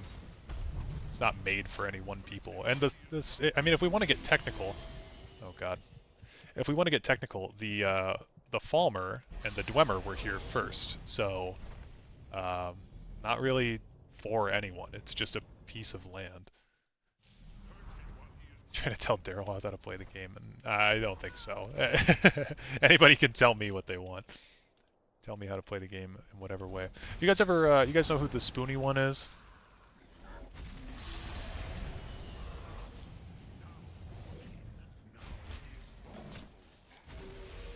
Keep him on the ground.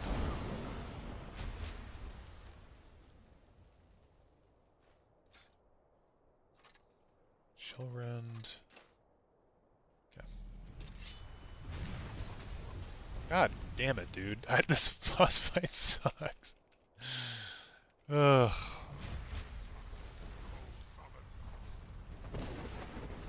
Yeah, just keep doing that. Oh my god.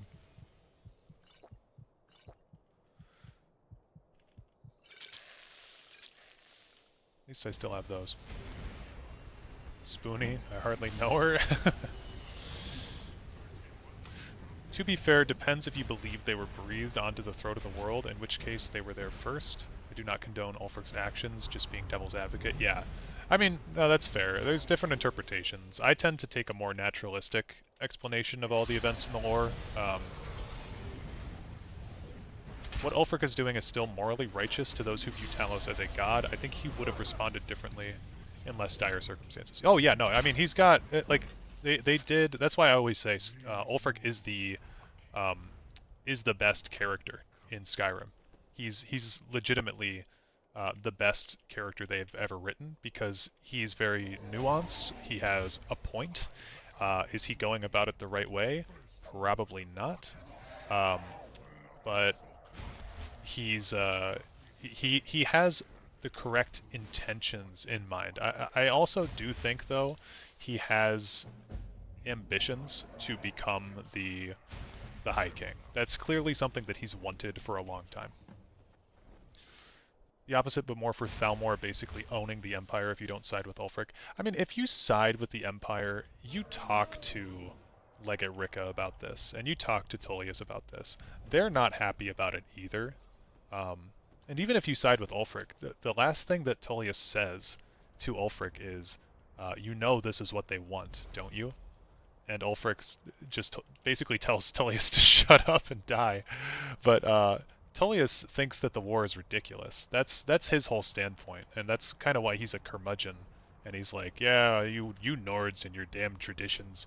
Because essentially it's Nordic tradition that started all of this trouble in the Empire. It's the Nordic tradition of being able to murder the High King through a duel. And yeah, I don't know. Tullius kind of makes the point, though, that he doesn't want this war, and it seems like Ulfric does want this war. Now, why Ulfric wants this war? It seems like he's trying to be a champion of the right to freedom of religion, which is very cool and based. Oops. But he also seems to have ambitions for the throne, so very complex character. I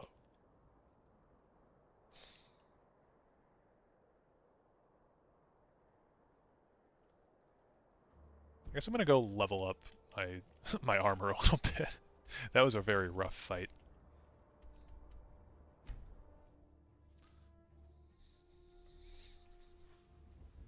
From the dossier the Thalmor has on Ulfric, he is not a spy for them, but his beliefs and convictions make him an excellent puppet. Oh no, I'm not trying to say that he is a spy. I think that he's got a lot going on. He's a very complicated character. And I don't at all believe that he would willingly work for the people that tormented and interrogated him. Ulfric has a great voice actor too. He gives off the vibe that he's a leader and people would get behind him. Oh, totally. He's very charismatic. Like the Thalmor, or not the Thalmor, the Ulfric video that I have on my channel, it opens with that speech of his, and I fucking love that speech. I don't even agree with him necessarily, but I love that speech where he's like talking about why he's fighting, why he fights for the people. And I don't know what they told his voice actor. Like, I don't know if they told him Ulfric is, you know, whatever guidance they gave him on the character of Ulfric worked out very well, because you can tell that regardless of what's written about Ulfric, the voice actor fully believes what he's saying, you know? But voice actors, of course, have limited information about the characters that they're voicing. That's why I'm not too critical of Wes Johnson in Oblivion 2, because he seems to, like, perfectly nail every single character that he's voicing for what their intentions are. The whole Civil War is interesting when knowing the greater lore, because the Nords used to have a pantheon quite separate from the Empire's 8/9 divines. Yeah, I think that, you know, the Nords have a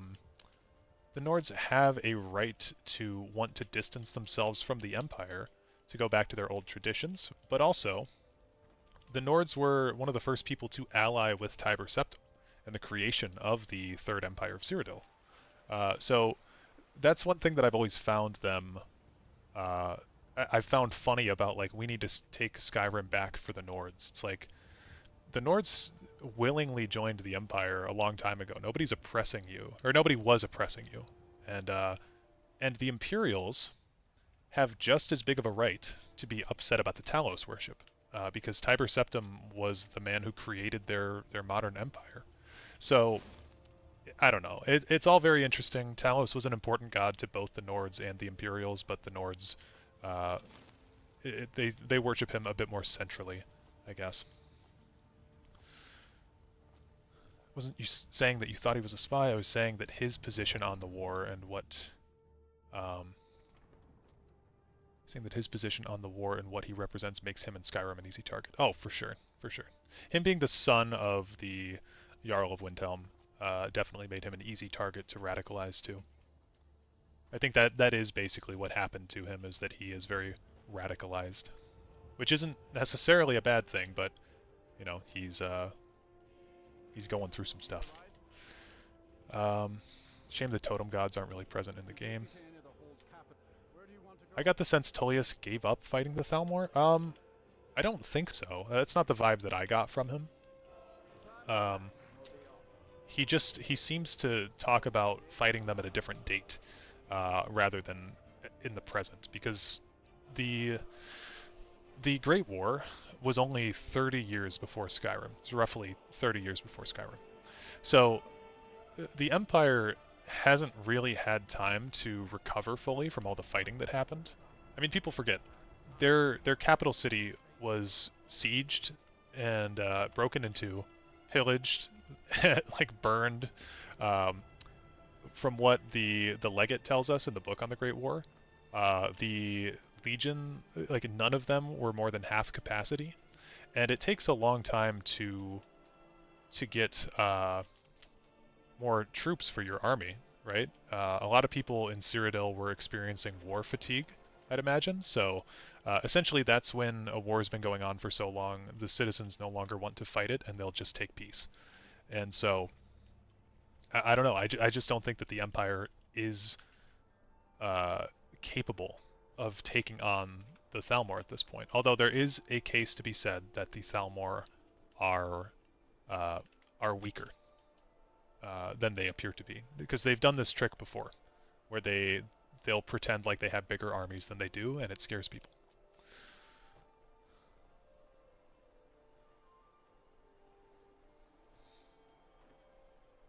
I think he knows the Empire's no match. Yeah, I definitely think that he's not willing to fight them at the moment. I think it's kind of strange that it's all Talos this, Talos that against the Empire when Talos made the Empire. Yeah, and I mean, it is hypocritical for the Imperials to abandon Talos, but, like, they stood up for themselves at first.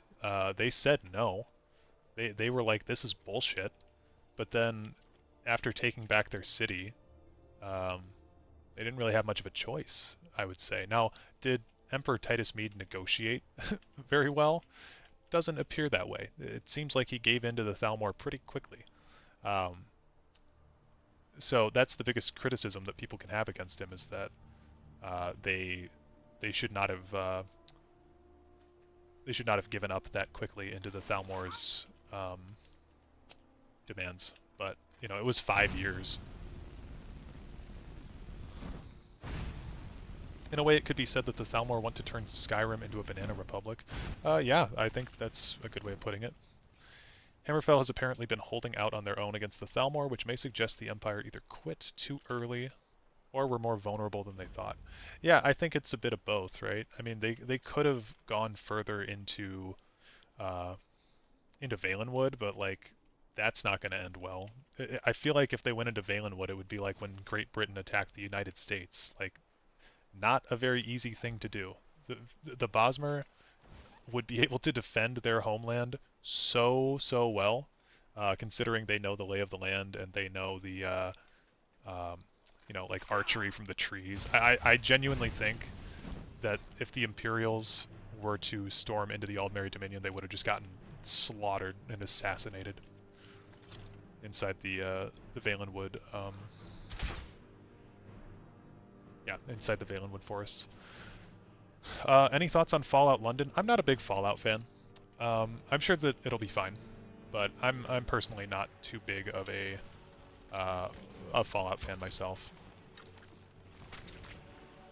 I played Fallout 4 quite a bit, and every time that I've tried to play it, I beat it on all endings, and then every time that I try to play it again, I'm just like, not for me. And the Bosmer have the Wild Hunt, yes. I'd love for that to be expanded on a little bit more. High Rock, I think, is still free too. Yeah, and that's one of the things where I think people want it to be High Rock and Hammerfell in the next game because they want to know what's going on in both regions. I think it'd be much better to have just High Rock, considering we've seen High Rock and Hammerfell done before, and I'm far more interested in the Redguard lore than in the Breton lore, to be honest with you. It's all fun and games until the trees start speaking Bosmeri. Exactly. I mean, if they tried to invade Valenwood, it might be like Cyrodiil's Vietnam, you know?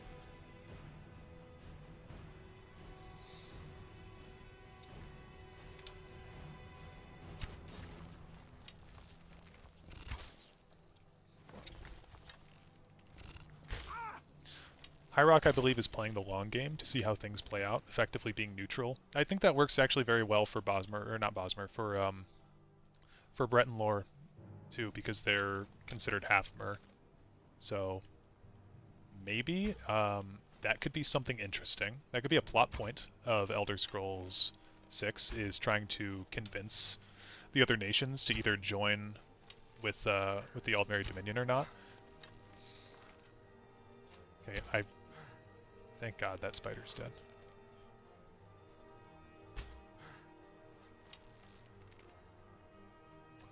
Don't think the Thalmor control Valenwood, considering they have like a literal demigod still, presumably.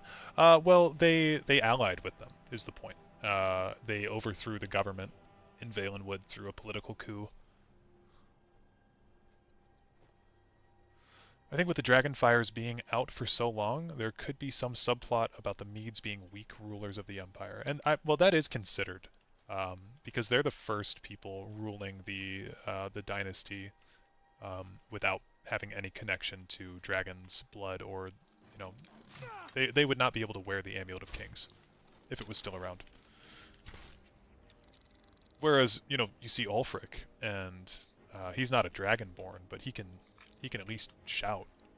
He's seen as a more powerful figure than not just High King Torygg, but probably about anyone right now. I mean, we don't even know who's ruling. We don't even know who's ruling in High Rock. That's how, or Hammerfell. I don't think. I mean, we know about the classes in Hammerfell that are kind of warring, but we don't really know much about the individual leaders that are involved in those nations at the moment.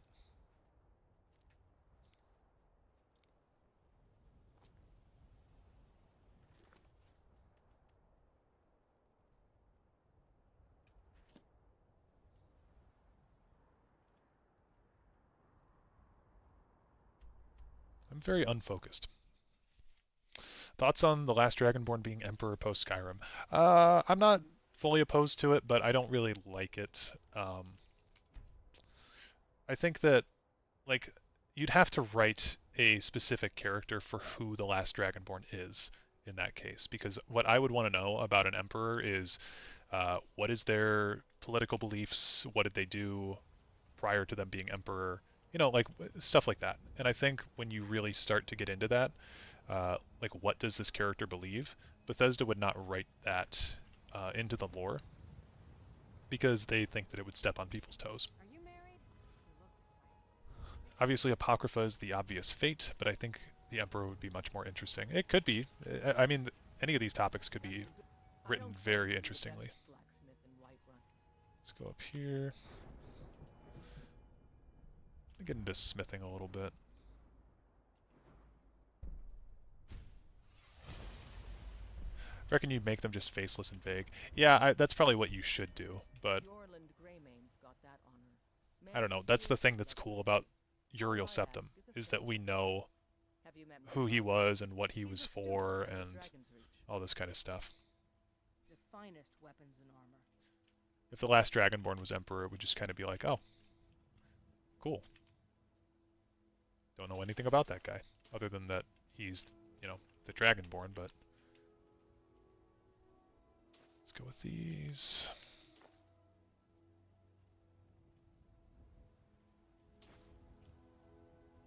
Don't forget to check inside the shop if you need anything.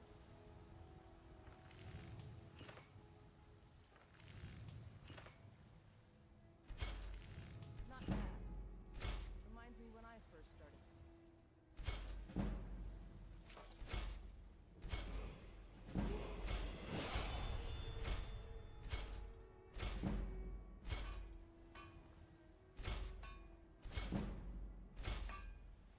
If the last Dragonborn is Emperor post Skyrim, the only way they could do it is do a Dragon Break or risk upsetting people. I don't think so. The rulers of the Empire have never been faceless and vague. True, that part I agree with, but I don't think, people always say the only way to do it would be a Dragon Break, or Dragon Break this, or Bethesda's gonna Dragon Break. There have only been 2 Dragon Breaks that have happened in the Elder Scrolls. That are recorded. If you look up Dragon Break right now, and you go to the UESP page for it, there are 2 entries and 1 side quest in Elder Scrolls Online that are connected to recorded Dragon Breaks. Bethesda does not use that tool too often, so I think they could just write something like the last Dragonborn after slaying Alduin was there was a large push for him to become elected as the Emperor, seeing as they were the only Dragonborn known to exist. Doesn't have to be a Dragonborn, or it doesn't have to be a Dragon Break.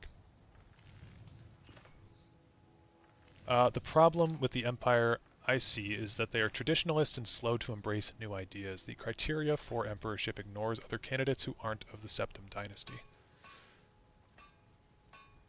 Maybe back in the Third Era it does, but the Medes are not a part of the Septim dynasty, and they're pretty well accepted. Titus Mede I was pretty well respected for staving off the invaders, if I'm not mistaken on that part. But I get what you're saying. Saying if they decided to do the last Dragonborn becomes Empire, which I do not think they should do. Oh, you mean like they'd have to choose that he sided with the Imperials in the Civil War?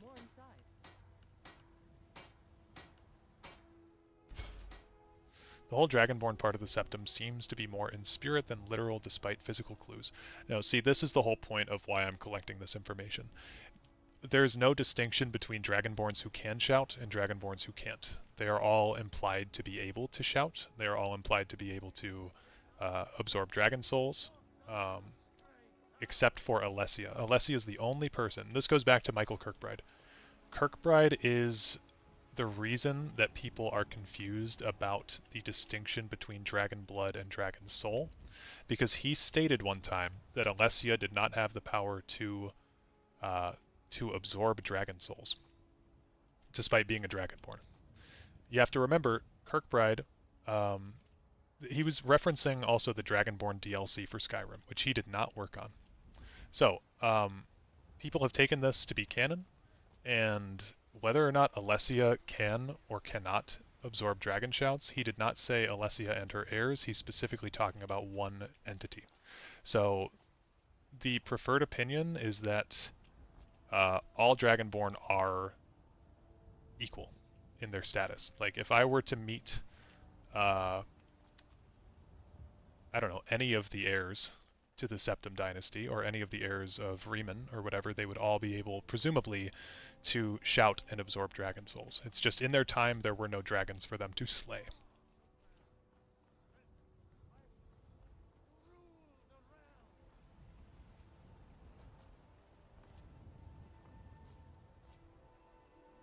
But eventually that video will get put together, so it might be articulated better in that.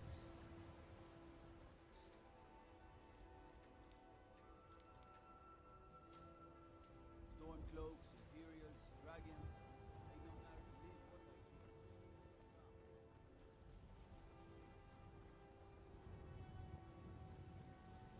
Got some good people. Yes, actually. Take a look.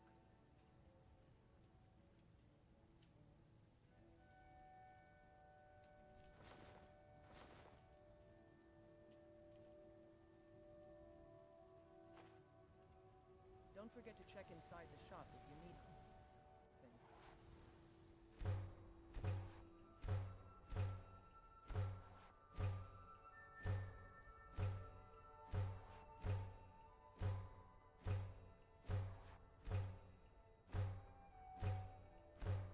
I don't claim to be the best blacksmith in Whiterun. Yorland Greymane's got that one.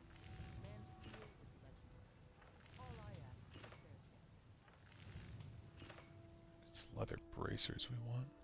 Yeah. Ulfric's ability to use dragon shouts may or may not put a spammer in the idea as how he demonstrated that one can learn power without being gifted. Well, yeah, the Greybeards are proof of that.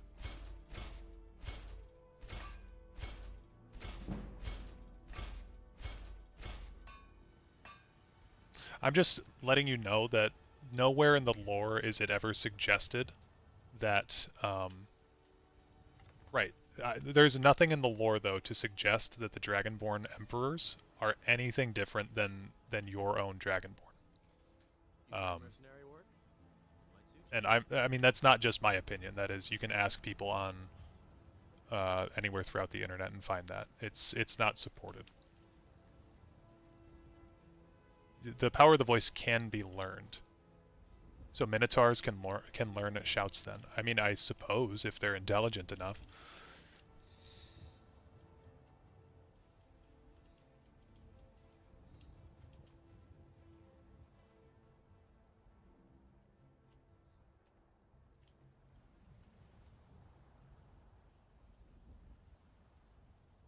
I don't know if you guys know about this glitch. You can get up here. And then let's do a save. I believe you go down here then. Yep. You can drop down here. Look at that. You made it outside of Whiterun. Snipe Nazim. When we get back into the city, we will. But yeah, you can get outside of the loaded area. You can see the outside world. And if you go over here, this is one potential way to get to the chest in Whiterun. I think it's actually down here. I don't know. Loop around to loot Skyforge, exactly.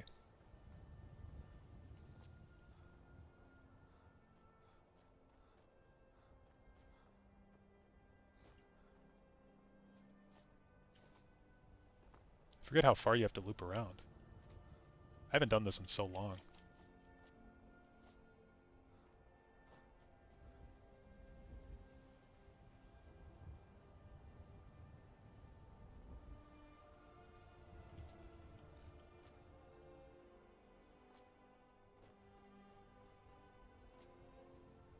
I think it was further back there.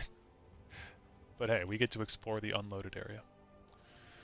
There's also an invisible hole next to one of the Cloud District buildings for the same outcome. Oh, is there really? I only knew about this one. Oh, wait, is it up here? I think it's over here. I guess you just have to run around a ways. It's totally over here, yeah. Go up this way.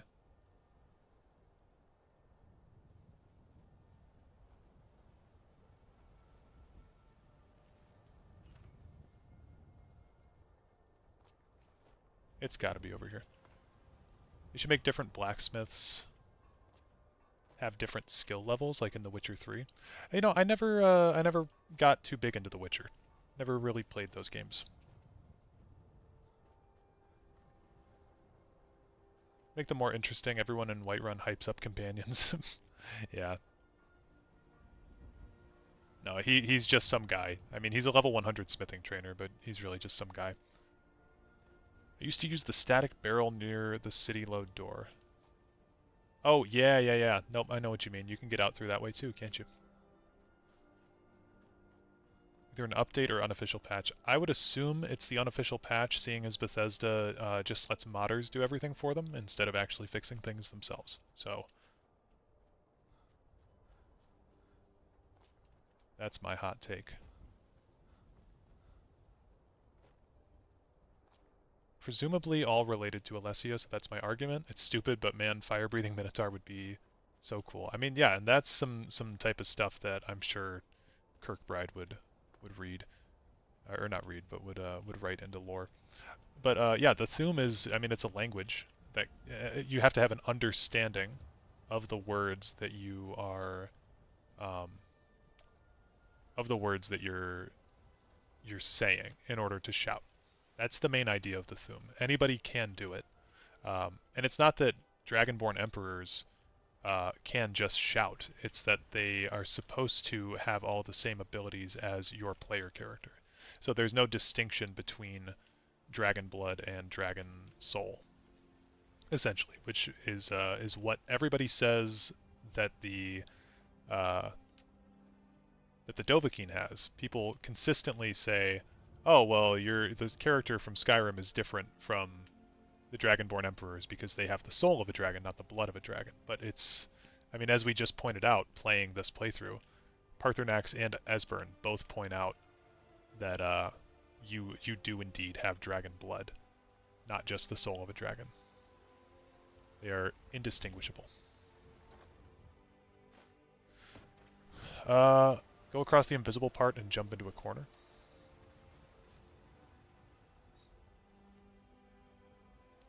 I saw in a video where this guy and his friends use the MP mod to play as cops and robbers style game to kill Balgruuf and the other Jarls. Nice.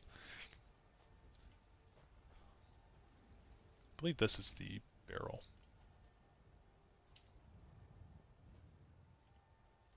How do you do this?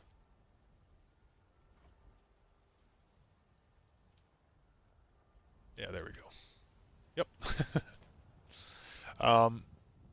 If you're playing survival mode or something on Elder Scrolls 6 and run into a master blacksmith in a city, it will be a very rewarding experience. Oh my god, we're in a trench. Different level vendors in general, I think, would make the world feel more alive. I think it'd be neat. If vendor skill level affected the vendor loot tables, that would be cool and old school. Yeah, if they did something like speech affecting that, that'd be cool.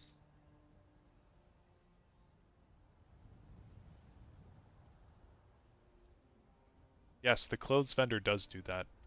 Exactly what you're talking about. You know what I'm going to do? This is how I usually get my smithing up quick. I'm going to go over to here.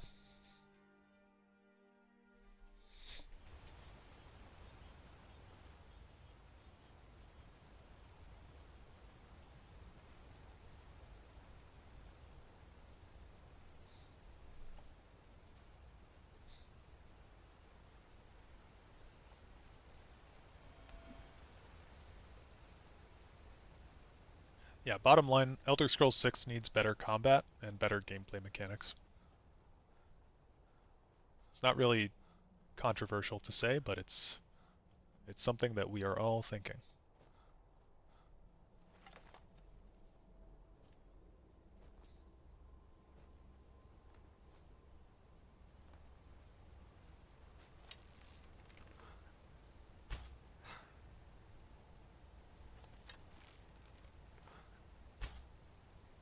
That is so irritating. Oh my god.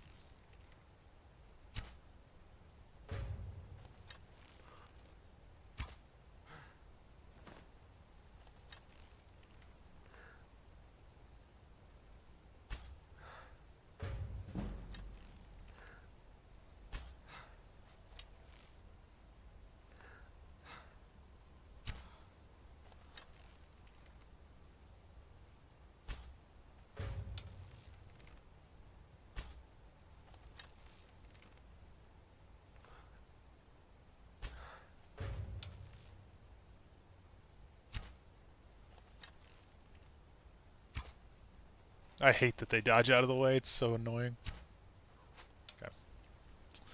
Okay. Maybe a combination of character level and speech, as your powers of persuasion and reputation can influence what vendors would be willing to sell or buy when you shop with them. Yeah, it's a bit silly that when you go into the Grey Quarter full of poor and oppressed people, find someone who can buy your Dragonbone sword. Yeah, that's true. That's very true. Okay, so we want to go in here and just get some gold.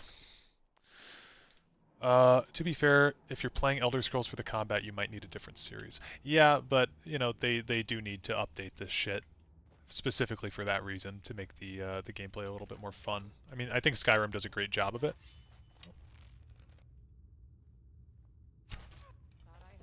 Gameplay is quite fun in Skyrim, despite it being very old.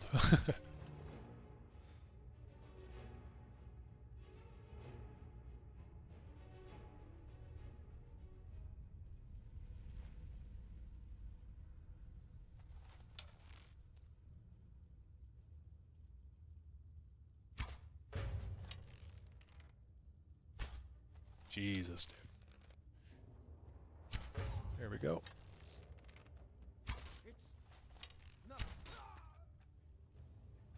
Sadly for Bethesda, I think FromSoft has set a whole new bar that won't be topped anytime soon. I was blown away by the first time I played Dark Souls 3. With the combat, is that what you mean?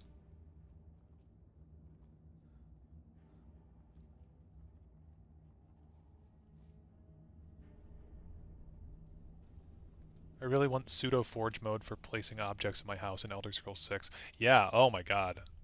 So when I first heard of the Hearthfire DLC, I was like, oh shit, we're gonna be able to build our own house. And then they're like, IKEA houses. You know? Yeah, the combat specifically, I would agree. I think that that FromSoft's combat is very good, but I also like to play games like this every once in a while that, you know, they're not just the typical Soulsborne style, because I think that market is it's oversaturated at the moment. There's been a lot of Souls-likes that have come out since Dark Souls 1.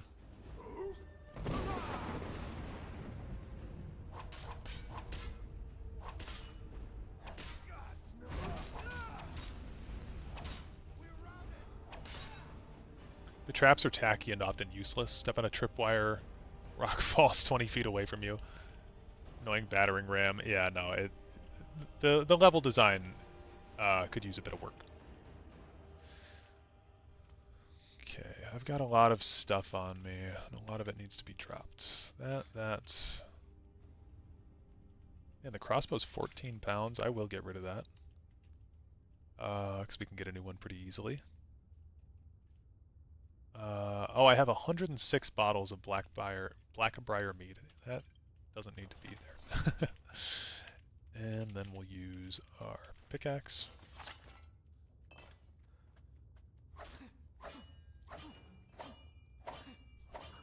I really want them to focus on the first-person animations. Did not mesh with Souls at all because of the vision issues.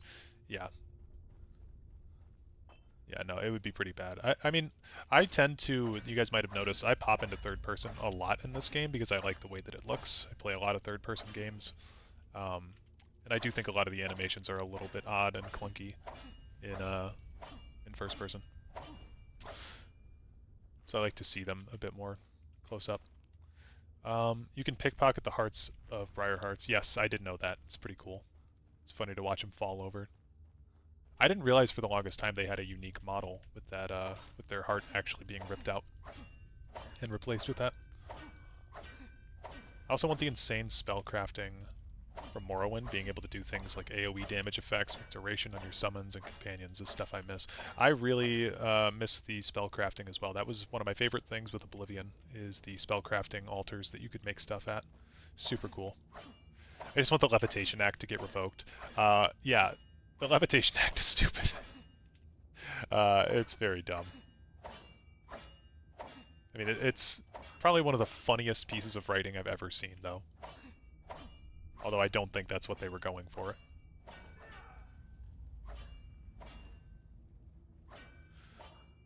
Favorite third-person animation is Warhammer on horseback. Pretend you're playing horse polo while fighting. The Warhammers are very cool.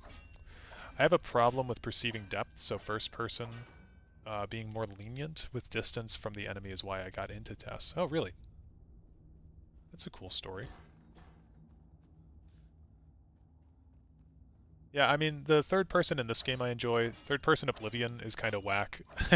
Third person Morrowind is also kind of whack.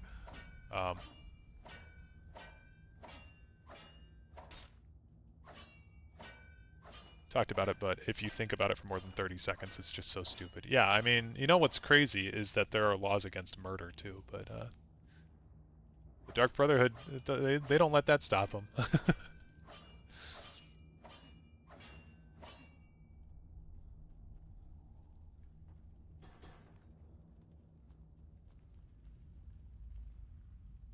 I do think though that like them getting rid of levitation magic as a whole, it does fix a lot of fantasy problems because like when you think about the siege of the Imperial City, you can basically just say, okay, well, why didn't everybody just levitate themselves into the city? It makes a lot of things seem really stupid when people aren't just constantly using teleportation magic or portals or teleporting, stuff like that. It trivializes a lot of lore and battles and whatnot.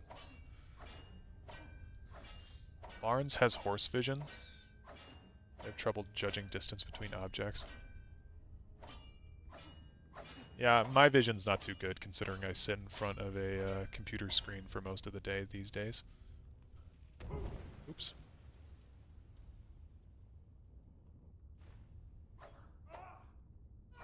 Oops.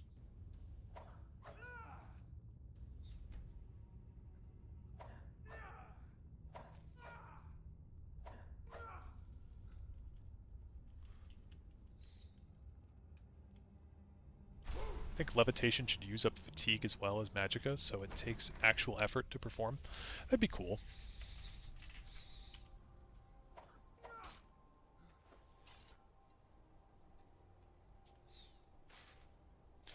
Doesn't like everything in Morrowind take fatigue? Or at least everything is affected by your fatigue meter.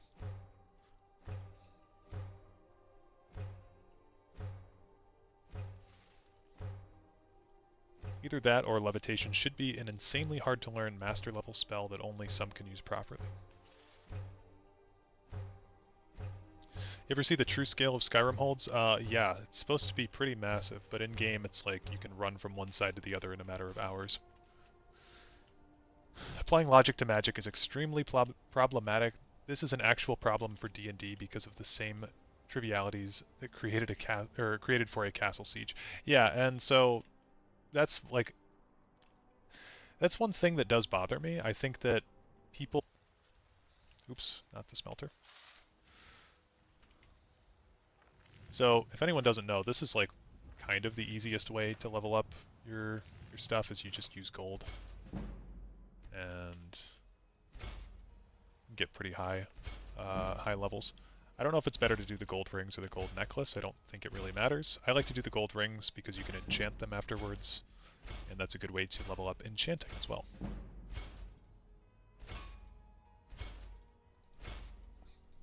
I mean, Old Lore Thuum could break down a castle door, yeah.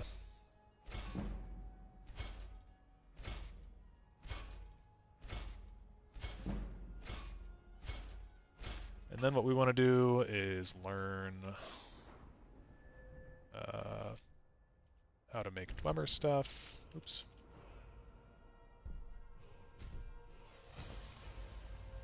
Then we can use this to make Dwarven bows, which are the most cost-efficient thing, because you don't need to do anything other than Dwarven metal and iron.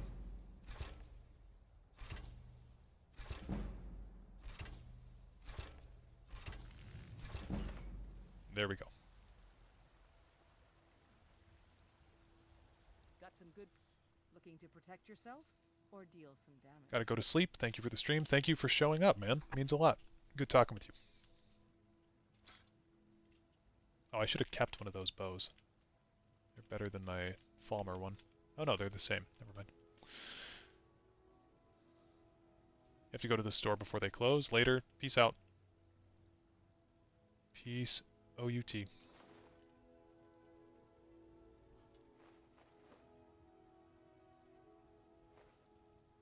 Don't forget to check inside the shop if you need anything.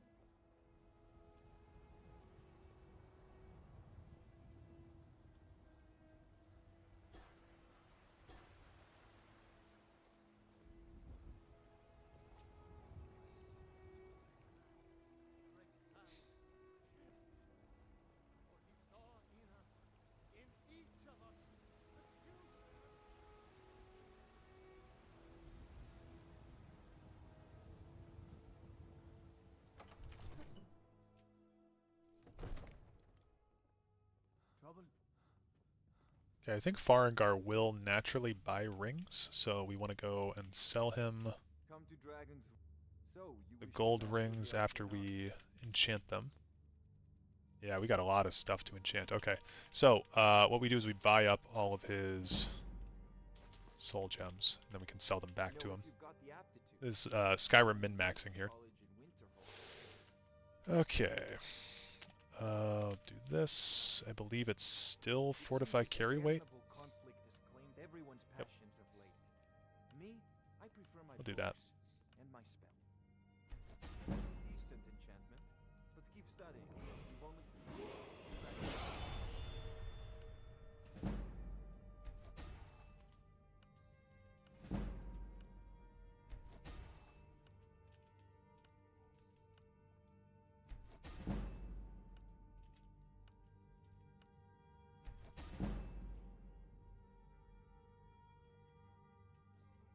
There's a tranquil...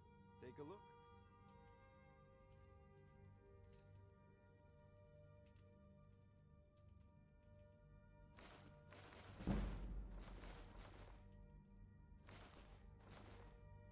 Oops.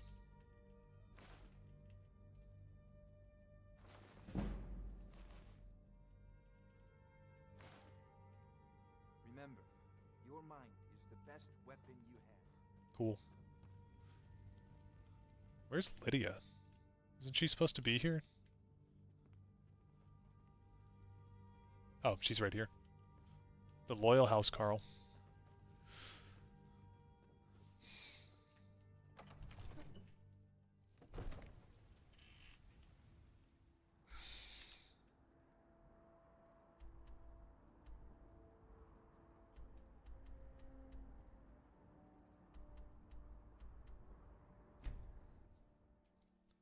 Farengar is arguably one of the most sane characters in the game. I think Farengar gets a lot of shit for no real reason. He's pretty fun, actually. Is it one of those thieves? I love the scene where he tries to pluck a scale off of Odahviing.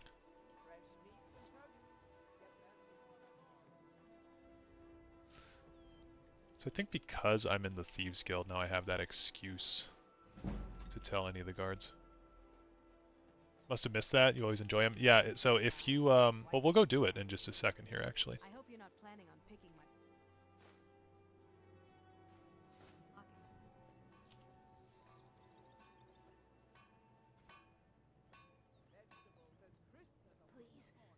Please, I need but a septum. I always feel bad for imprisoning Brand Shay. I don't know what he did. Something about an exploit involving enchanting, smithing, and alchemy. A potion to improve enchanting, enchantment to improve alchemy until you commit to smithing while under the influence of alchemy. Yeah, I've never wanted to try that because it seems so convoluted, but it's pretty funny. Oh, you mean you missed the hate? You know about the skills thing. Yeah, no, I've seen a lot of people say that Farengar is one of their least favorite NPCs. I don't know why.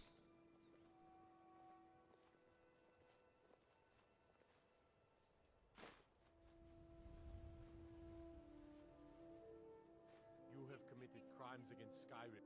Since you put it that way, I think we can overlook your crime for Get now. away from me. By order of the Yarn, stop right there. All right, all right. Just keep your voice down and don't let me catch you again. Branche was the last surviving member of the Telvanni until the Dragonborn DLC. Kinda retconned that. Oh, I did not actually know that. That's cool.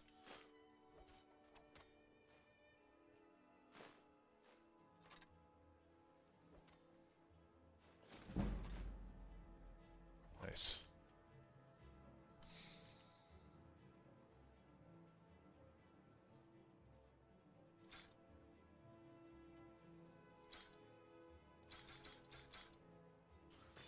I think people hate him because of the voice actor. Have I made myself clear?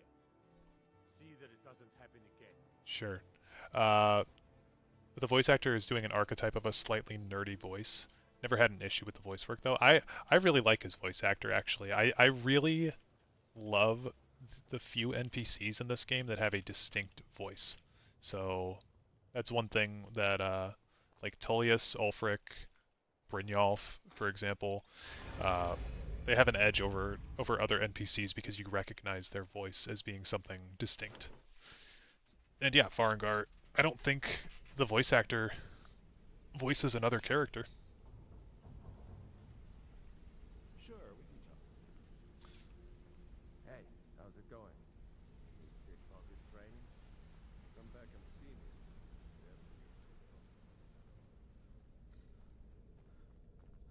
Where's my man at?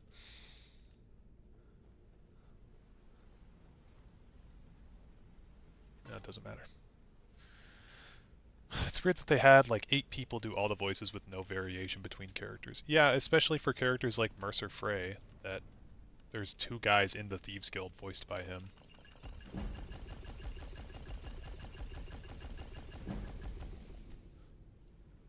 German Khajiit voice, though, is something to behold. I'm sure that's amazing.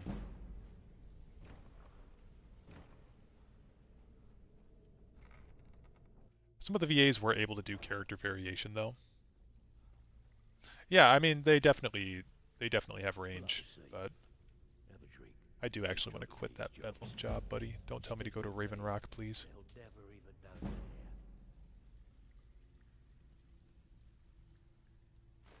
God damn it, dude.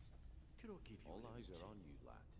Don't disappoint us. Wes Johnson certainly has range. I love Wes so much. I mean, yeah, if you can do a different voice per character, then that's awesome. They didn't pay for range. I'll tell you one thing that they didn't pay for is they didn't pay for any of the voice actors to really sound like they're having a good time, though, or to like a lot of characters in Oblivion, they feel like real people to me in the sense that they're like, I don't know, the guy when you go to Kvatch, there's notoriously that high elf that runs up to you and he's like, "Run while you can," and you know, he sounds kind of silly, but you really can tell the emotion that he's conveying there. Like, he's fucking scared and he wants to leave. And he's warning people about what's going on. Like, he's shouting, he's raising his voice. I feel like a lot of characters in Skyrim, they just do the, like, "Hey, what are you doing around here? You're not supposed to be down here. I'll give you 1 second to leave." Like, you know, they're all very gruff and kind of boring. Or at least most of them. There is that guy in the Thalmor Embassy, yes. Yes, they told him to go wild. You want bad voice acting? Megan Fox in MK1? What is MK? I've been looking for Mortal Kombat? Is Megan Fox in Mortal Kombat? I've only played a few of the Mortal Kombat games.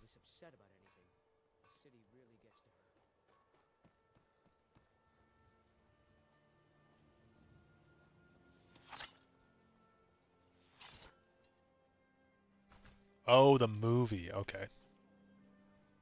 Yeah, I could believe that. She's not a very good actress. I think most people have realized that by now. She is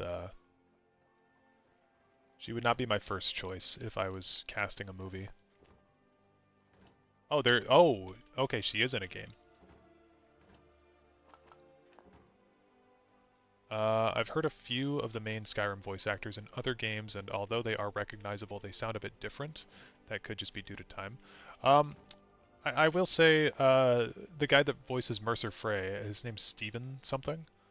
He voices Nick Valentine in Fallout 4, and I love that character quite a lot. But you know, they gave him more direction, I think, for that character, that he's like supposed to be, I don't know, a little bit more fun with the way that he sounds.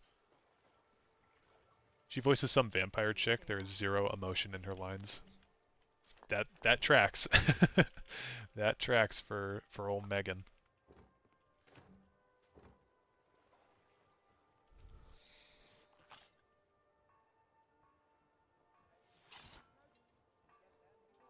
You gonna buy something, or just here for train? You gonna stare all day or buy some armor?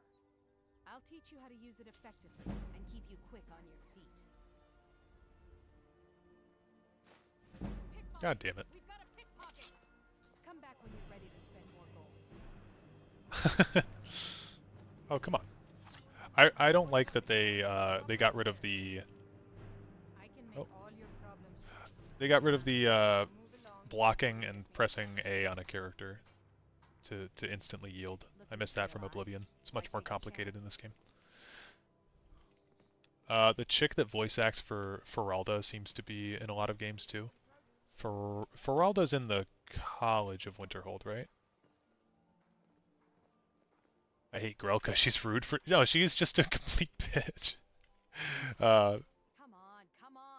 The sooner you buy, the sooner I can get drunk. Yeah, she's just a complete bitch. I'll teach you how to use it effectively and keep you quick on your feet.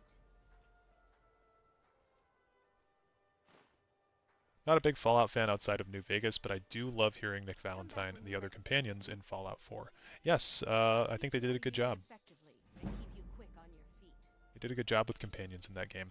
Much better than they did in Skyrim. It's one of the few improvements you can actually see from Skyrim to Fallout 4.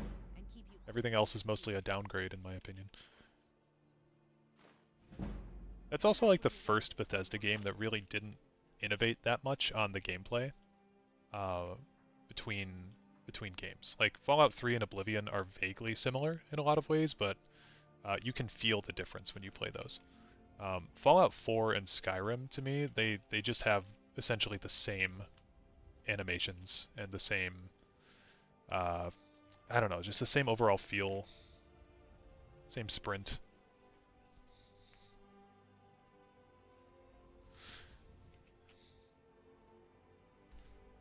Let's see. I'm just trying to level up my skills right now, honestly. I think we'll go to Solstheim at this point. You also hate the chick that says, "What's the matter? Can't stand to see a proud Nord woman in Whiterun." You want to punch her badly for how poisonous she makes it sound. You know, she's whatever. She's just like some random chick. At least she's not a vendor that I have to go and like interact with. She just is, you know.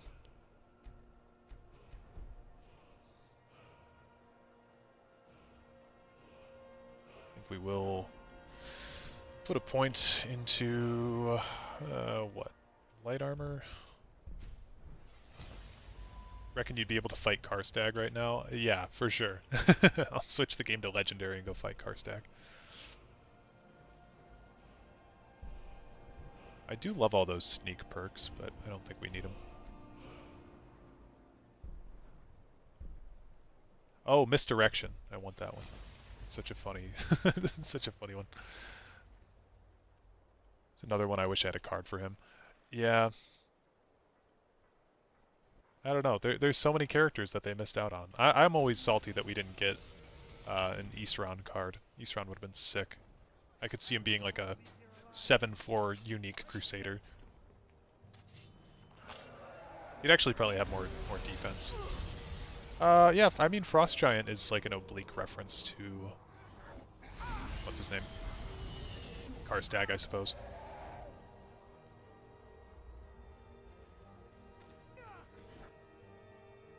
Yeah, Karstag does not have a card. There's no Reichling cards either. Very upsetting.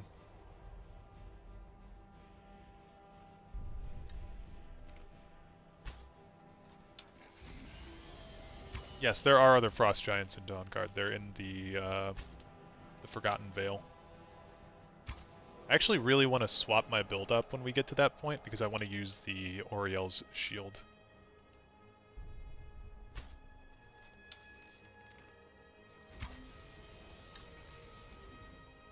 Okay, can I just talk to this guy? Like, oh, he's down. God damn it. Mirek is the only card from Dragonborn that I can think of apart from the Shout. Yeah, they don't even have like a Raven Rock person, do they? Man, no Ash spawn either? What the hell? I always thought they missed out by not having a Master Neloth card. That shit would have been so cool. Like the fauna in the Vale, so otherworldly. Yeah, it's probably the most otherworldly that we get in Skyrim. Most other things here are just like based on Norse mythology.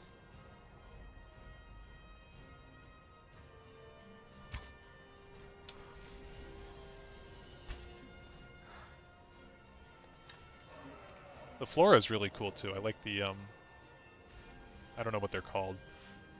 The gleam blossoms or something like that.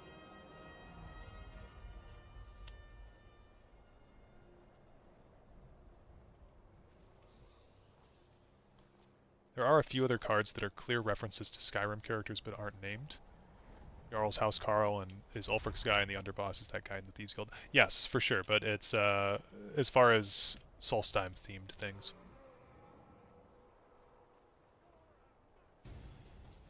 Yeah, well, and also Solstheim has, you know, it's got Nord burial tombs and shit on it too.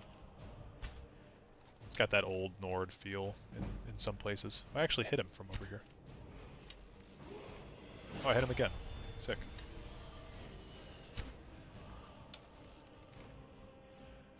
Oh, you were still talking about the Frost Giant being Karstag. No, you're good. Even from Blood Moon, you've only got the aspect of Hercene. Yeah, why did they not even have, like, Falx Carius? Could have had the old general there. Okay, this dragon is... is really obnoxious. Where's he going? Okay. He's coming back around. I think. Holy shit. Can I hit him? Nope.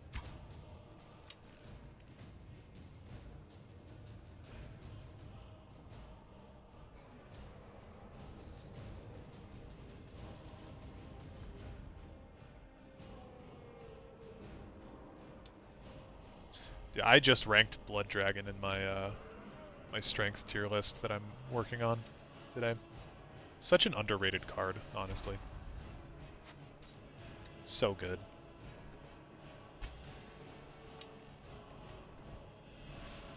I honestly just forgot that I had Dragon Rend. I think I even equipped it. Taking his mandatory lunch break, yeah. Oh my goodness, dude, stop. Okay. Now he's gonna land somewhere over there.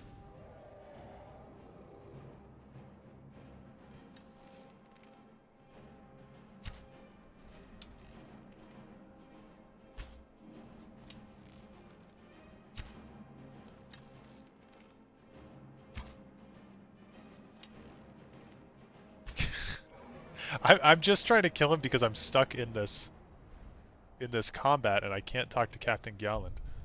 Oh, there we go. Okay, is he going to be grounded? Thank God. Dragon fights are the reason I always have Summon Flame Atronach no matter what my character is. I really love Conjuration builds. They're so funny. You just summon something to do everything for you. It's great. Conjuration was so much more fun in the other games, though, I will say. I really don't like the variety in Skyrim. There's only like a few Atronachs, and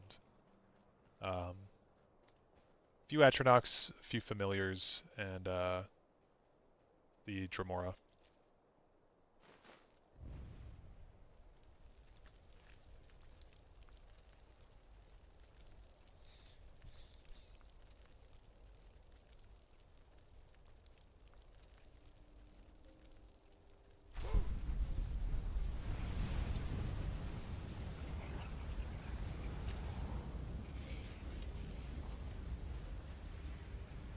Come on.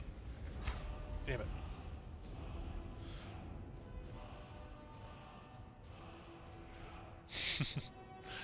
A lot more with Skyrim Extra Plus Anniversary Smart Fridge Edition, to be fair. Yeah, that's true. That's true. They did add quite a few more in that that Legendary Omega Alpha Plus version of Skyrim.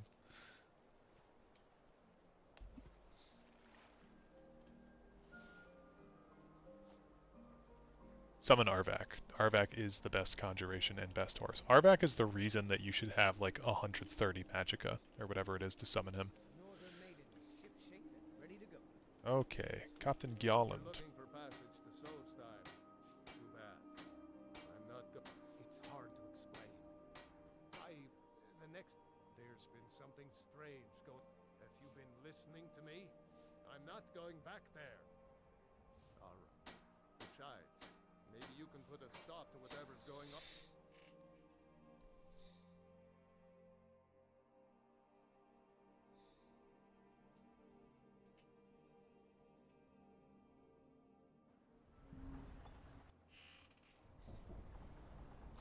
Already going to Solstheim? Well, of course. I need to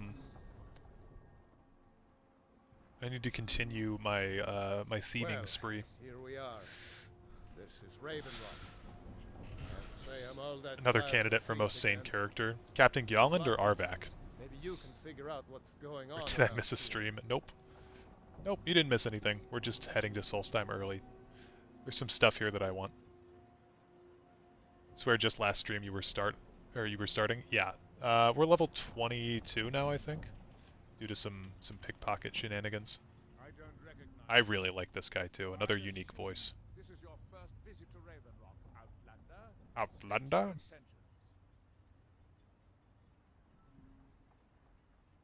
Mirak, I'm not sure. What I do?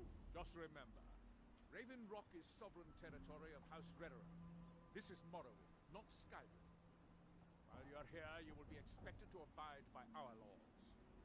Any questions? Nope. I hate the way he says Gjalland, though. He says Jolland.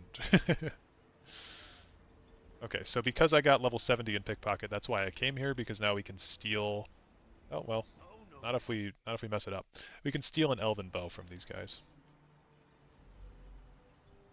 There we go.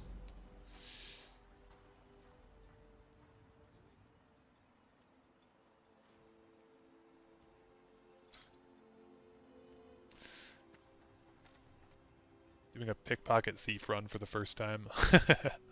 Yeah, definitely not my first time.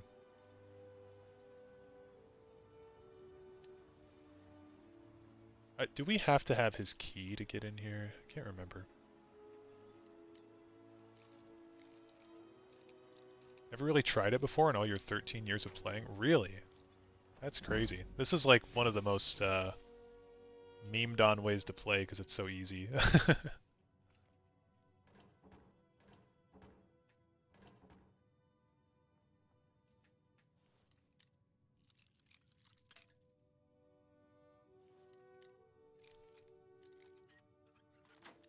Arvak is a skeletal horse you can ride anywhere.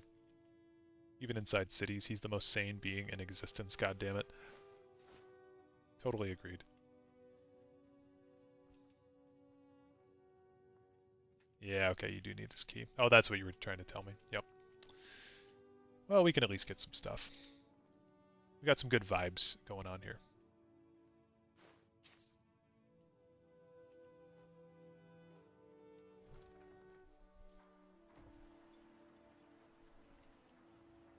It's got some fire salts in here, from what I remember. I always come here to steal stuff for Balaman's Forge whenever I'm doing Fire Salt's quest.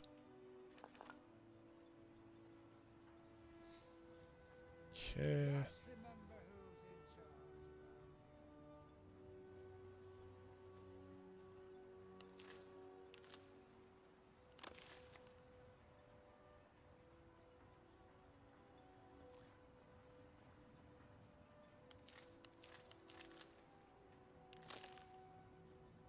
I hate to break it to you, but there isn't a scrap of it.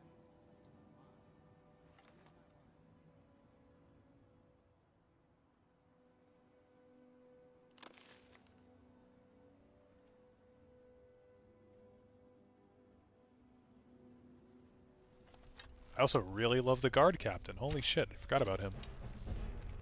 He's a great character.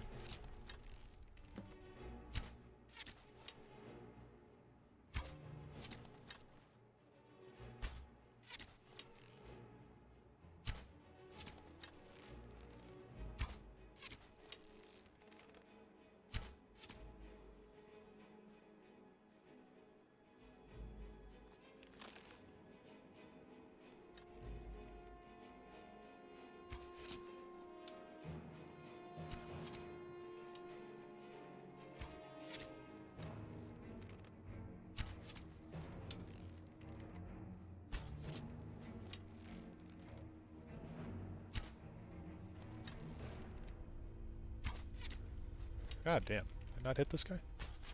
There we go.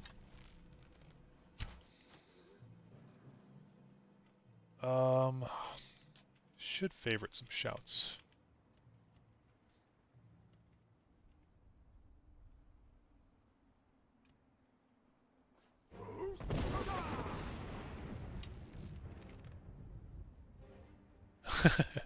New flashbacks to Ash Creature Tribal. I did try that. I tried making a deck like that when you were doing that. I never played it though. But I built the deck.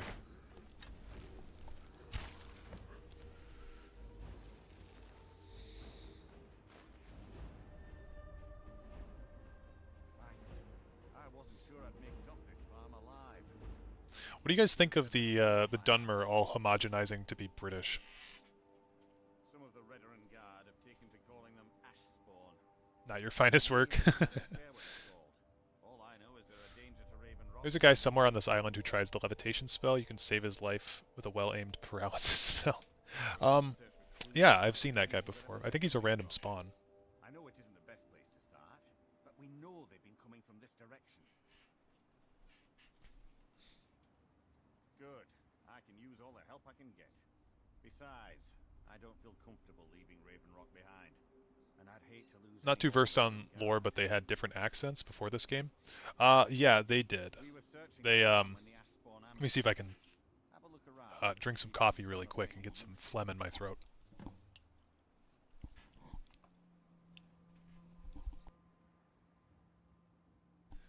The Dunmer used to talk like this.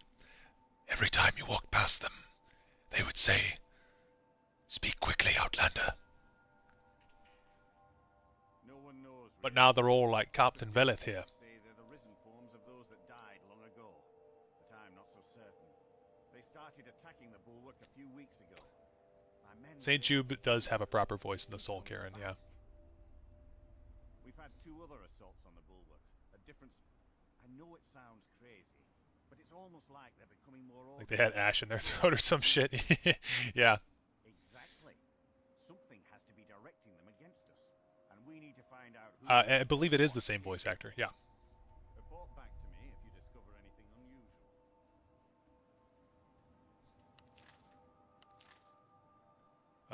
Okay, it's on one of the corpses of those ash spawn. Oh, Harvest Blood. Hell yeah. I'll take the Elven Bow that's not stolen, I guess.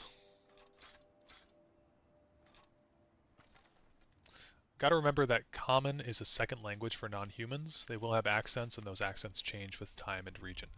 Yeah, but it's every single Dunmer in this game, save one.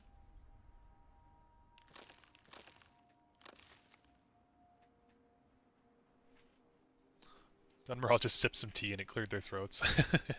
I do like the change. I actually genuinely, I'm not opposed to it. I think Captain Velith has a great voice.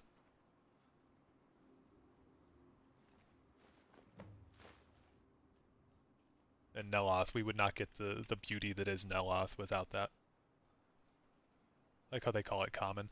In this game, it's actually Tamrielic is the name for it. In D&D, it's common. Found something. This is strange. The note says it's from General Folks Well, Carius was the Imperial garrison commander at Fort Frostmourne. There's no way he could still... General Carius is... I need you to head out to Fort Frostmourne and check it out. I'm going to head back to Raven Rock and prepare the men for further assaults. It's the same sentiment, though, Dishonored Pro. It's just me being an asshole and pointing out a tiny little contradiction, but it might as well be common. Which accent do you like the most? I think overall I prefer Khajiit. Have you guys ever seen that video that's like Anakin Skywalker? It's a Meat Canyon video. It's Anakin Skywalker talking to Yoda, and he's like, you know English. Why don't you just say the words in the right order? That's how I feel about Khajiit. I wish they would just not use third person when they speak.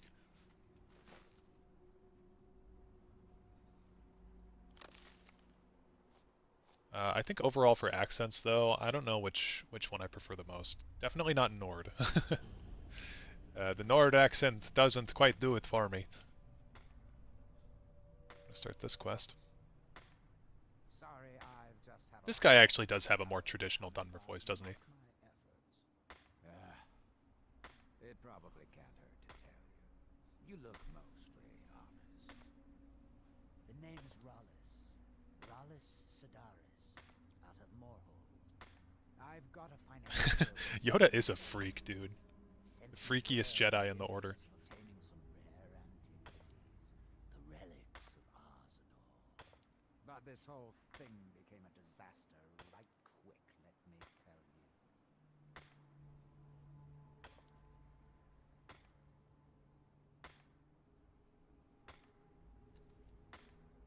You come out of the northern ashlands, you don't expect things to go easy, you know. When I first got to Colbjorn, you... Ketamine frog. It takes money to make money. We can... Do you have the gold? This is one of my favorite quests. I'll have pleasure doing business with you, partner. I'll see you soon.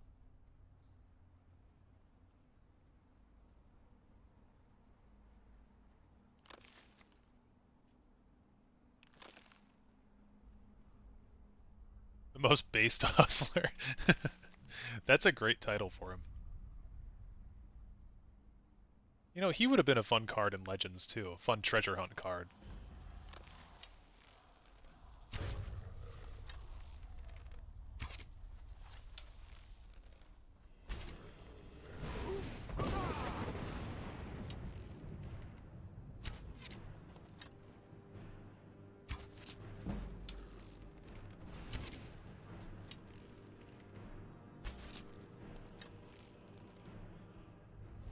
Yeah, their voice actor did a great job.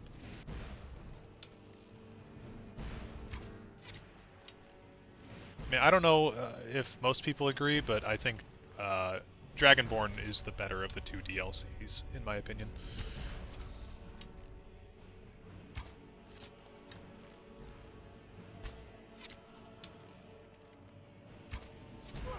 I think they really nailed like the dungeon design in this DLC, and I think the overall world design is very good. A lot of fun, memorable characters too. So many Dawnguard Glazers, yeah, for real, dude. I don't know, I don't see it. Dawnguard is it's a bit of a disappointment when you realize that there's so little actual decision making in it. It's very linear. Dragonborn absolutely peak.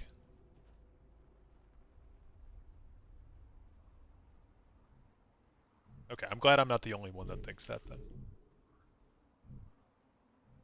Story is better and the gameplay is much more challenging too. Yes. I mean, I think they just generally want you to be scaled higher when you come here. Because they made the enemies much tougher, but... The ending of Dawnguard always felt lackluster. Yeah, no, it's super, super anticlimactic. I mean, the ending of the base game, we were talking about this the other day, ending of the base game is super anticlimactic too. Oh shit, a burnt Spriggan? Nope. Not for me.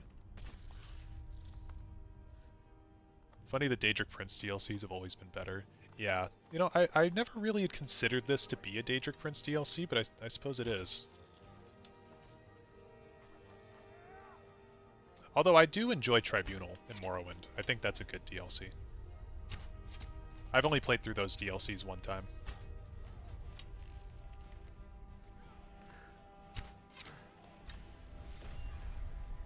Nice. Fucking go.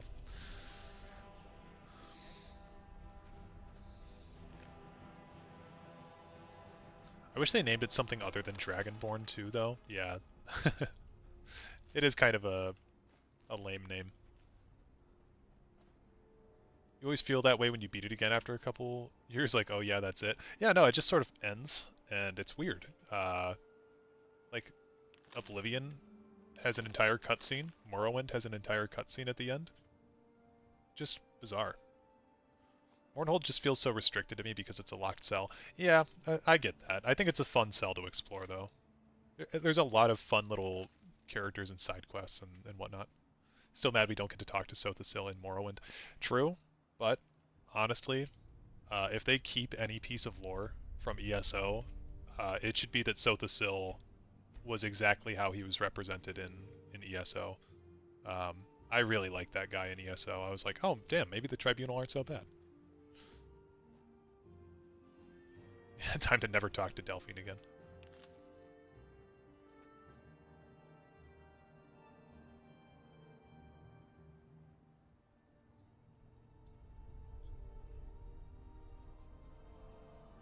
Yeah, his ESO representation, his Legends representation in the Clockwork City DLC is really good too.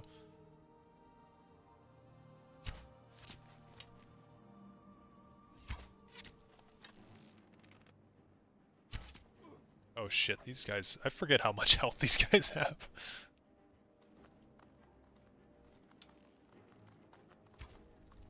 I just wanted the cool enchantment. Oh shit. Bought Skyrim on the day it released, and I still haven't beat the main campaign. It's not for lack of playtime either, I just don't care. Yeah, I mean, it's pretty easy to beat, but if you don't give a shit about it, you know, you don't need to. I genuinely think the main quest is one of the worst quests in the game. It's pretty bad in most of it, honestly. Like, if you want a completely unengaging, boring experience, go play the main quest. This fight with Dagoth was a really cool surprise when I first played it. Yeah, it's pretty neat.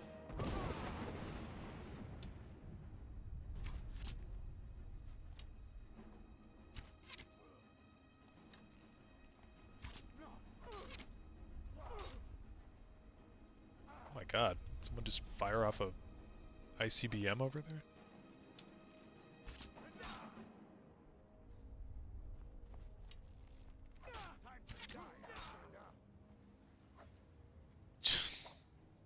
What are you talking about?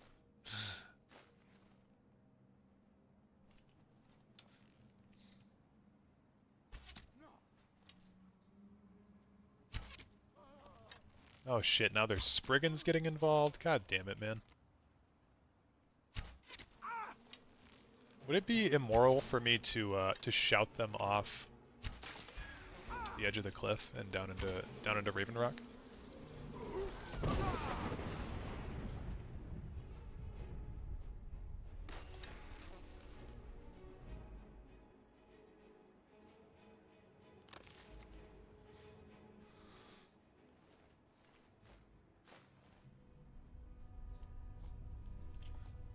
Yeah, no, it's very clearly the wrong choice to kill Paarthurnax. I think everybody can agree on that, and if you can't agree on that, then you are a child, as I was when I used to kill Paarthurnax.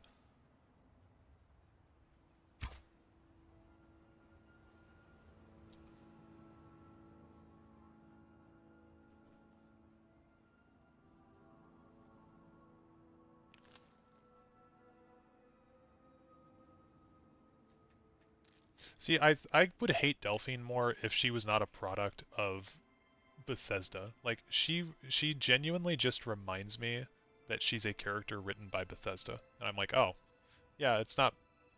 Like, yeah, she's very horrible and she's an annoying NPC, but it's because Bethesda chose to write her that way, you know? Like, she transcends. When I'm talking to her, I'm like, oh, I'm talking to like a one-dimensional garbage character. Like, she's not fleshed out at all. She fucking sucks. Oh, there it is. We got it. A new hand touches the beacon. Listen, hear me and obey. Shit. A foul darkness has seeped into my temple. A darkness that you will destroy. Return my beacon to Mount Kilcreath. And I will make you the instrument of my cleansing light.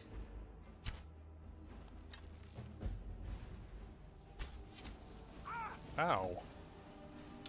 What word of power is by her shrine? Oh my lord. I have to use that level up. I'm just gonna hope that he's stuck here.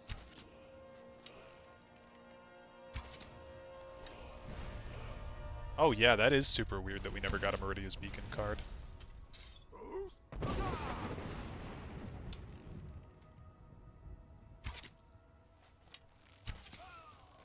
Nice, Stormfang obtained. The attack speed one. Oh yeah, that one's cool. That's like the shout that you appreciate when you get older. Because like when you're a kid, it's just like, oh yeah, Fusro Da every time. And I mean, even as an adult, it's the only one I'm using. But the more tactical shouts are a lot of fun. When I was a kid, I loved Dawnbreaker and the Meridia questline because I was terrified of Draugr and wanted them dead as quickly as humanly possible. Nice. It's a good answer to that problem.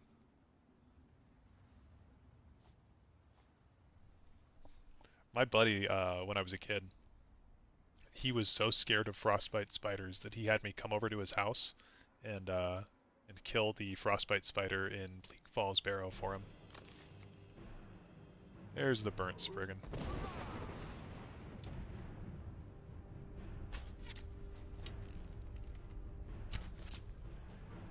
Attack speed is one of the ones that can make you broken very fast, especially with dual wielding.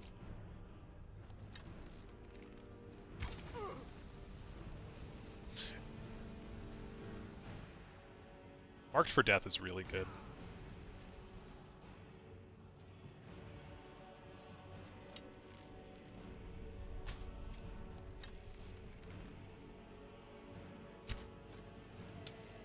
Dawnbreaker is such a cool sword. What's going on over here? Is that one of the guys that's like seen the black books? Her girlfriend? Already can't relate. Is playing Skyrim for the first time. We spent an hour and a half on the Bleak Falls Barrow Spider. That's crazy. She doesn't have a good time with arachnids.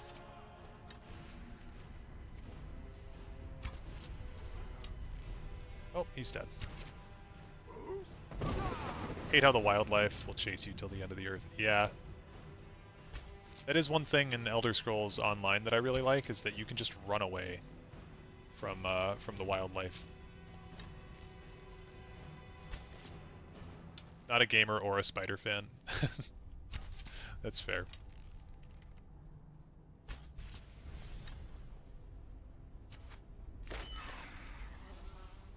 How do you become a member? So there's a, if you look where you've subscribed already, if you have subscribed already, there should be a button now that says join, and it'll show you the member tiers. I have a video on the channel also describing a little bit more about it. If I go here, I could just put a link in the description for you if you'd like, but it's not too bad to just find. Let's see.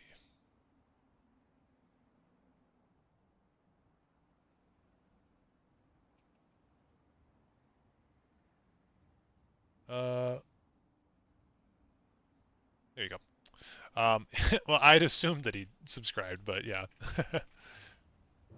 Oh, thank you, man. I appreciate the want to investigate the join the membership thing. I very much appreciate it.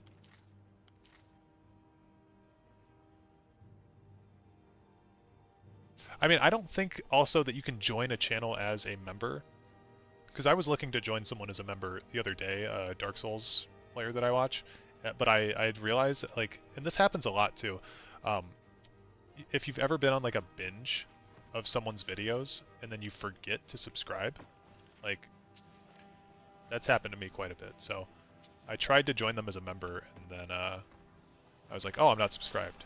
And then I saw their member price was like $6. Get access to these. Yes, there's a bunch of emotes that I put on the channel. I tried to make them Elder Scrolls and Elden Ring related. So we got one Elden Ring related thing, and then like the rest are all Elder Scrolls. I really fucking love the strength emote. I think that thing's so funny. Dishonored Pro 3500. Thank you for joining the channel as a member. Master Thief, no less.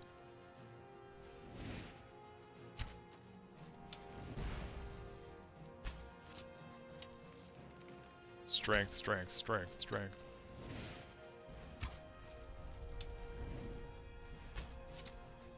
It's such, yeah, no, it is a great reaction emote. The Todd Howard one I think is pretty funny too. I added that one yesterday. It's the least you could do, bro. Well, I appreciate it, man. Thank you. It is definitely not necessary, but I always appreciate it.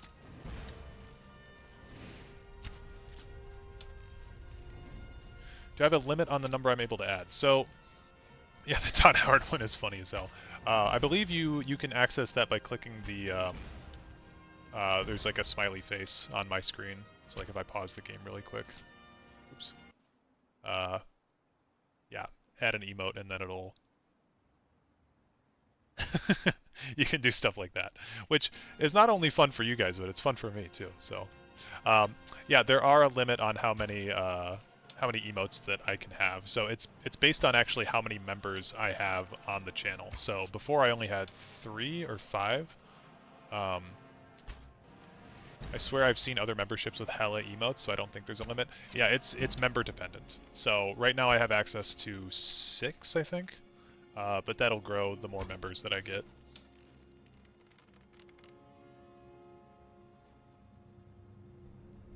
Spiffing Brit's depiction of Todd Howard is the only one I can accept anymore. Spiffing Brit's really funny. I really like his channel. Let me... I don't think I can get out of this emote menu now. Oops. Humbly request the Hlalu colors when that's available. I would love to get all of the Legends emotes in at some point.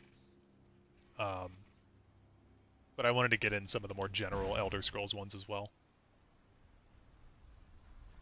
But just for you, I'll do... What do you want, agility or willpower with the next one?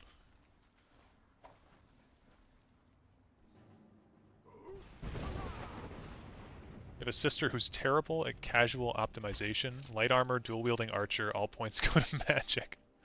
All perk points go to anything except light armor, dual-wielding, or archery. Yeah, you know, I don't think I've optimized this character particularly well, but we're making it work. It's like when an actor does a really good role and then tries another movie, but you can just see the old character and can't take the new one seriously. Yeah. Left your PS5 with your sister for school semester. Hope she hops on one day. That'd be fun. Agility first, please. Will do.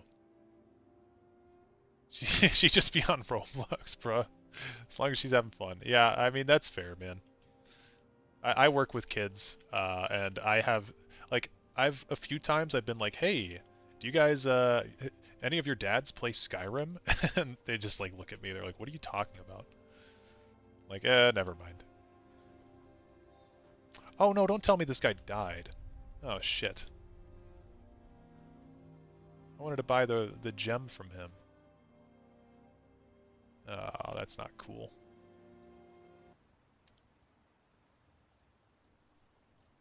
Okay, there we go. Oh, man.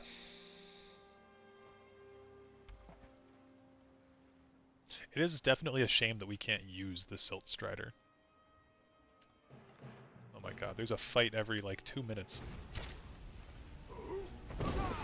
Oh yeah, Skyrim is older than a lot of kids that I that I work with. Actually, I work at an elementary school, primary school. So yeah, I had one kid. He was drawing a super mutant one time while I was at work, and I was like, "Holy shit, you know what that is?" He's like, "Yeah, my dad plays Fallout 4."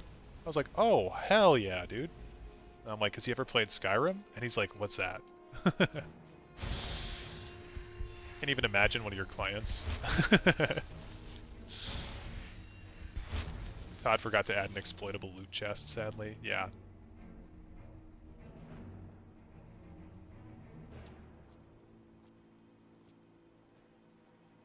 Could only hear Charlie Day. Yeah, Charlie Day's got one of those voices that's very hard to disassociate with Charlie Day, you know? Skyrim came out almost 13 years ago, such a huge game. I was actually going to make a video on the channel about how nobody knows how big the Elder Scrolls series is. Or how big it was, I should say, because when you talk to people now, it's like, specifically like, I don't know how old everyone is in this chat right now, but like, if I were to talk to like a random 18-year-old, I don't know if they would have ever played Skyrim, you know? Or like the market that's going to be targeted when Elder Scrolls 6 comes out, like the market that's always targeted for gaming is like that kind of 14 to 18-year-old range where it's like kids are old enough to be playing mature games and they get just shit for Christmas. That group of kids is going to have no idea what Elder Scrolls is, and I don't think they're going to particularly care what it is, or like ask their dad if they can get Elder Scrolls 6 for Christmas.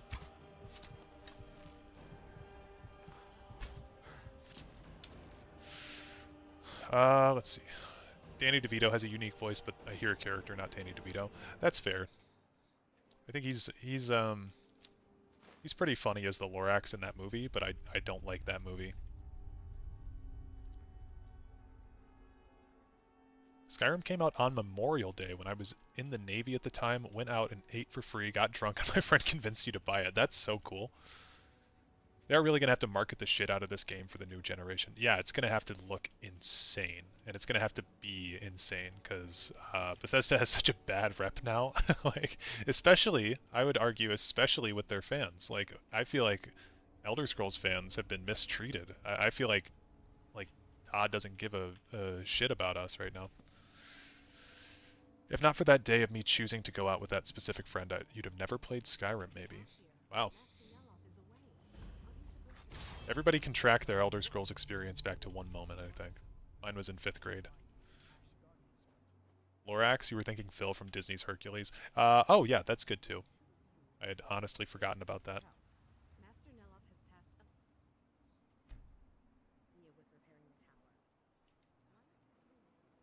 Okay, let's go talk with... Oh, why is it locked?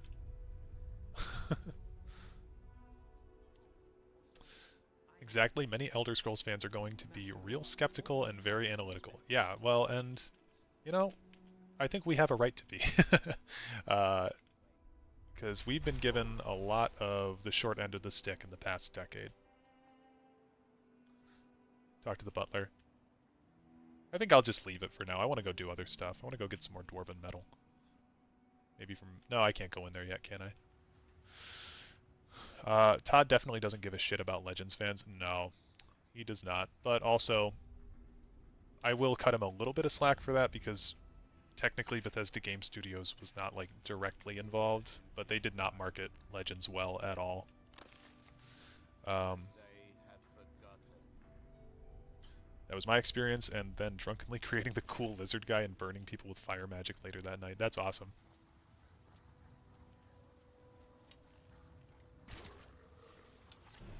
Like all 1,000 of us. I would love to know what the actual player... Oops. Whirlwind Sprint. I would love to know what the actual player base is of Elder Scrolls Legends players, because, like, I think my latest video got a bit caught up in between the other ones, but it's at like 500 views for Legends. Most of my videos cap out on Legends at around 1,000 though. Like there's not really a huge a huge market for those videos.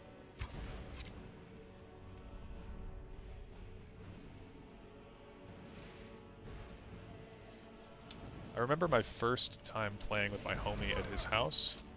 Convinced my mom to get it for me the next day. I've bought every version since. I don't own a Switch, so I've never bought the Switch version, but I have bought Skyrim on PC twice due to switching Steam accounts. I bought it on Xbox 360, Xbox One, and the of course the Special Edition and the Anniversary Edition. So quite a few times.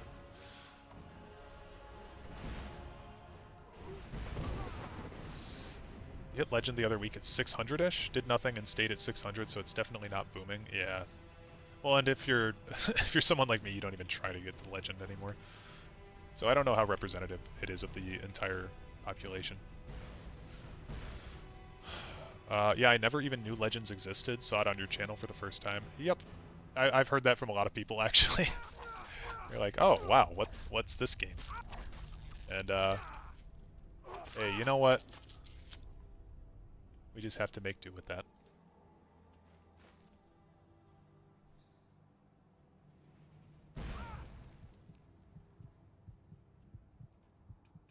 I was an early, not supporter of Legends, but I played it during the beta, and I was super excited for it. It was like 2016, I want to say. I was still in high school, and I was very excited for a new Elder Scrolls project. And so I hopped on it. I saw the amazing art of the cards. It was I mean, incredibly beautiful stuff. And then I played a few matches, and the thing that kept me interested in it was the fact that it was an Elder Scrolls project. So, so yeah, that's why I continued on with it. Well, see, Miles, the thing is, I don't like TCGs either, broadly speaking. I had never even played a TCG before, so I get a lot of people in my comments that are like, "Oh, this reminds me of like this from Hearthfire, or not Hearthfire, Hearthstone," and like, "Oh, did you remember this combo from Magic the Gathering?" And I'm like, "Nope, I have no fucking idea what you're talking about." I'm an Elder Scrolls fan first, and then I'm a Legends fan second, because I just like the game. I think they did a really good job with the game. It's got its problems, for sure, but yeah, I had never been a card game enjoyer.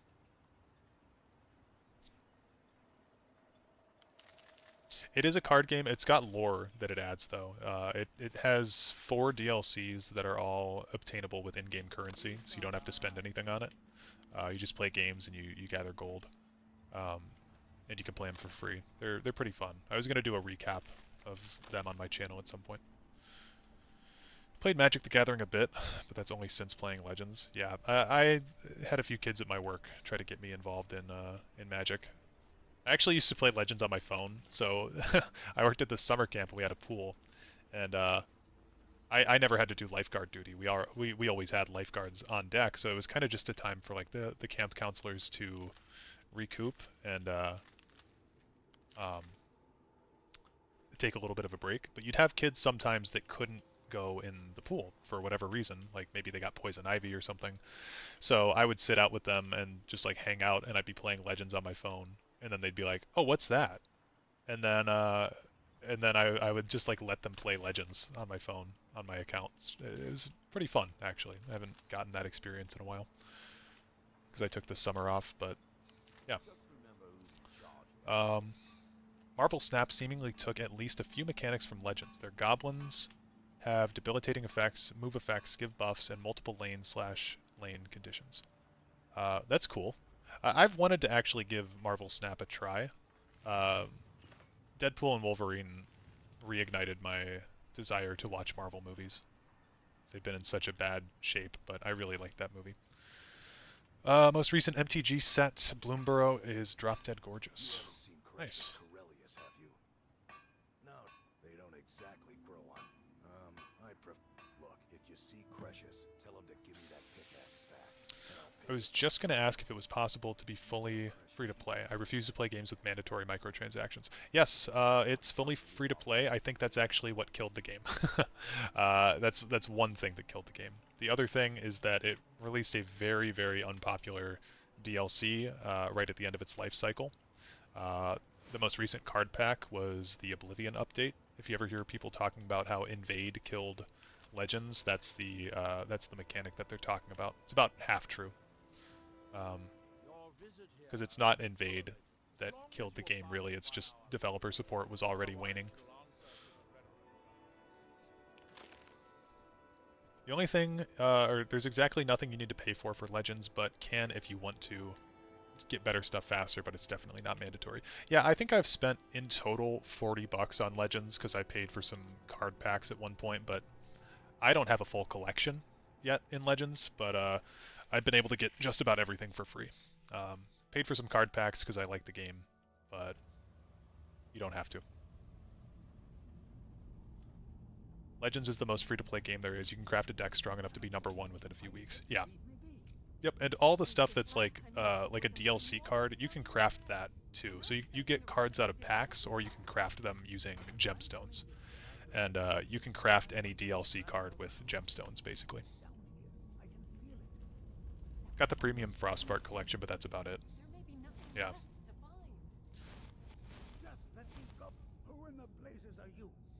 If I looked like Crucius Kyrelius, I would just shave my head, you know? If it gets that bad, you just shave your head.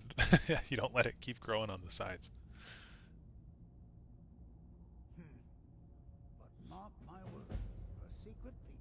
It killed my great-grandfather, Gratian Kyrelius. The East Empire... I found an The East Empire Company must have... Yeah, so moral of the story is you can download Legends for free, so you might as well. But if you don't like CCGs, then that's understandable.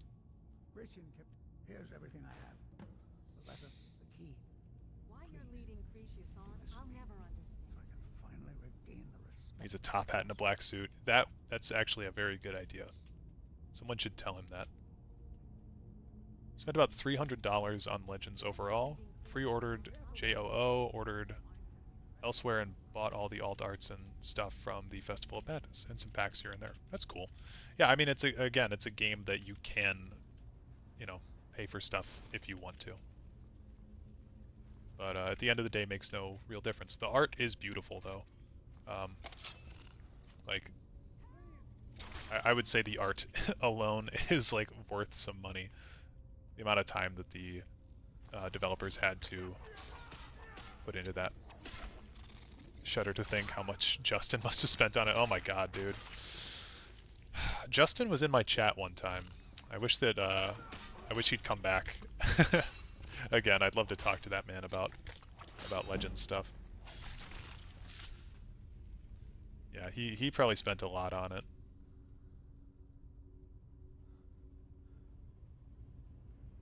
I think we all miss Justin. He actually does play Marvel Snap now, but he doesn't do content on it.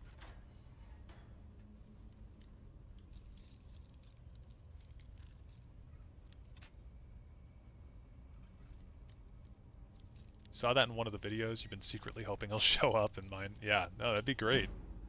That'd be absolutely great.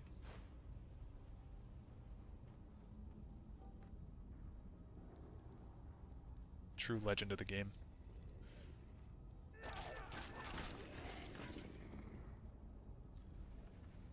Justin Larson is my Legends muse, and he's the one who originally inspired me to try and break the mold. Yeah, man. He's definitely the reason that I play the way that I do. I mean, he totally totally played it, I think, the way that a video game should be played. You know, it's not supposed to be sweaty or toxic. You're just try to have a good time. Just play the game for jokes, and I mean, you can try to get a win, but at the end of the day, it doesn't really matter whether you win or lose. That is one thing that I definitely get bogged down with, is that sometimes it's just so annoying to lose a match over and over and over again, you know?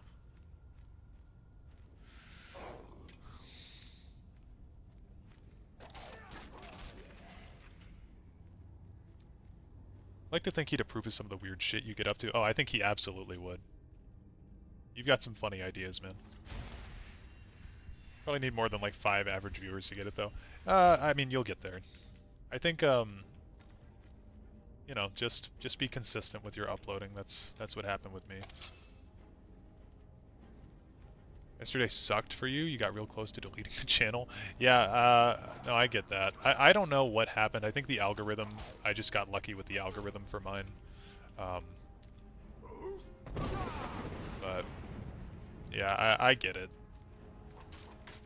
It's very tough to be consistent on stuff like that, especially if you don't have a consistent, consistent viewership, I guess. Just make sure you're sharing the videos around whenever you can. Like, whenever I make an upload, I share it on... I'm a part of an Elder Scrolls Online guild, so I share my my video in that self-promotion channel. And then I share my Legends videos in the Legends self-promotion channel. And then I go on the respective Reddits for those things. Oh, the gameplay sucked? Just some of the most horrible players? Oh, dude, this same for me. The other day, I was about ready to just say that I would never play Legends again. I was like so done.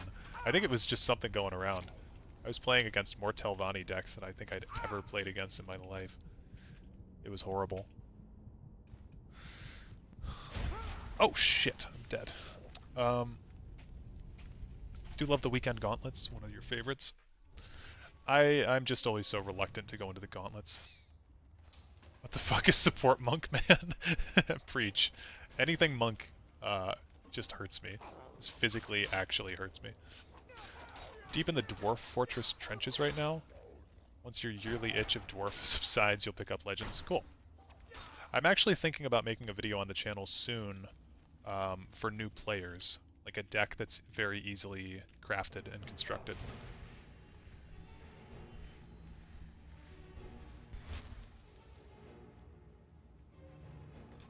Never mind the usual Telvannian Empire, this new expertise Atronachs thing going around.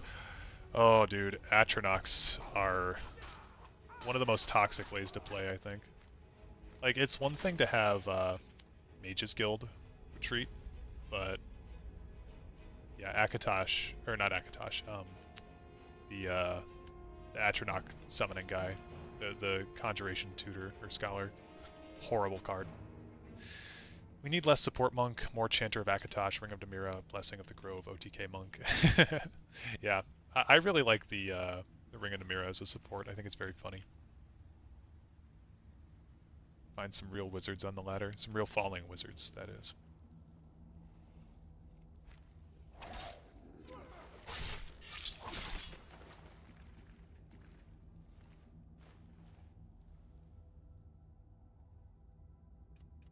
More mid-range Hlalu combo is what the game needs. I genuinely don't think I've played against a Hlalu deck in like a month. I don't think I don't think many people play Hlalu, which is sad because it is a fun color combo. But the only plot card I ever see people use is the Moonrise Castellan. Finally got the Duke of Madness title yesterday, so I'm no longer running the Perfect. Nice. I'm trying to get the Mad title, but I have to play Orcs for it. Blue has taken over the game, sadly. Yeah, blue is a very good color.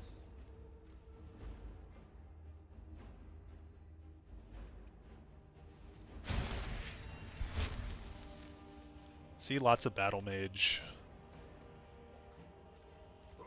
Oops.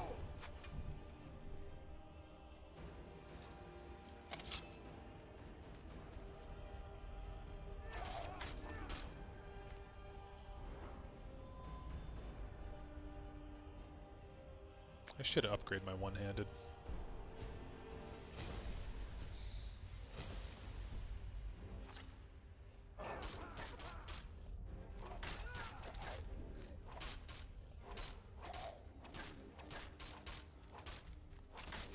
There we go. Ooh, new bow unlocked. I think we'll just keep that for now.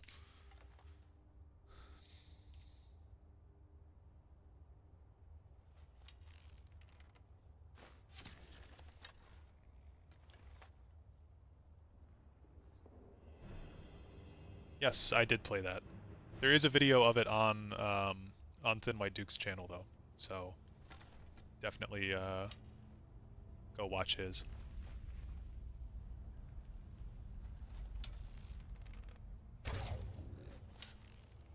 It was his deck, and then we kind of workshopped it on stream because I had access to a few more cards, so it was a lot of fun.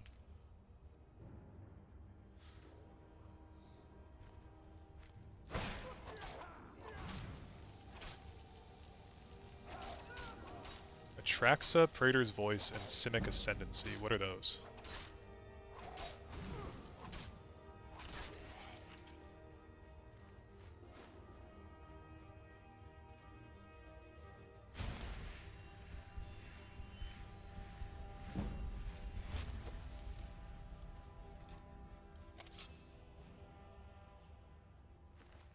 Actually genuinely surprised how quickly you picked up that last Gasp deck. That deck was hard for me to grasp properly when I first started. Dude, I loved that deck. That deck was so fun. I actually might have to play that again. Yeah, I don't know. I think I just had a pretty strong understanding of the of what was going on with that thing, I guess. I don't know. Did really well managing your resources. Thank you. MTG cards. I thought we were all just listing combos. Oh yeah, we were just listing Legends combos. I don't know what that combo is though, because I've never played Magic the Gathering. What's that combo in Magic? What does it do?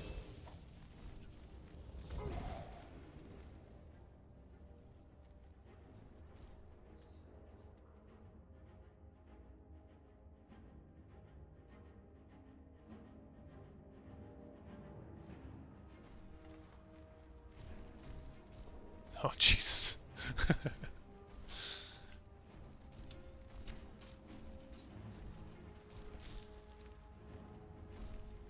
Degenerate combo you can do in a Legends... Oh, in Legends is Brotherhood Vampire plus Devaith's Experiments. Holy shit, I never knew that you could see up here.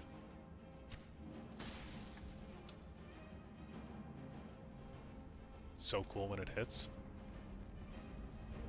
Brotherhood Vampire is a card that I've really wanted to use for a while because I quite like the guy that it's based off of in Oblivion. But I've never been able to find a deck. It's pretty easy to get Degenerate in Telvanni. Yeah, Telvanni's a pretty bad color in terms of morality.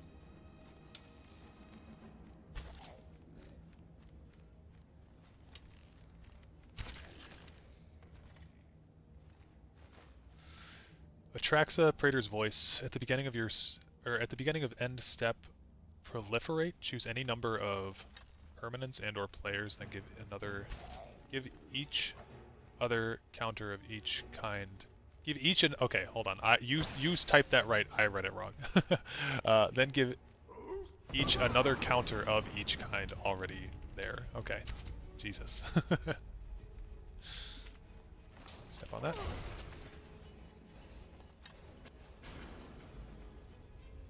Build Telvanni decks the way AI would build them.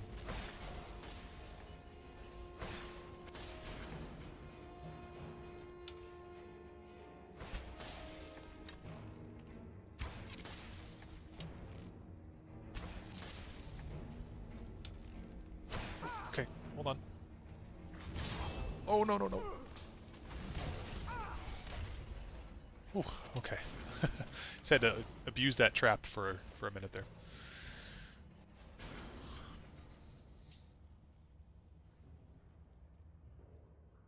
Onde Clan Sorcerer is always fun. I never had those for the longest time, so I didn't never really play with them a whole lot. Damn it.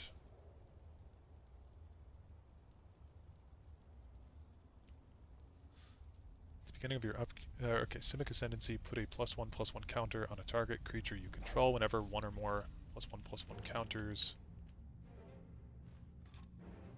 are put on a creature you control. Put that many growth counters on Simic Ascendancy. At the beginning of your upkeep, if Simic Ascendancy has 20 or more growth powers on it, you win the game. Oh, so it's an alternate win condition? Legends has, I would say it has 3 alternate win conditions. One of them's a little bit looser, though.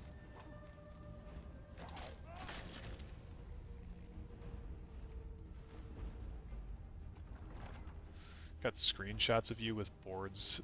Like 3 2020 Grim Champions or 12-13. Oh, that's crazy. Sounds like fun.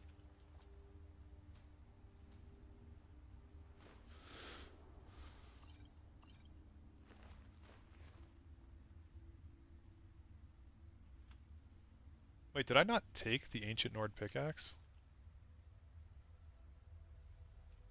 Or is it a key item? What?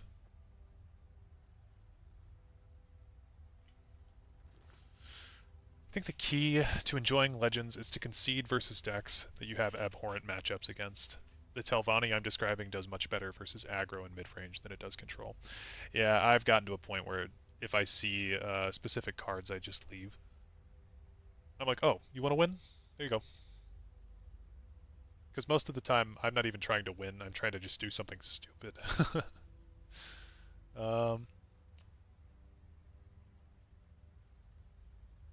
Okay, I guess I never grabbed the Ancient Nord pickaxe. That sucks.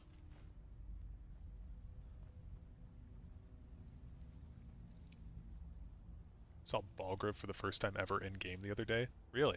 I love Balgruuf. He's just like a fun, stupid card to include in any kind of willpower list because it's one of those cards, like I always say, like I would never argue that that Balgruuf is like good, but he's a card that you do actually have to get rid of, otherwise you'll lose the game.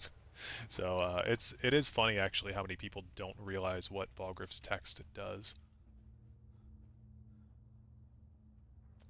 Atraxa makes it worse. It is a 4/4 with flying, vigilance, death touch, and lifelink. Those sound like keywords from Legends.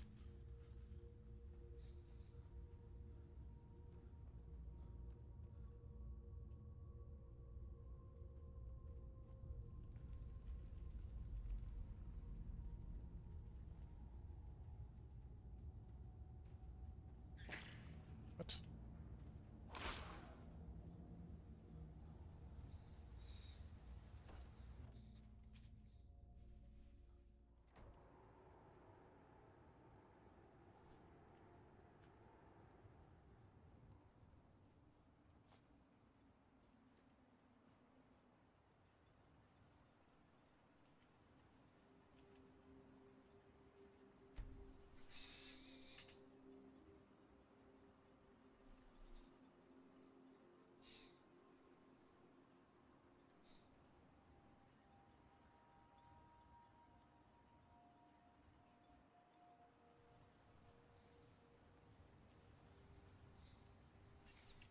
Give you this warning only once. Stay out of my way. Means it's hard to kill, or hard to block, never taps out, insta-kills anything it touches, and gives life points equal to damage. Yep. That tracks. Sounds like an evil version of Cliff Racer.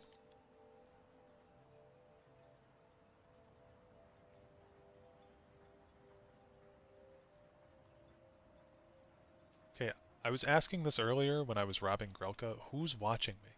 Who's here? Oh, it's probably you. We don't get many visitors. Is there something... Oh wait, shit, this is Verona. Keep your hands to yourself. Yes, I haven't got all day. Where is that ash-sucking steward of mine? This is Master Dareloth's apprentice. If you're interested in spells, he might be willing to sell you some. Elenia is our alchemist. She specializes in mushrooms and other types of fungus. Ulves runs the kitchens. Cool.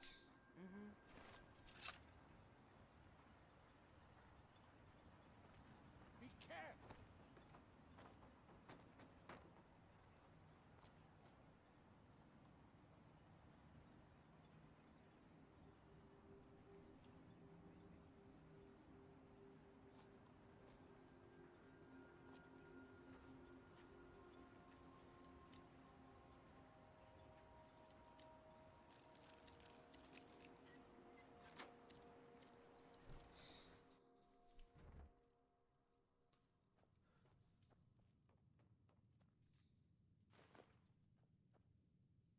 Where is... Oh, he's down there. What? What the hell?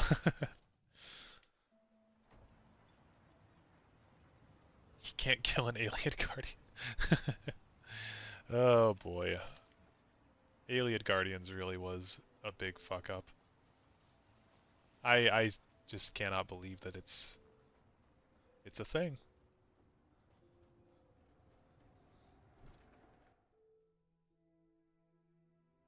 So, okay, Magic the Gathering, is that in the D&D universe? I can't remember.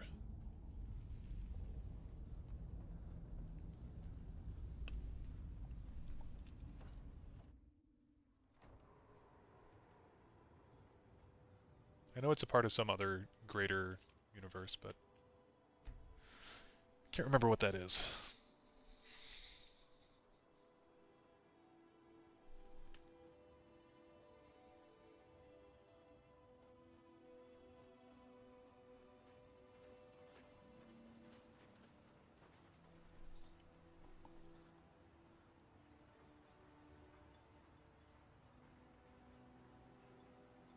So we can just go in.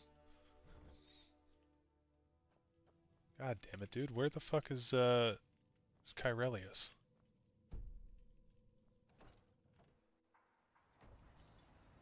He's probably at the Mirax statue, actually. Thoughts on Irie? It can be annoying. I think it's fine, but if you're not running support removal, it can be very obnoxious. Magic the Gathering and D&D both under Hasbro. MTG has a D&D set battle for Baldur's Gate. It includes BG3 characters. Cool. Irie is the top secret orc tech that nobody is talking about. Yeah, Irie... Hey, Irie can be pretty good. I included it in some list recently, but it didn't make it onto the channel because it was bad.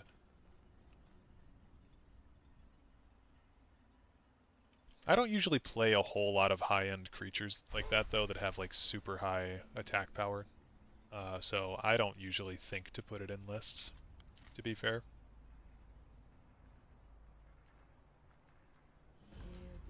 Okay. This motherfucker, Cretius Kyrelius, had better be here, otherwise I'm going to be very confused. Whoa! Oh, that's right, I forget that he comes here. Very interesting. May I ask what it is you're doing? Near. It sounds familiar, and yet I can't quite place... Oh, wait, I recall. Makes very little sense. Mirac's been dead for thousands of years. I'm not sure, but it is fascinating, isn't it? Perhaps it has some relation to what's going on here. If y'all ever need help making a content-friendly deck, feel free to hit me up, but don't need a disclaimer saying City Toker's deck, but I can help y'all hash out your memes to do the spectacular more consistently for sure. Perfect. Much appreciated. Seen a lot of it in the last week, but luckily I'm too traumatized by Yagrams to put support removal in literally every deck. Oh, dude. Yagram's Workshop's also crazy. I did have a game the other day, so I was very fed up with people the other day, so I made this horrible Redoran list that was just... It was like Thieves Guild Shadowfoot, a bunch of different types of removal, Edicts of Azura, Shadowfen Priests, like that type of shit that was just very like, I'm not going to let my opponent play the game type stuff. I had the Gatekeeper and Garnag so I could lock down a lane. And playing Thieves Guild Shadowfoot, I stole someone's Yagrams from their list. That was pretty funny. Pull out the Steel Mage when you're getting annoyed. Yeah, for me it's Steel Redoran because I can be more control heavy with stuff like Bedeviling Scamp. Oh shit, I didn't mean to do that, bro.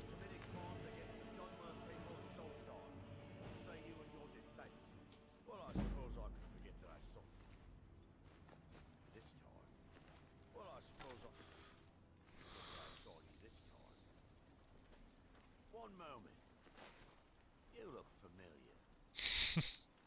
Guy who just tried to arrest me.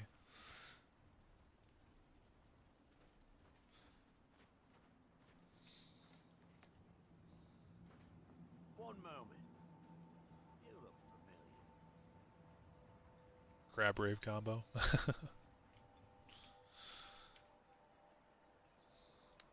Okay. I need to level up my skills a little bit more. My weapons are trash. If you're looking for passage, talk to Captain Diablo.